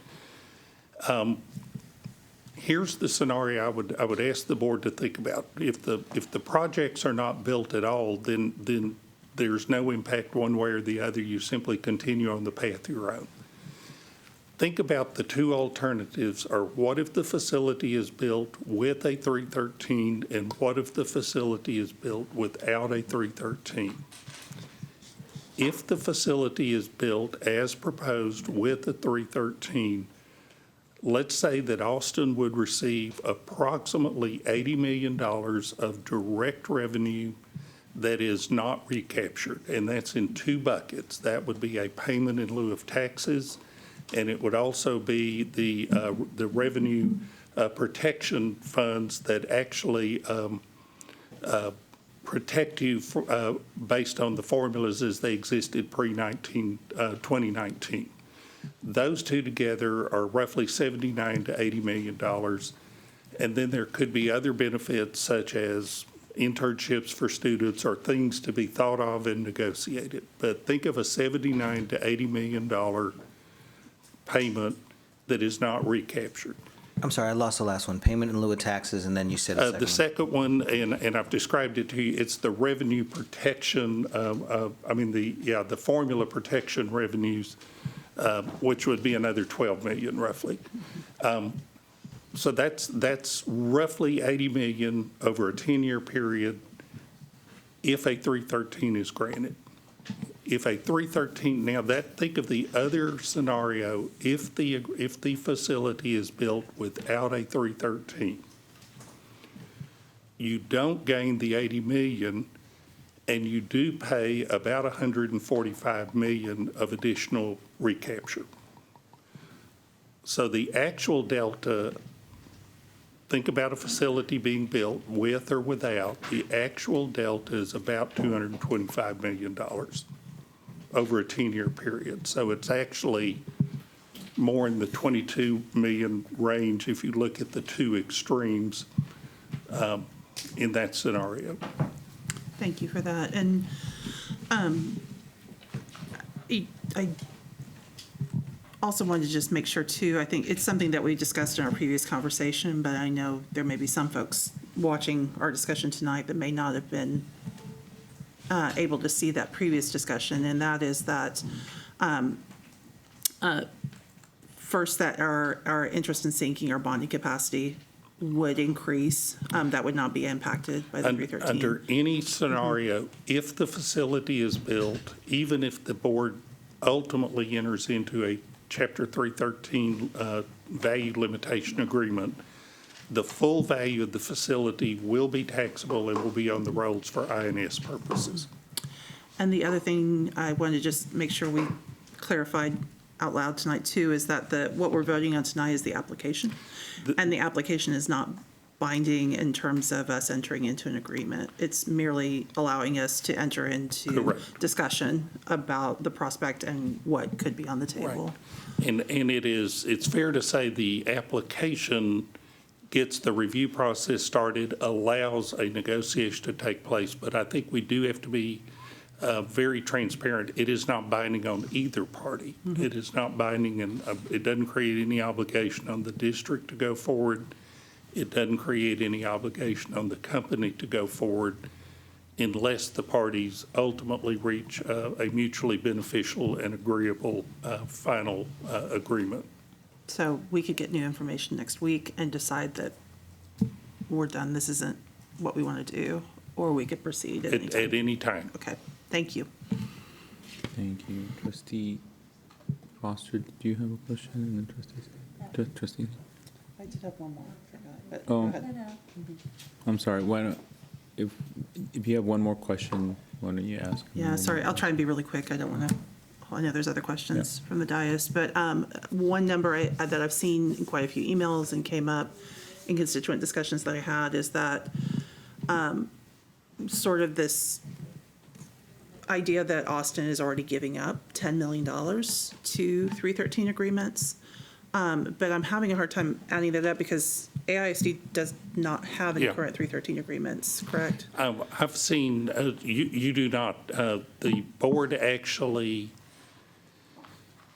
I believe in 2007, may have approved an application, and may even have entered into an agreement with HP, but I don't think the development ever exceeded the minimum threshold. I think those estimates, and I've seen some of those numbers floating around, including during the session. Again, I would describe those as aspirational about how many people wish the system did work, not actual about how the system does work. And that is, and I share some of those concerns. I mean, I understand the point of view. But if, and it's a series of ifs, if 313 did not exist, if every project that has been funded through a 313 were built anyway in the state of Texas, and if the additional revenue that generated, which frees up state revenue, were reinvested in the public schools, all districts would have been beneficiaries over the 20-year period. The actual facts simply don't bear that out. I will always say I wish it worked that way, but that is not the way the current system actually operates. But AISD currently does not bear any sort of, or give away You are $10 not. million for any sort of No, 313 agreement I think currently. that is only assigning you, again, sort of a share in that hypothetical Of that I the just whole described. total amount for the That state, yeah. if all of those revenues had been reinvested by the state in schools, here's what AISD's portion of that Mm-hmm. would have been. But not as a result of the decision-making of this board. I or view that previous as, boards, yeah. it's a great advocacy point, and it's a great hypothetical. It is not how the system actually operates. Okay, thank you for that clarification. Yeah, and then, Mr. Tom, just to clarify too, that is the fact that 40% of all recapture dollars come from Austin ISD. currently. Correct. Yeah. Trustee Singh and then Trustee Foster. No dispute about your large share of that. The largest share. The far and away the largest share. I think the first year total recapture was 134 million statewide. So I was corrected. Trustee Singh was trying to make sure that I recognized Trustee Lugo. Okay. All right, thank you. So just in general terms, right, not specific to this application. So a couple of things. So when an application includes the minimum requirement salary, say 68,000. How often does the application and the final contract differ or align? So I mean, if I fill out an application, right, I have a corporation for, I don't know, whatever. I fill out this application, I put down 68,000 as the minimum salary, and I'm just gonna take a guess and say, hey, you know what, school district, I'm gonna offer y'all 400 jobs. how often does that application actually become a reality? Like, how close are those realities? I certainly haven't done any overall analysis of the 600-plus applications over the last 20 years. And it may vary by type of project. For example, a wind farm or a solar operation where you're talking about a very small number of jobs, there might not be much variation at all. Large manufacturing operations, and I think even some of the ones in this Central Texas area, I don't think it's uncommon for the application to simply be closer to the legal thresholds to get an application in for comptroller review. But without looking at every one of those final agreements, I would think the final agreements negotiated by the school districts would be much closer to the actual real expectations, both in terms of number of jobs and salaries that you would expect. So the application isn't, depending on the project and depending on other circumstances, the application doesn't always reflect what the ultimate negotiated contract would be. Correct. And I think we could pull a number and show you those variations. And then another I question. haven't done an overall study of it, so. No worries. And then another general question based on your experience and what you've seen over time. How often do these types of agreements yield entry-level positions? I think one of the callers had mentioned, will the agreement result in Austinites becoming employed versus, folks from outside of Texas or, even potentially outside of Austin within Texas? Do you have anything to say about that? I'm going to defer to the company for your specific proposal, but I would expect a large manufacturing operation to produce a wide variety of jobs at different levels of experience and training. Okay. So based on what you've seen in the last 20 years, you can't really give like a guesstimate like, hey, you know what, most of the time these corporations that get these agreements, they actually do create jobs for the local folks. I believe they do for this particular type where we're talking about manufacturing projects of this nature. I wouldn't want to venture a percentage. I haven't looked at it for that purpose. All right. And then would it be possible for a brief kind of commentary on, so Chapter 313, as some folks might know, and was mentioned in the comments and probably in the board docs too. So this was a rare occasion. I'm saying it's a rare occasion. That's my opinion. It was a rare occasion of bipartisan agreement to allow Chapter 313 to sunset, which means to end. Would there be any commentary as to why that may have been? And I encourage anybody from the public who's interested in this particular agenda item, they can take a look at the Texas Public Policy Foundation. It's like smack dab in their issues tab, as well as more centrist or left-leaning public policy agencies. So I'm not sure if that's something that you would be able to speak to help the public understand. Any comments I made would just kind of be an educated guess. I did not have any direct involvement in it during the legislative session, but I did watch it closely. And I think you did have, particularly as you moved into the latter stages of the legislative session, a convergence of different groups across the political spectrum for very different reasons. Some was an objection to wind and solar and renewables being included, for example.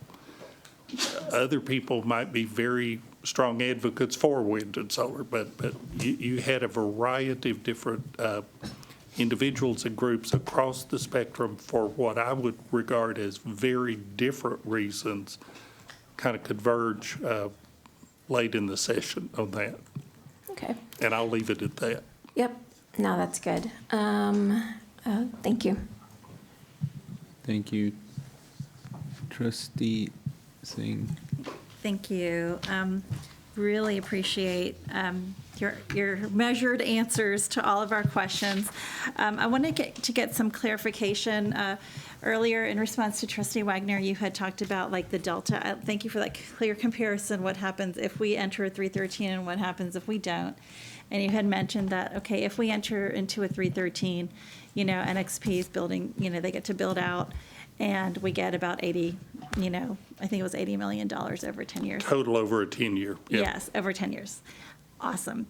But if we don't, the delta was going to be, we don't get that $80 million, plus we pay more in recapture. You pay 145 roughly million of additional recapture under the current formulas. Okay. But it's not, but we'd also be collecting more in property taxes as well. Well, the 145 that you are paying comes out of your collections, and I would defer to your CFO on what portion you would retain to offset that 145 million payment. But Okay. you are correct. Yeah, so the would- that's not the absolute it's not delta. a full loss, It's right. just looking at the change in Right. recapture payments, but if you're bringing Correct. in more, Yes. that makes up for a lot of that. Okay, so just wanted to clarify that. Yep.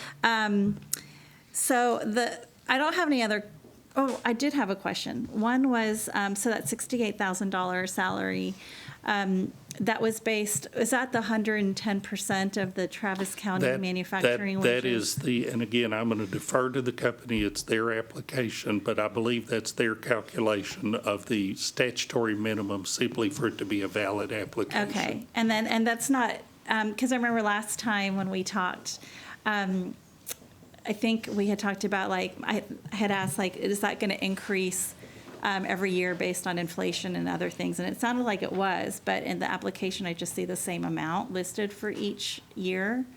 So is it not adjusted for inflation? It's or- the Texas Workforce Commission's report, so we take the numbers as reported by the Texas Workforce Commission. And Okay. those are the rates that are applied, and that's the statutory wage minimum. Okay, so they're not, okay, so it sounds like it's not being adjusted then. And then the last thing is really just more of a statement. And so I was actually prepared to vote for this because I thought it was worth pursuing. I think the bigger vote happens after, later on when we're really negotiating everything. However, I was when Monday night I didn't see the completed application, and then Tuesday night I didn't see it, and we didn't get it. I really didn't see it till this morning. Just know that I'll speak for myself. I'm a volunteer. I have a job. This is a 56-page application or something like that. Or 58 pages. And so I am interested in this. Like I said, I was prepared to vote yes tonight, but I think I'm going to have to abstain only because speaking for myself, I just want to really make sure that going forward, we really do have a little bit more transparency and time to vet this, digest the applications and the paperwork that's involved. But this is not to say I'm against NXP or I'm against, the idea of this. It's just wanted to leave that explanation out there before the vote. Thank you. Thank you, Trustee Singh. Trustee Foster? So we're actually in a point of discussion on a voting item, right? So I'm kind of directing towards my colleagues, and actually thank you for your presence here, and don't go anywhere because we might still turn towards you. But I guess for me, there's a lot of interesting and even painful stuff about the realities of our state laws and the realities of how recapture is working and all of that. And then there's stuff about what some people call corporate welfare, some people call incentives, all that stuff. But what we know is that we raised $1.4 billion in property taxes in this year, and that of that $1.4 billion, 746 million, 761, more than half, is going to be lost to us in the context of recapture. So we're not even, that's part of our reality. And I got to, hear from lots of interesting perspectives this week.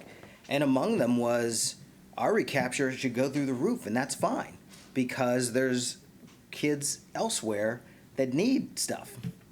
And then I look at, our high schools and I say, okay, there's 36 languages spoken there. And the needs of the kids in that school is not just limited to, say, translation. It also includes, so we've got a high school where 15% of the kids, if I'm not mistaken, arrived in country within the last 3 years. So the needs of those students is more than just a classroom teacher. We need our money. And our books don't balance. And we have righteous pressure that I agree with to consistently push our wages so that things can be even livable here for our cafeteria workers, our bus drivers, our custodians, our teachers, our APs, principals, everybody. So I'm balancing this. And for me, I know I'm supposed to care about how many jobs we produce or how many jobs a corporation produce. I want to know how much money's coming in.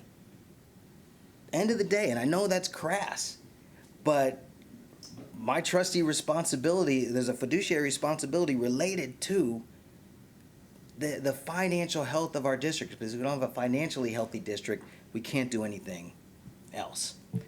So at the end of the day, what I'm hearing, unless I'm mistaken, is that there's going to be a net payment in year one of $18 million? Am I getting that wrong? Am I making that up?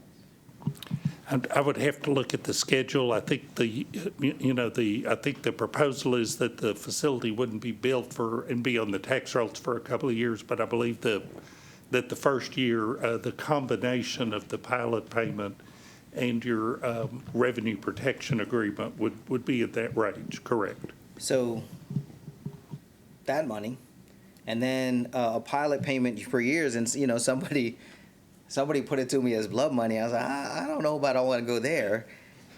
And other folks put it to as a payoff. And I said, it does sound a little bit like we're getting something. So, and correct me if I'm wrong here, but what we're talking about roughly, or in concrete terms, is that for every $100 that an entity would pay in taxes, they're getting a $60 break. Like there's $60 that they don't have to worry about. A company that's probably pretty profitable. And so am I excited about a company not putting its $60 in? No, I'm not too excited about that. But the other side of it is that $40 that we didn't have is coming in. And we need the $40. And I'm thinking about my own household and what it was like when I didn't have no money. And the side gigs and the hustles and what you would do. And sometimes, and no offense to our corporate partners, sometimes it was a bitter pill that I swallowed where I didn't like every aspect of something because I needed that $40. That's kind of where I am tonight. And especially in lieu of where we are and understanding, and I think application is an unfortunate term. Because it's very confusing, I think, to the public. And then for me, I had to think and reread to understand that what we're talking about here is getting in a queue and beginning a negotiation. And then going from there, and this idea that we can pull out at every time. So, where I am, colleagues, is that I'm fine with this vote tonight. I'm not thrilled with all aspects of it. But I can't turn away an opportunity that brings monies into our coffers when we're looking at a 67 or 80, whatever the budget deficit seems to grow every 10 minutes. It kind of ticks me off, but it is what it is. So I find myself saying, I can't turn away money. I can't turn away something that might turn into raises for teachers. So that's where I am. Sorry for the soliloquy. Thank you, Trustee Foster. Trustee Boswell. I appreciate that, Trustee Foster, and I will say where I have been living this week really digging deep into this, meeting with the chamber, meeting with Austin Interfaith, going back and rereading the Houston Chronicle article, which I read when it came out, going back and rereading the Texas Observer article, which I read when it came out, talking with a couple of experts. In more than one conversation, the word evil genius came up describing these programs. And I think that's real, and really trying to sort out my personal concerns about corporate tax breaks and what I am sworn to do when I'm up here, which is to make decisions in the best interests of the students in our district. And when we think about $80 million over 10 years, and we've had students here talking about mental health care, and we have had educators here talking about a living wage for the people who work in our schools. And we have big dreams, our students have big dreams, our community has big dreams. I am in a similar place to you. I think that it's a question that needs to be asked and really seriously considered making that application. I would also say I agree with you, Trustee Singh, that we are one of the rare communities that does ask questions when these come. These come, and districts are usually pretty quick to jump on them. And Austin will be Austin. And for this application not to come to us on Monday when things were posted, I have a major problem with. And that is not a problem just for this vote tonight. This is a problem for the shape of the relationship. For the application to come to us with the bare minimum is not just a problem for the vote tonight. It is a problem with trust in the goodwill and the relationship. And that informs the way I'm thinking about this as well. For us to have a presentation that says 750 to 800 plus jobs at an average salary of about $100,000, and then it to come with the bare minimum is concerning. And I would say, however the vote goes tonight, if we do choose to approve an application, I will not begin to consider approving a next step unless we have done a deep, engaging, grassroots, community-focused project to figure out what we do with this money. This money does not belong to the board. It does not belong to the administration. It belongs to our community if we choose to go there, and our community needs to shape what we do with this. And that is my charge to all of you, if we do this, to hold ourselves to that. Because I'm not sure what I'm doing tonight, but I can tell you I do know that I will not vote to approve any agreement that doesn't include that hard work in partnership with NXP and our community, if we choose to move forward. Thank you. Thank you. And I will always take the chance to say, and thank you, Mr. Thompson, for talking about school funding in Texas. We are the bottom 10 in per student funding in the country.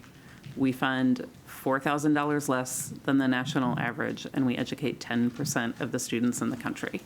And Trustee Foster, you said, we hate that our state puts us in this situation, and I hate that our state puts us in this situation. And circling back to that basic allotment and per student funding, that is the fight we have. Thank you. Great. President Reagan, so just to respond, I am appreciative of what both of y'all are raising in terms of the timeliness of the application, in terms of how it rolls out. And I'm so sympathetic to what Trustee Singh said about the time to read and the time to consider, because I think we can be challenging, but at the end of the day, we're fair, and I think even gracious sometimes.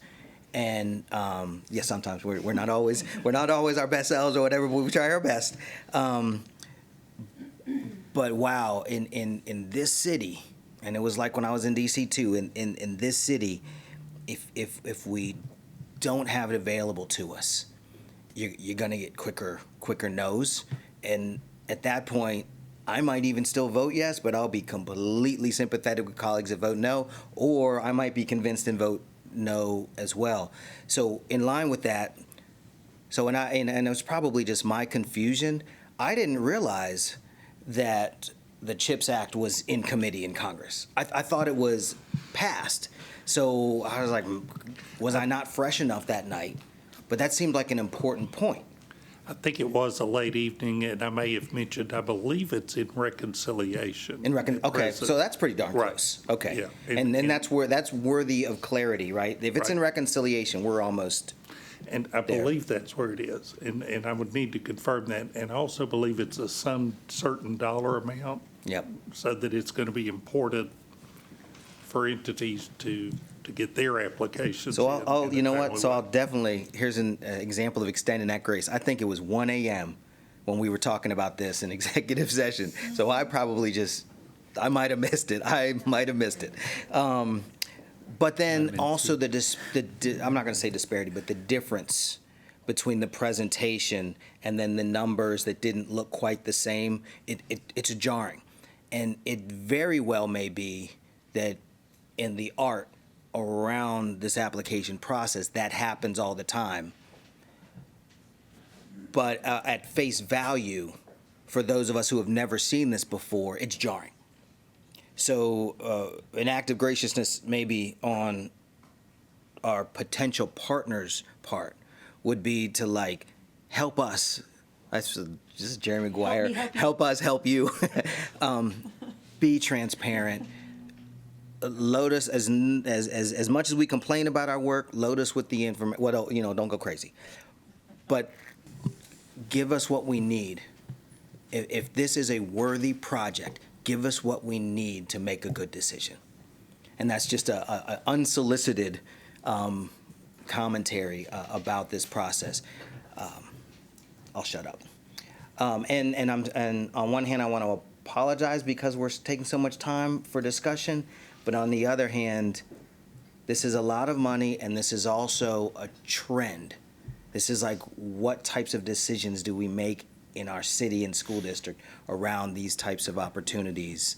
So even with the discussion, I think the discussion is important.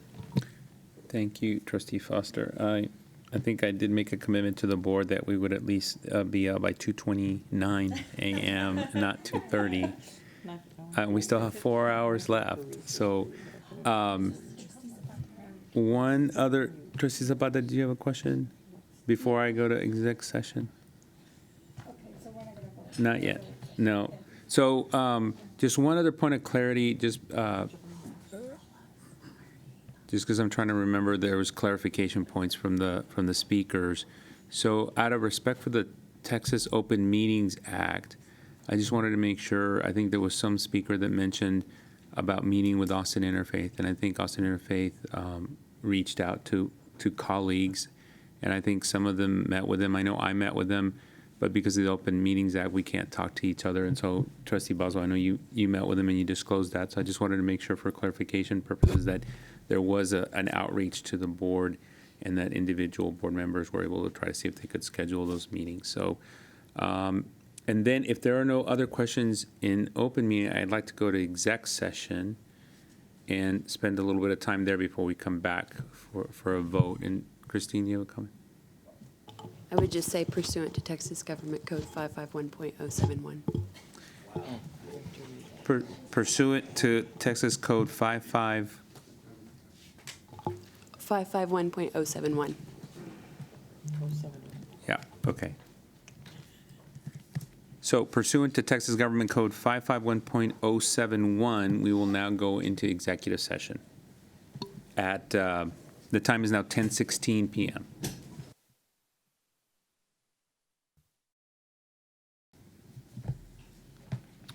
Good evening. We will now reconvene the open meeting at 10:54 p.m.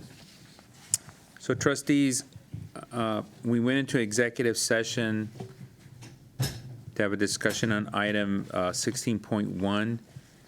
And we have a motion by Secretary Singh and a second by Trustee Ashe to approve item 16.1. And I just want to ask one last time if there's any other items for any other questions for discussion. I'd like to call the question. Okay. So having a motion by Secretary Singh and a second by Trustee Ashe to approve Agenda item 16.1, all those in favor, please raise your right hand. Hold on, I think Ophelia actually wanted. Oh, I'm sorry. Yes, let me recognize trustee Zapata just real quick. Yeah, sorry about that.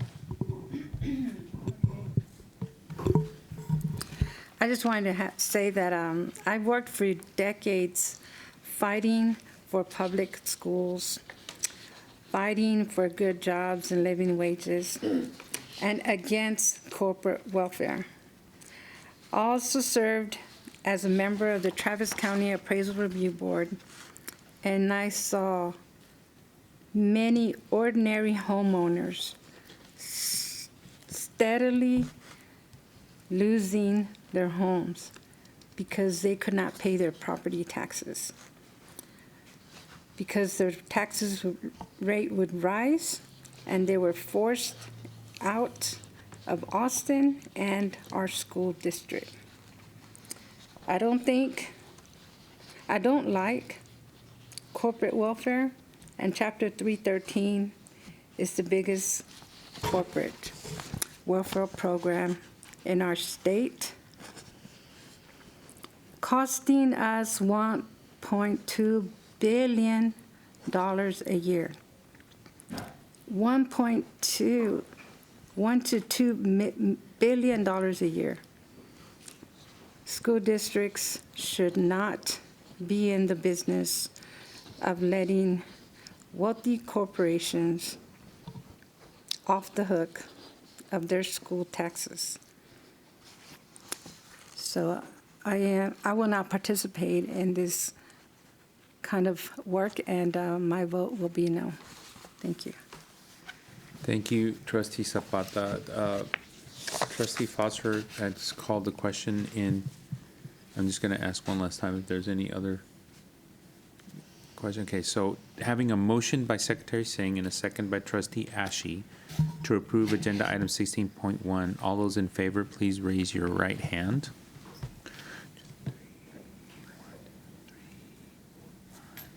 All those against? All those abstaining? So the motion passes 5-4 for the motion, 2 against it, and 1 abstention. So, trustee Singh, do we have a motion to approve agenda item 16.2? Yes, I move that we approve item 16.2. Is there a second? Second. So trustees, is there any discussion on agenda item 16.2? I have. Trustee Ashe? Oh, no, Oh, I'm sorry. Trustee Singh. Yeah, I just had a quick question for our legal counsel, actually, which is, so I'm generally in favor of this. I think it was, and maybe this is also for trustee Ashe, as our policy chair. Does our policy allow us to add to this contract or to this motion a requirement that the trustees vote to renew these contracts if they exceed $500,000 a year?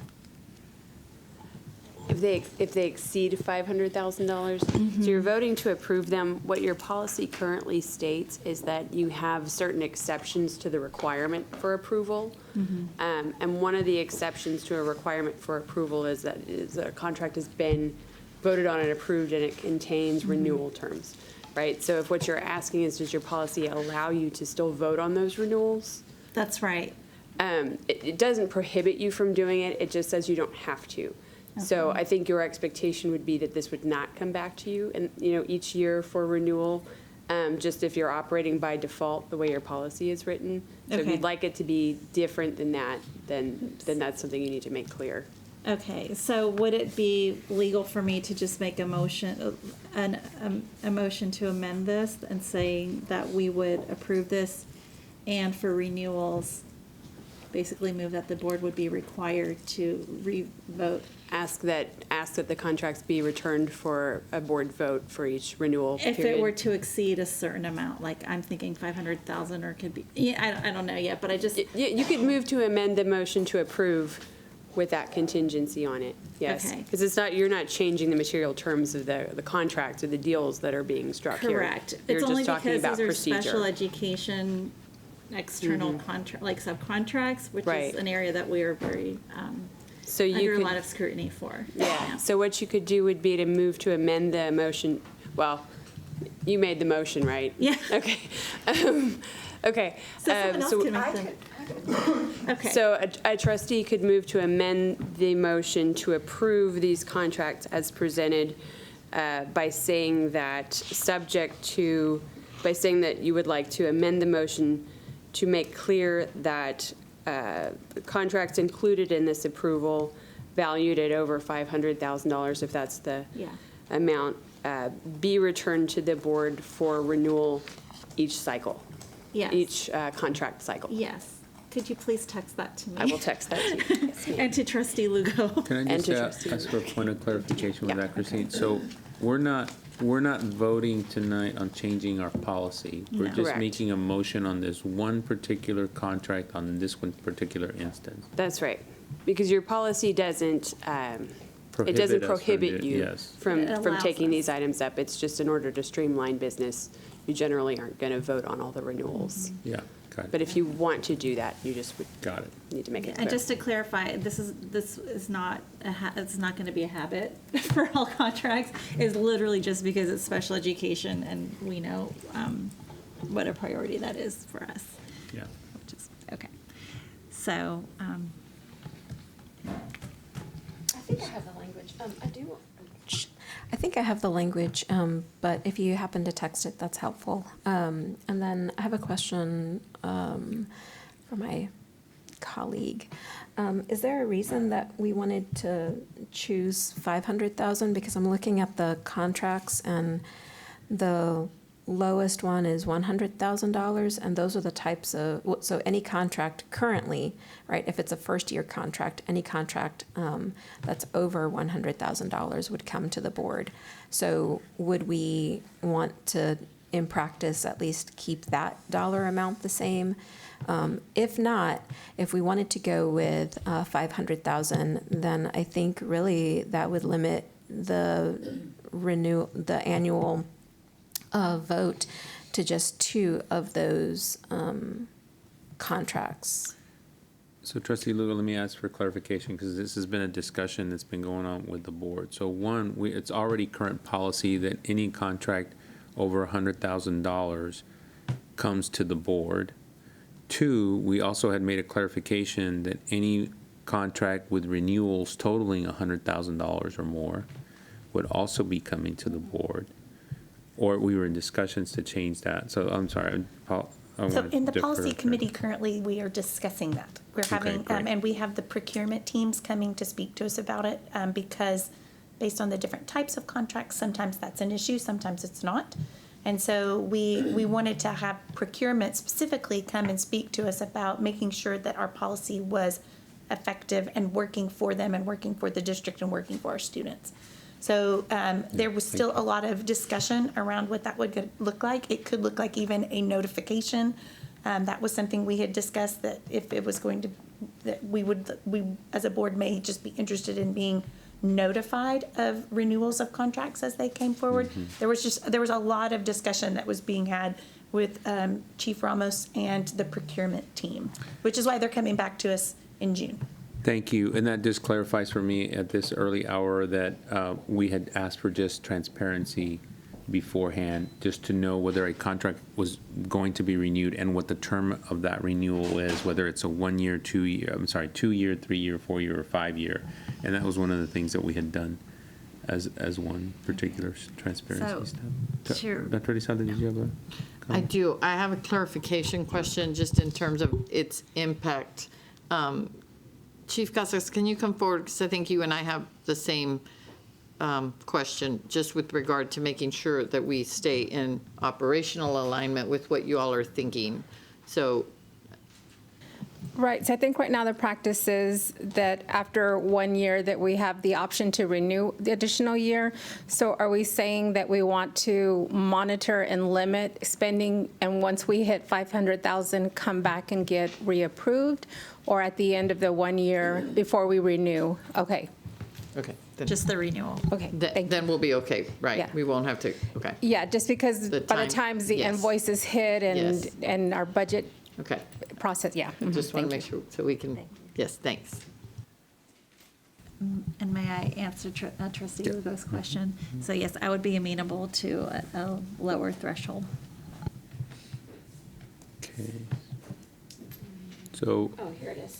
Got the- give me- trustees, any other questions before we recognize trustee Lugo for an amendment to the motion? Trustee Lugo?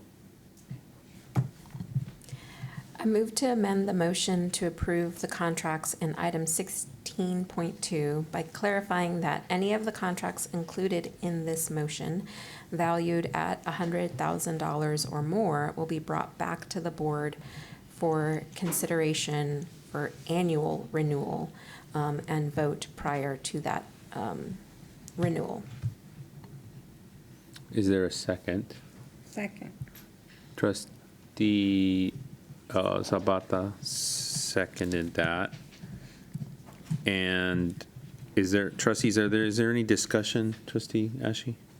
Just in the spirit of the conversation that was already being had at the policy committee meeting, just to double check with administration and that $100,000 limit, that number would still allow us to be effective in our practice of the services being provided to the students. Because I know that was one of the questions that we had was that sometimes having to wait on the board for the renewal could delay the services, depending on certain contracts.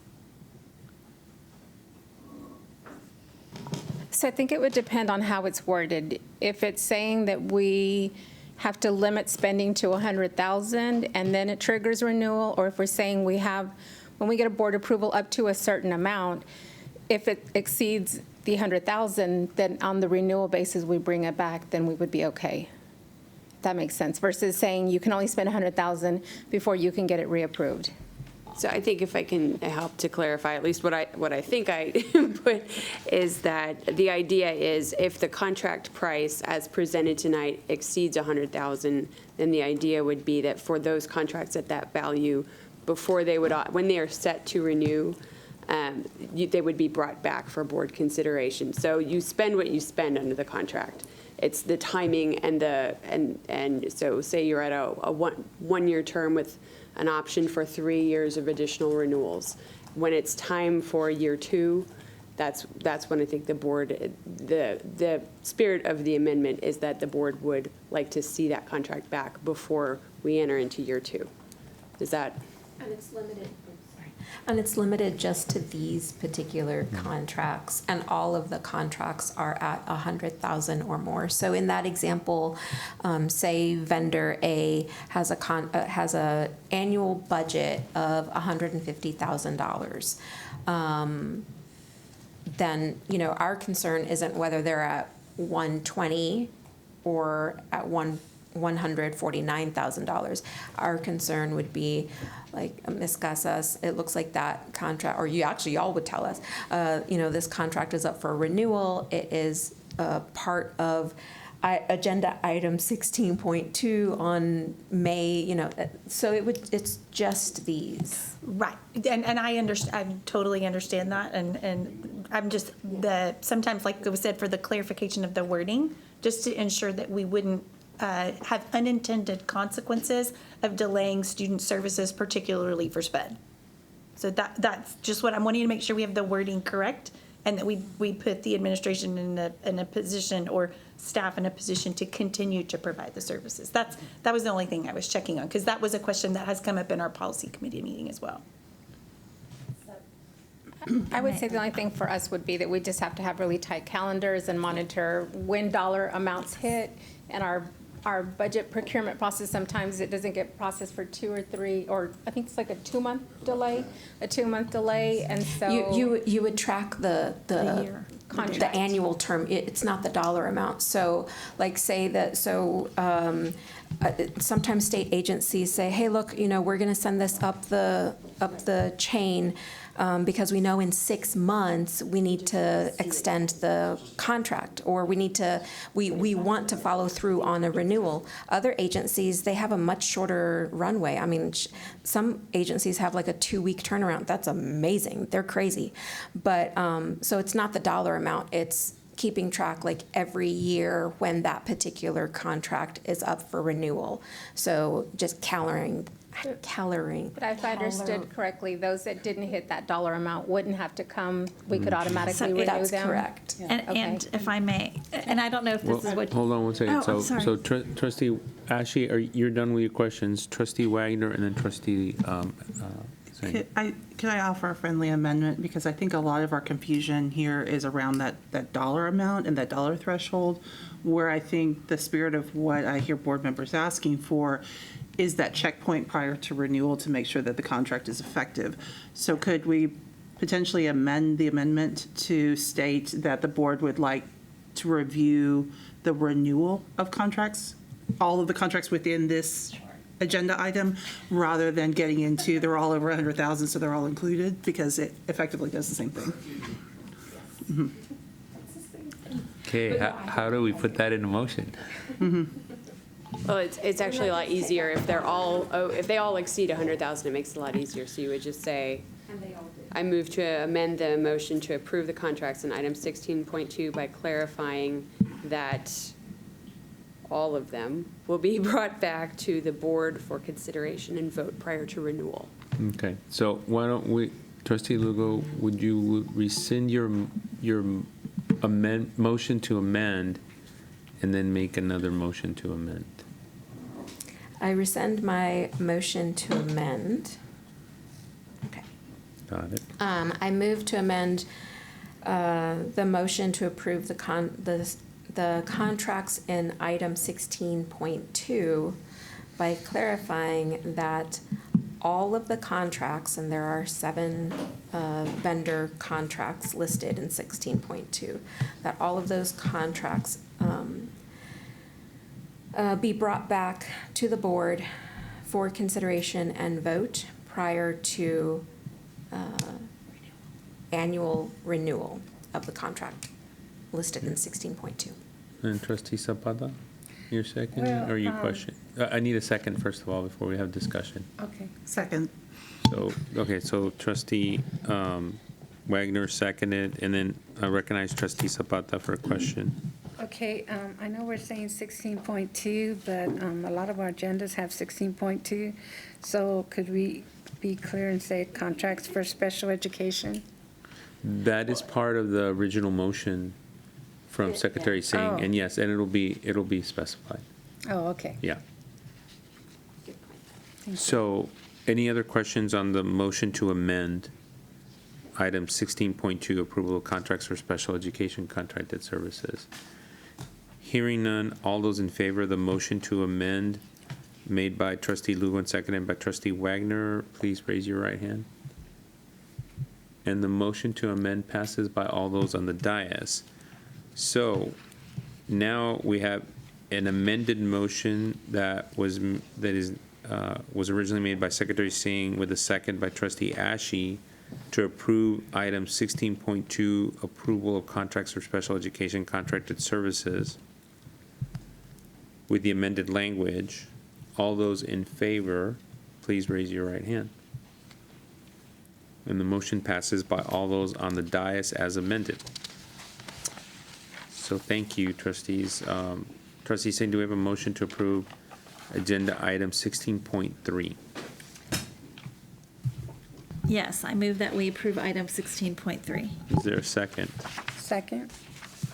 Trustees, is there any discussion on this particular item? Trustee Lugo and then Trustee Singh. Okay, well, what time is it? 11:13? Let me see how long I can keep us. I'm kidding. Take the Dr. Pepper away from me. Okay, so Dr. Lizalde, I know in previous conversations you've helped us understand both the art and the science that goes behind determining what the goals are, and I'm referring to, the percentages, the proposed percentages per school year.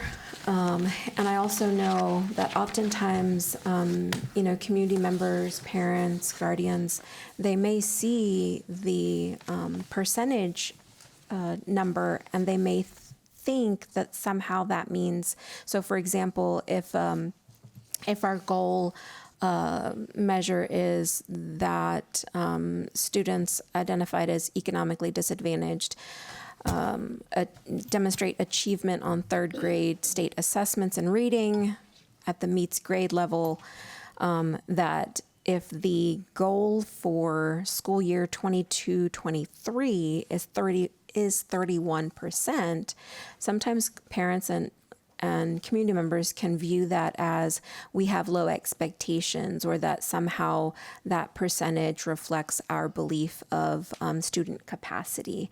But I know you've been able to explain to us the like I said, the science and the art behind determining what those targets should be, and also explaining some of the nuance of that. Is there a way for you to share that with us again?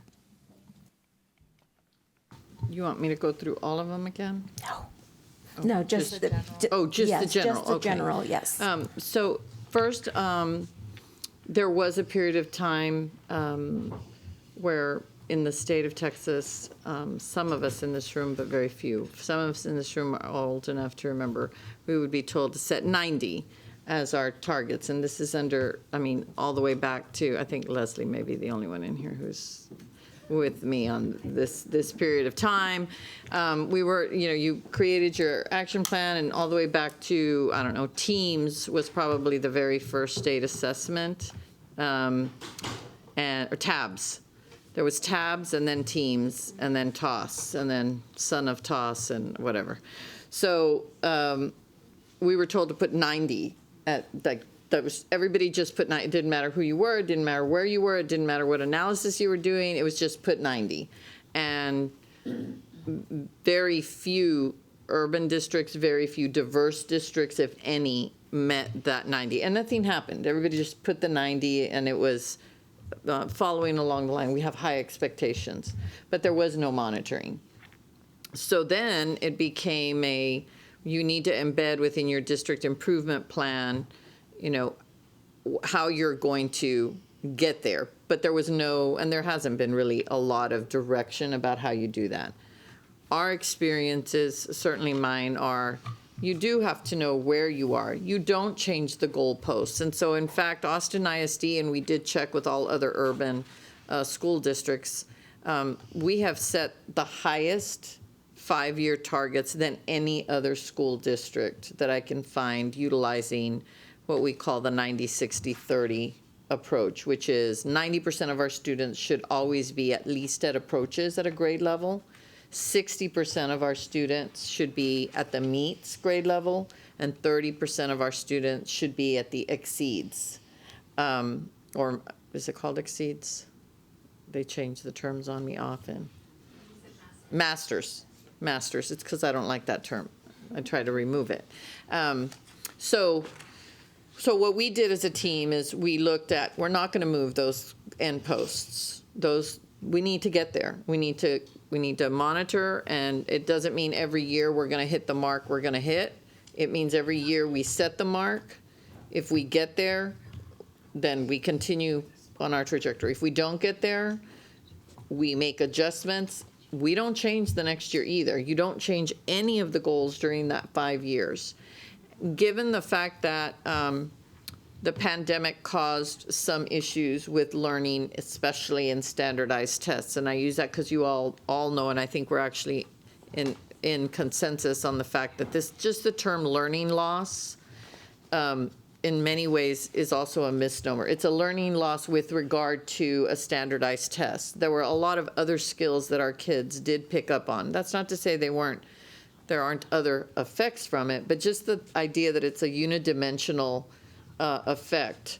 However, on standardized tests, we saw more than every district in the entire United States have seen more than a 2-year drop in the 2 years of academic growth by any measure. And so the idea that within 2 years we would be at a place where we were 2 years ago does not seem reasonable. We do expect an accelerated growth after year 2. We would expect what we would call disproportionate gain. Each group of students that comes in, particularly as we hopefully leave a pandemic into an endemic, I think is the term, those students now, particularly that are, let's say, in kindergarten this year, and each year after that, we should be expecting that by the time they get to 3rd grade, yes, we have to be there, which means that within 3 years, we should see some real we should be starting to get very close to that 90, 60, 30. But to be fair, to expect, given the fact that not only this year was not either a normal year, we went back and looked, we had 2 6 weeks where in some cases, some campuses, average attendance was 82%, which is in some instances 16 to 17 points lower than they typically had. And we all know that attendance is directly correlated to student academic outcomes. So that's why we then took the approach, and you're going to have to help me just with the overall reminder of what the percentages were, Jacob. We did go back and do some analysis. And so in order to get us my professional recommendation, go ahead and go through the percentages real quick, please. So we looked at a 10% gain to a 15% gain to a 20 to a 25 to a 30. And that is true for all of the items except for our 11%. I'm sorry, I should have brought my computer with me. 3rd grade math, which is at 11%. And because we knew that there actually needed to be even a little bit more acceleration on there, that one goes 15, 15, and I'm sorry, I didn't write that one down, so I may be off on my math while I'm doing it, but it's 15, 15, 20, 25, 25. And we anticipate that we can get there on that one because as you all have participated with us, that's the area in mathematics where we know there was a skill set that wasn't taught at all. And when you fill that gap, students are able to use that as a springboard and can get caught back up with our teachers and the support that we need to provide our teachers. So that's our overall general recommendation. Thank you. And just one quick other comment. I really do hope that, whether it's a combination of campuses and the district, but helping families understand what this scorecard means. And I'm sure that there are some folks out there, who are tracking the scorecard much more closely than the average parent or guardian. But like I said at the beginning of my question and comment, I think sometimes it's just easy to mistake these percentages for what we think students are capable of versus these are mile markers to that goalpost, the ultimate goalpost within this tracking period. And as much as I hate to say it, I mean, looking at the rising 3rd graders, that year and a half of the pandemic, I mean, it was really, I don't have any other words to describe it other than traumatic, difficult for them, for their families on so many levels. And yes, I think kiddos probably learned a lot of life skills. We're measuring the academic pieces, and so just wanted to share that commentary. And Trustee Lugo, the wording you used actually helped me to think you're absolutely right. This is not our expectations of students. This is our expectations of our system. And that until we get the system ramped up, So, and it just hit me when you said, you're absolutely right. Thank you for saying that. This is not about our expectations, having low expectations of students. It's that we know it will take us some time to create the system that will support students from an equity standpoint, with cultural relevancy, with identifying the areas that need to be tailored to individual students, that when that system is fully developed, meaning we provide wraparound services, support for teachers, our students will meet high expectations, but that right now, our system, it really is a reflection of our system, not a reflection of our students. Great, thank you, Trustee Singh. I appreciate that. So maybe this question is for President Rodriguez. If we were to approve these targets, we as a board could still amend them a few months from now, couldn't we? I think, Like for the next, like, yeah, I think the like these aren't timing. set in stone. Yeah, the timing needs to work, but I think Dr. Lizalde probably, there has to be a conversation, a collaboration with administration, just to make sure that those are feasible and that there's a rationale behind it, but I don't want to speak for the administration. I just wanted, though, to review the actual training is you are not supposed to change them, only to increase them. Like if you Okay. need them, but you are actually not supposed to change them. Well, I was thinking about making them, okay, so here's the deal. Here's what I'm thinking. Like, this is, and I don't think I'm gonna die on this hill, but it is still, despite all the explanation, it is so hard for me to support a system that says 31% of our students, of our third grade economically disadvantaged students will be reading at grade level. Like that, like to me, that I know there's trauma, there's this, there's that, but maybe there's something in our system that we're not doing right. You know, because 31% is still less than a third, and it's hard for me to wrap my arms around. You know, at the end of the next school year, we're still not even at 1/3. So, I mean, that's the same rate that we have for our students in special education. We gave them the same target. Now, that's for all grades, all subjects. But, you know, but I'm just saying, like, that's kind of where I'm just like, could we, if we wanted to, like, you know, we still have, a lot of things are going to happen between now and the end of the next school year. So anyway, that's what's on my mind right now.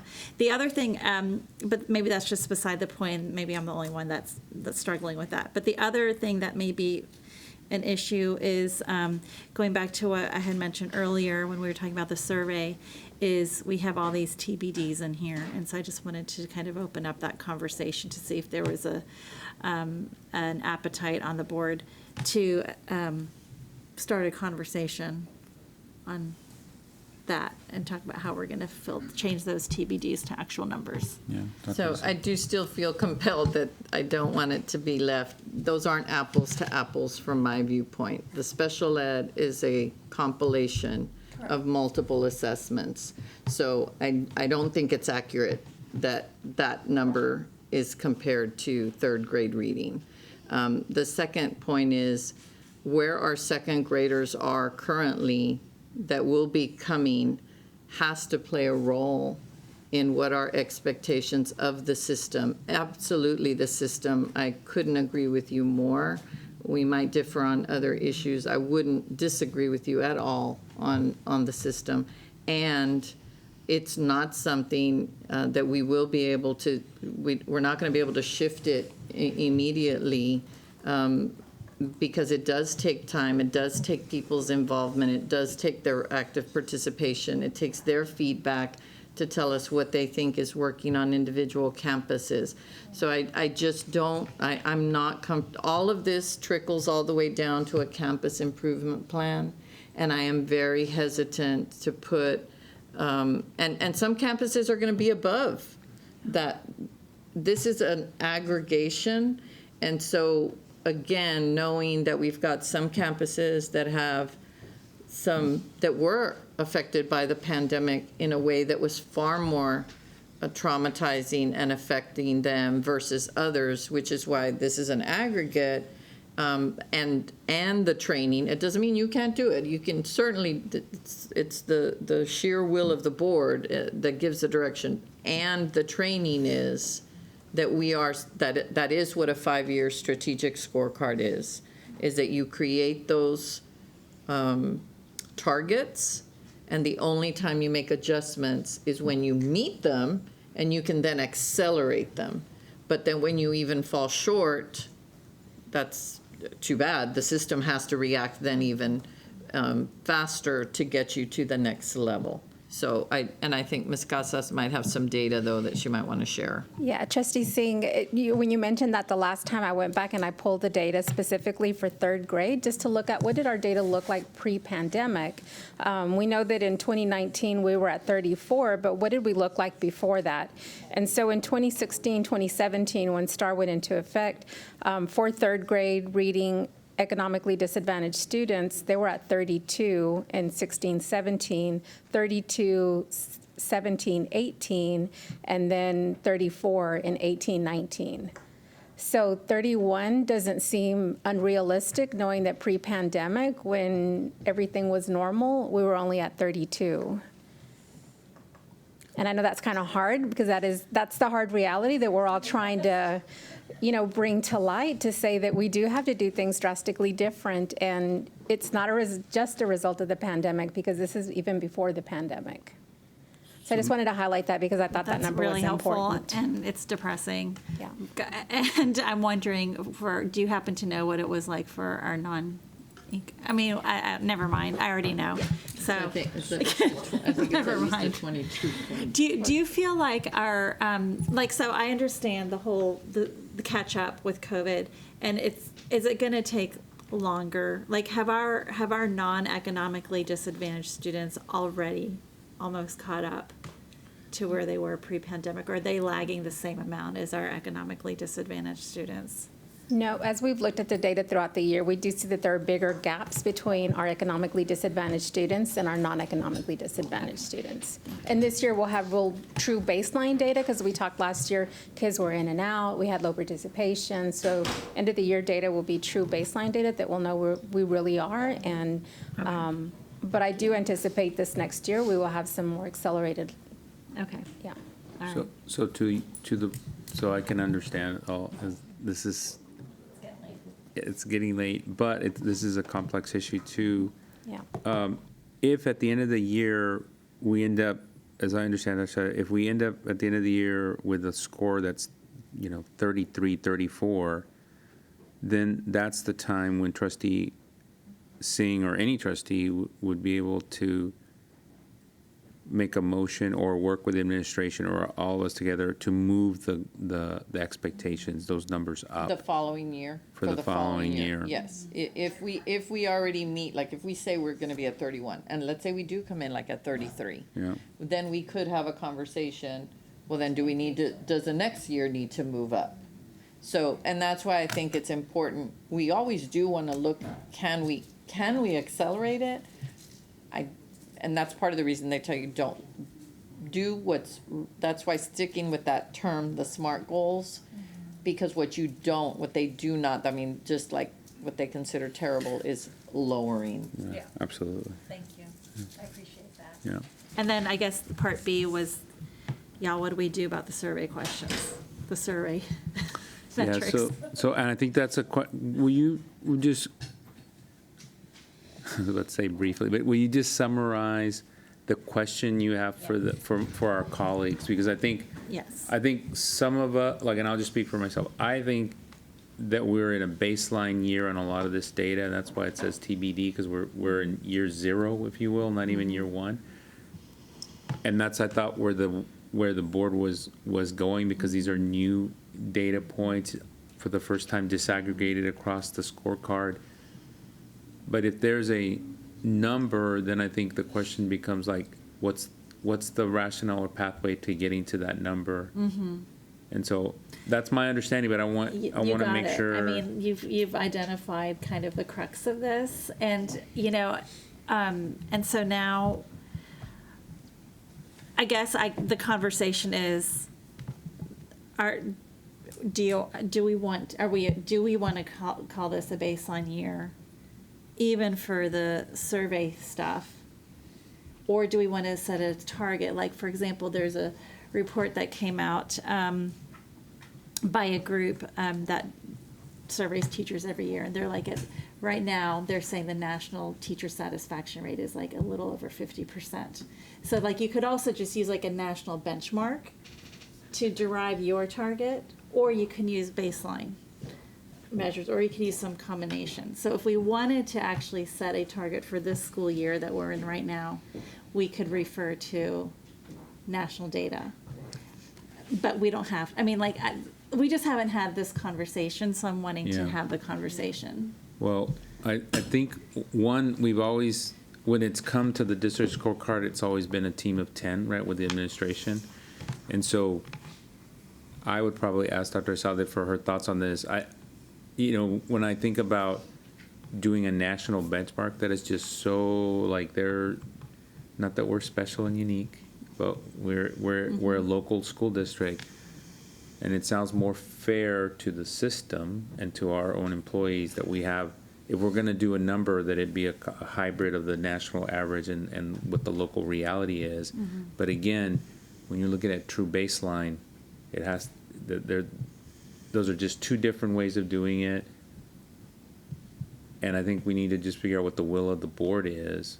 And I might just go down the line, but Dr. I don't know if you want to add to this, because I think I may just go down the line, just say, where do you want to go? Because we're not going to finalize any of this tonight, but we have to figure out what the work is going forward. So, and I don't think it's a hill I'm going to die on either. I just want to set it up in a with rationale. So I would be concerned about a national, because we haven't used national data for any of the other. We didn't do that with anything else. We didn't say what's the national reading. I mean, we used actual contextual data points to give us indicators. So I would prefer to, I still don't think even using like the TEL survey, part of the reason we went with Panorama was because we heard so much that the TEL survey wasn't giving us more information. And so we were working to develop something that would provide that more direct correlated information. So number one, my recommendation will first be, and I don't think we need to have TBD all the way across. I mean, I think we would, under a baseline, that we would look at where we are, and that we would then use that and come back to you with you being comfortable. Let's set this next one and next one and next one. With you absolutely telling us that in 2025, we think you should be at, if 90% is where you think the kind of satisfaction we should have, then we would put that in that fifth year, and then we would develop this. If the collective of the board is, no, we need a number, then I think we would need to spend at least a little bit of time looking at where we did have some TEL survey data that would be a little more contextualized, that I still don't think is a real tight alignment, but we could do it. It's not going to be like, this is going to make or break the scorecard. So as I'm listening to you, that sounds like more work than I think I probably want to do now. However, so I think I can live with calling this year a baseline, but I do still think that we need to figure out which questions are going to create that index. So I will sort of amend my angst from the baseline versus target to what's going to be, what's going to count. And can I just add to that? I know it's getting late. It's like, I wonder out loud whether TBD is the appropriate wording there, whether we just change that to just say baseline year. Yep. Because I think the public You're right. can misinterpret what TBD means. Yes. Like, oh, that's not our work. It's not, like, it's unfinished homework. It's not. Like, we know exactly where we're headed, and we know that this is the baseline year.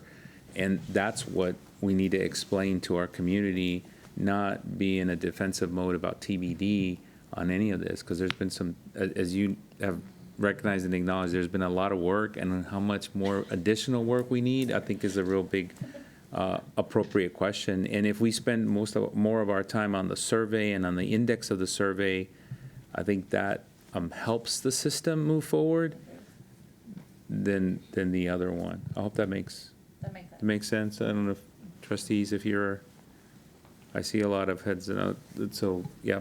I mean, I would say I share the real interest in narrowing down the list of questions that we want to focus on and figuring out which ones match the values that we're trying to measure here. Yeah. I think that is the most urgent work, and I think at the same time we talk about that, I would love to have us talk about that final goal, that final year goal. Like, what is it that we feel is an appropriate place to get to as a community? Are we looking for 50, 75, 90? Like, what are we looking for, and how are we going to come up with that number in a rational way? Yeah. So those to me, and then we can figure out the rest of it. I hear that. So we're good, kind of, Trustee Lugo? I'm just going down the line now that Lynn started it.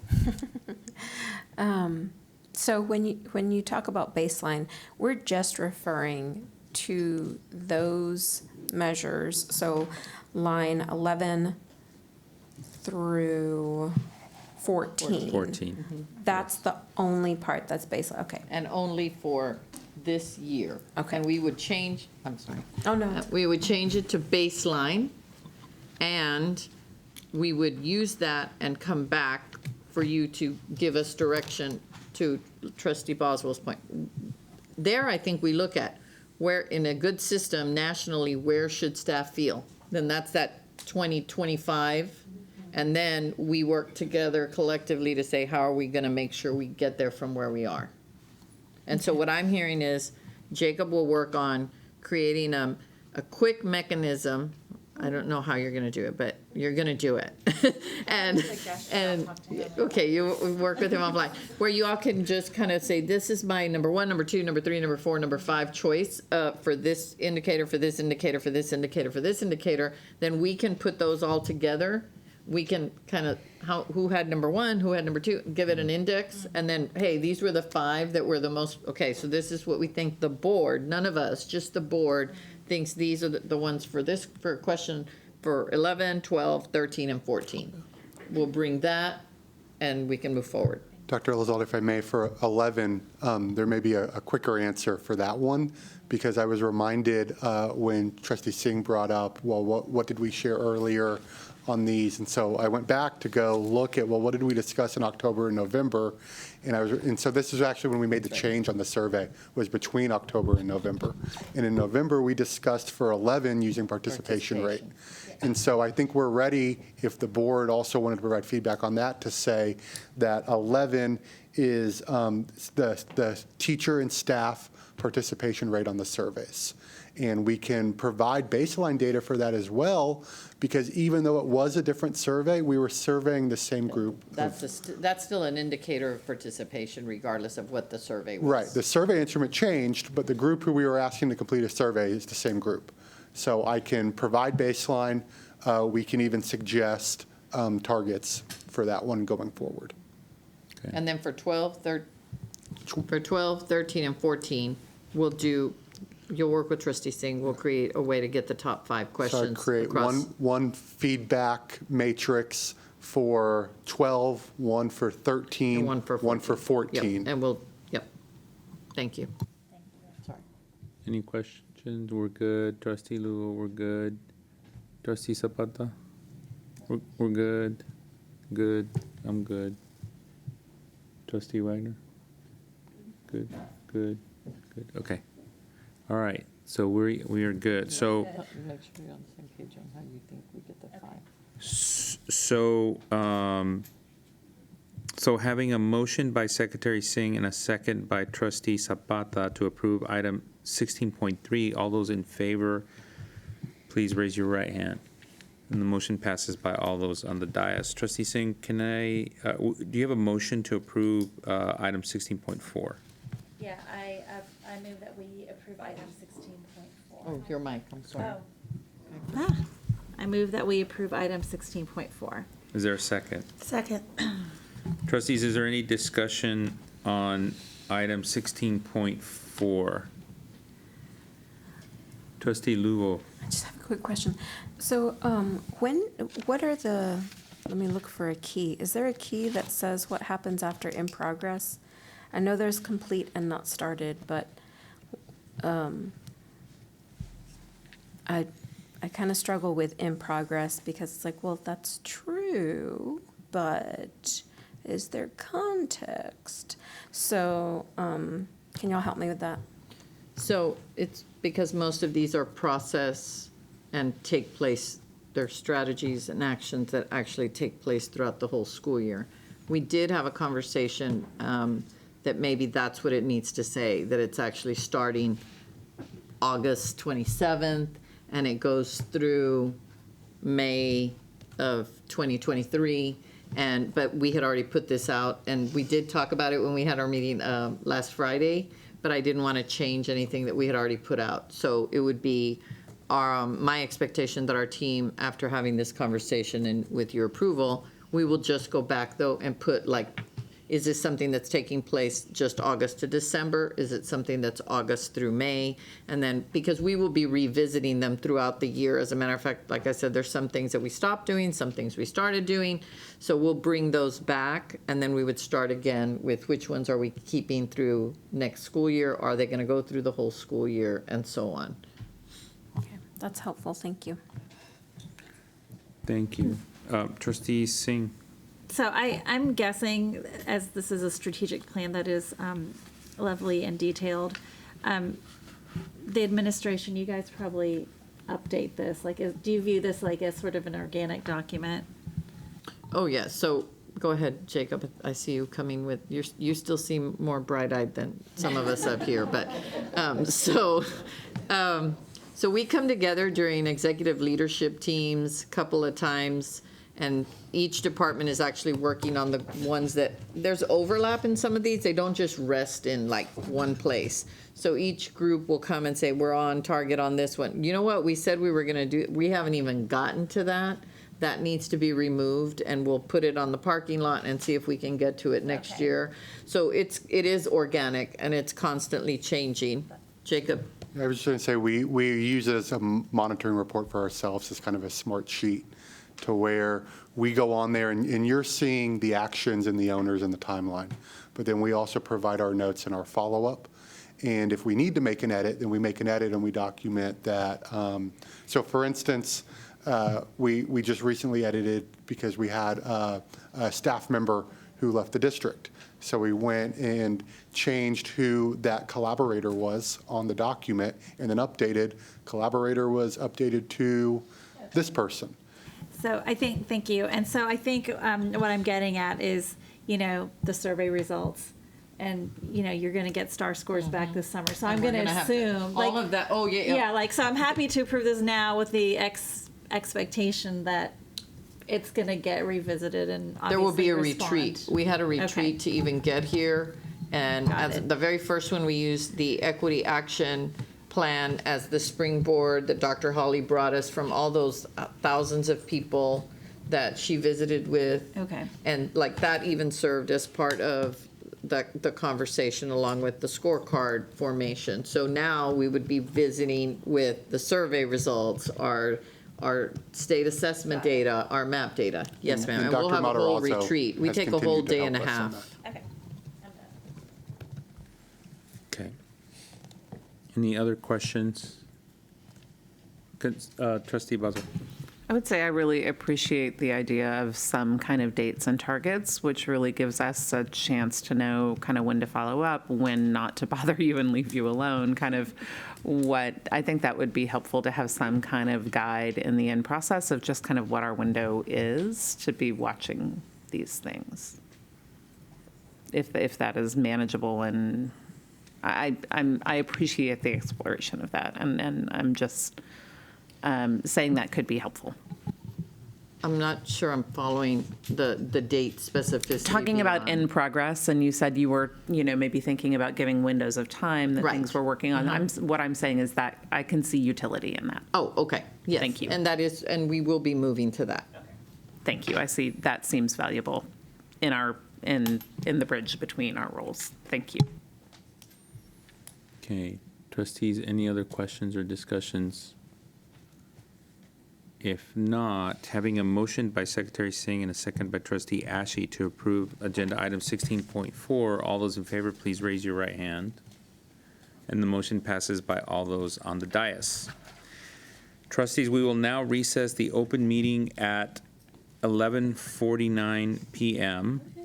and move to executive session pursuant to Texas Government Code Sections 551.074, 551.072, 551.073, 551.087, 551.076, and 551.071. For our viewers at home, this concludes our live broadcast. When we are finished with the executive session, we will briefly return to open session to formally adjourn the meeting. The adjournment will be recorded and be included in all replays of tonight's meeting. Thank you for joining us and have a good evening. Good morning. We will now reconvene the open meeting at 1:51 a.m. Secretary Singh, do I have a motion to adjourn the meeting? So moved. Is there a second? Second. Having a motion by Secretary Singh and a second by Trustee Zapata to adjourn, all those in favor, please raise your right hand. And the motion passes by all those on the dais. This meeting is now adjourned at 1:52 a.m. on Friday, May 20th. Thank you.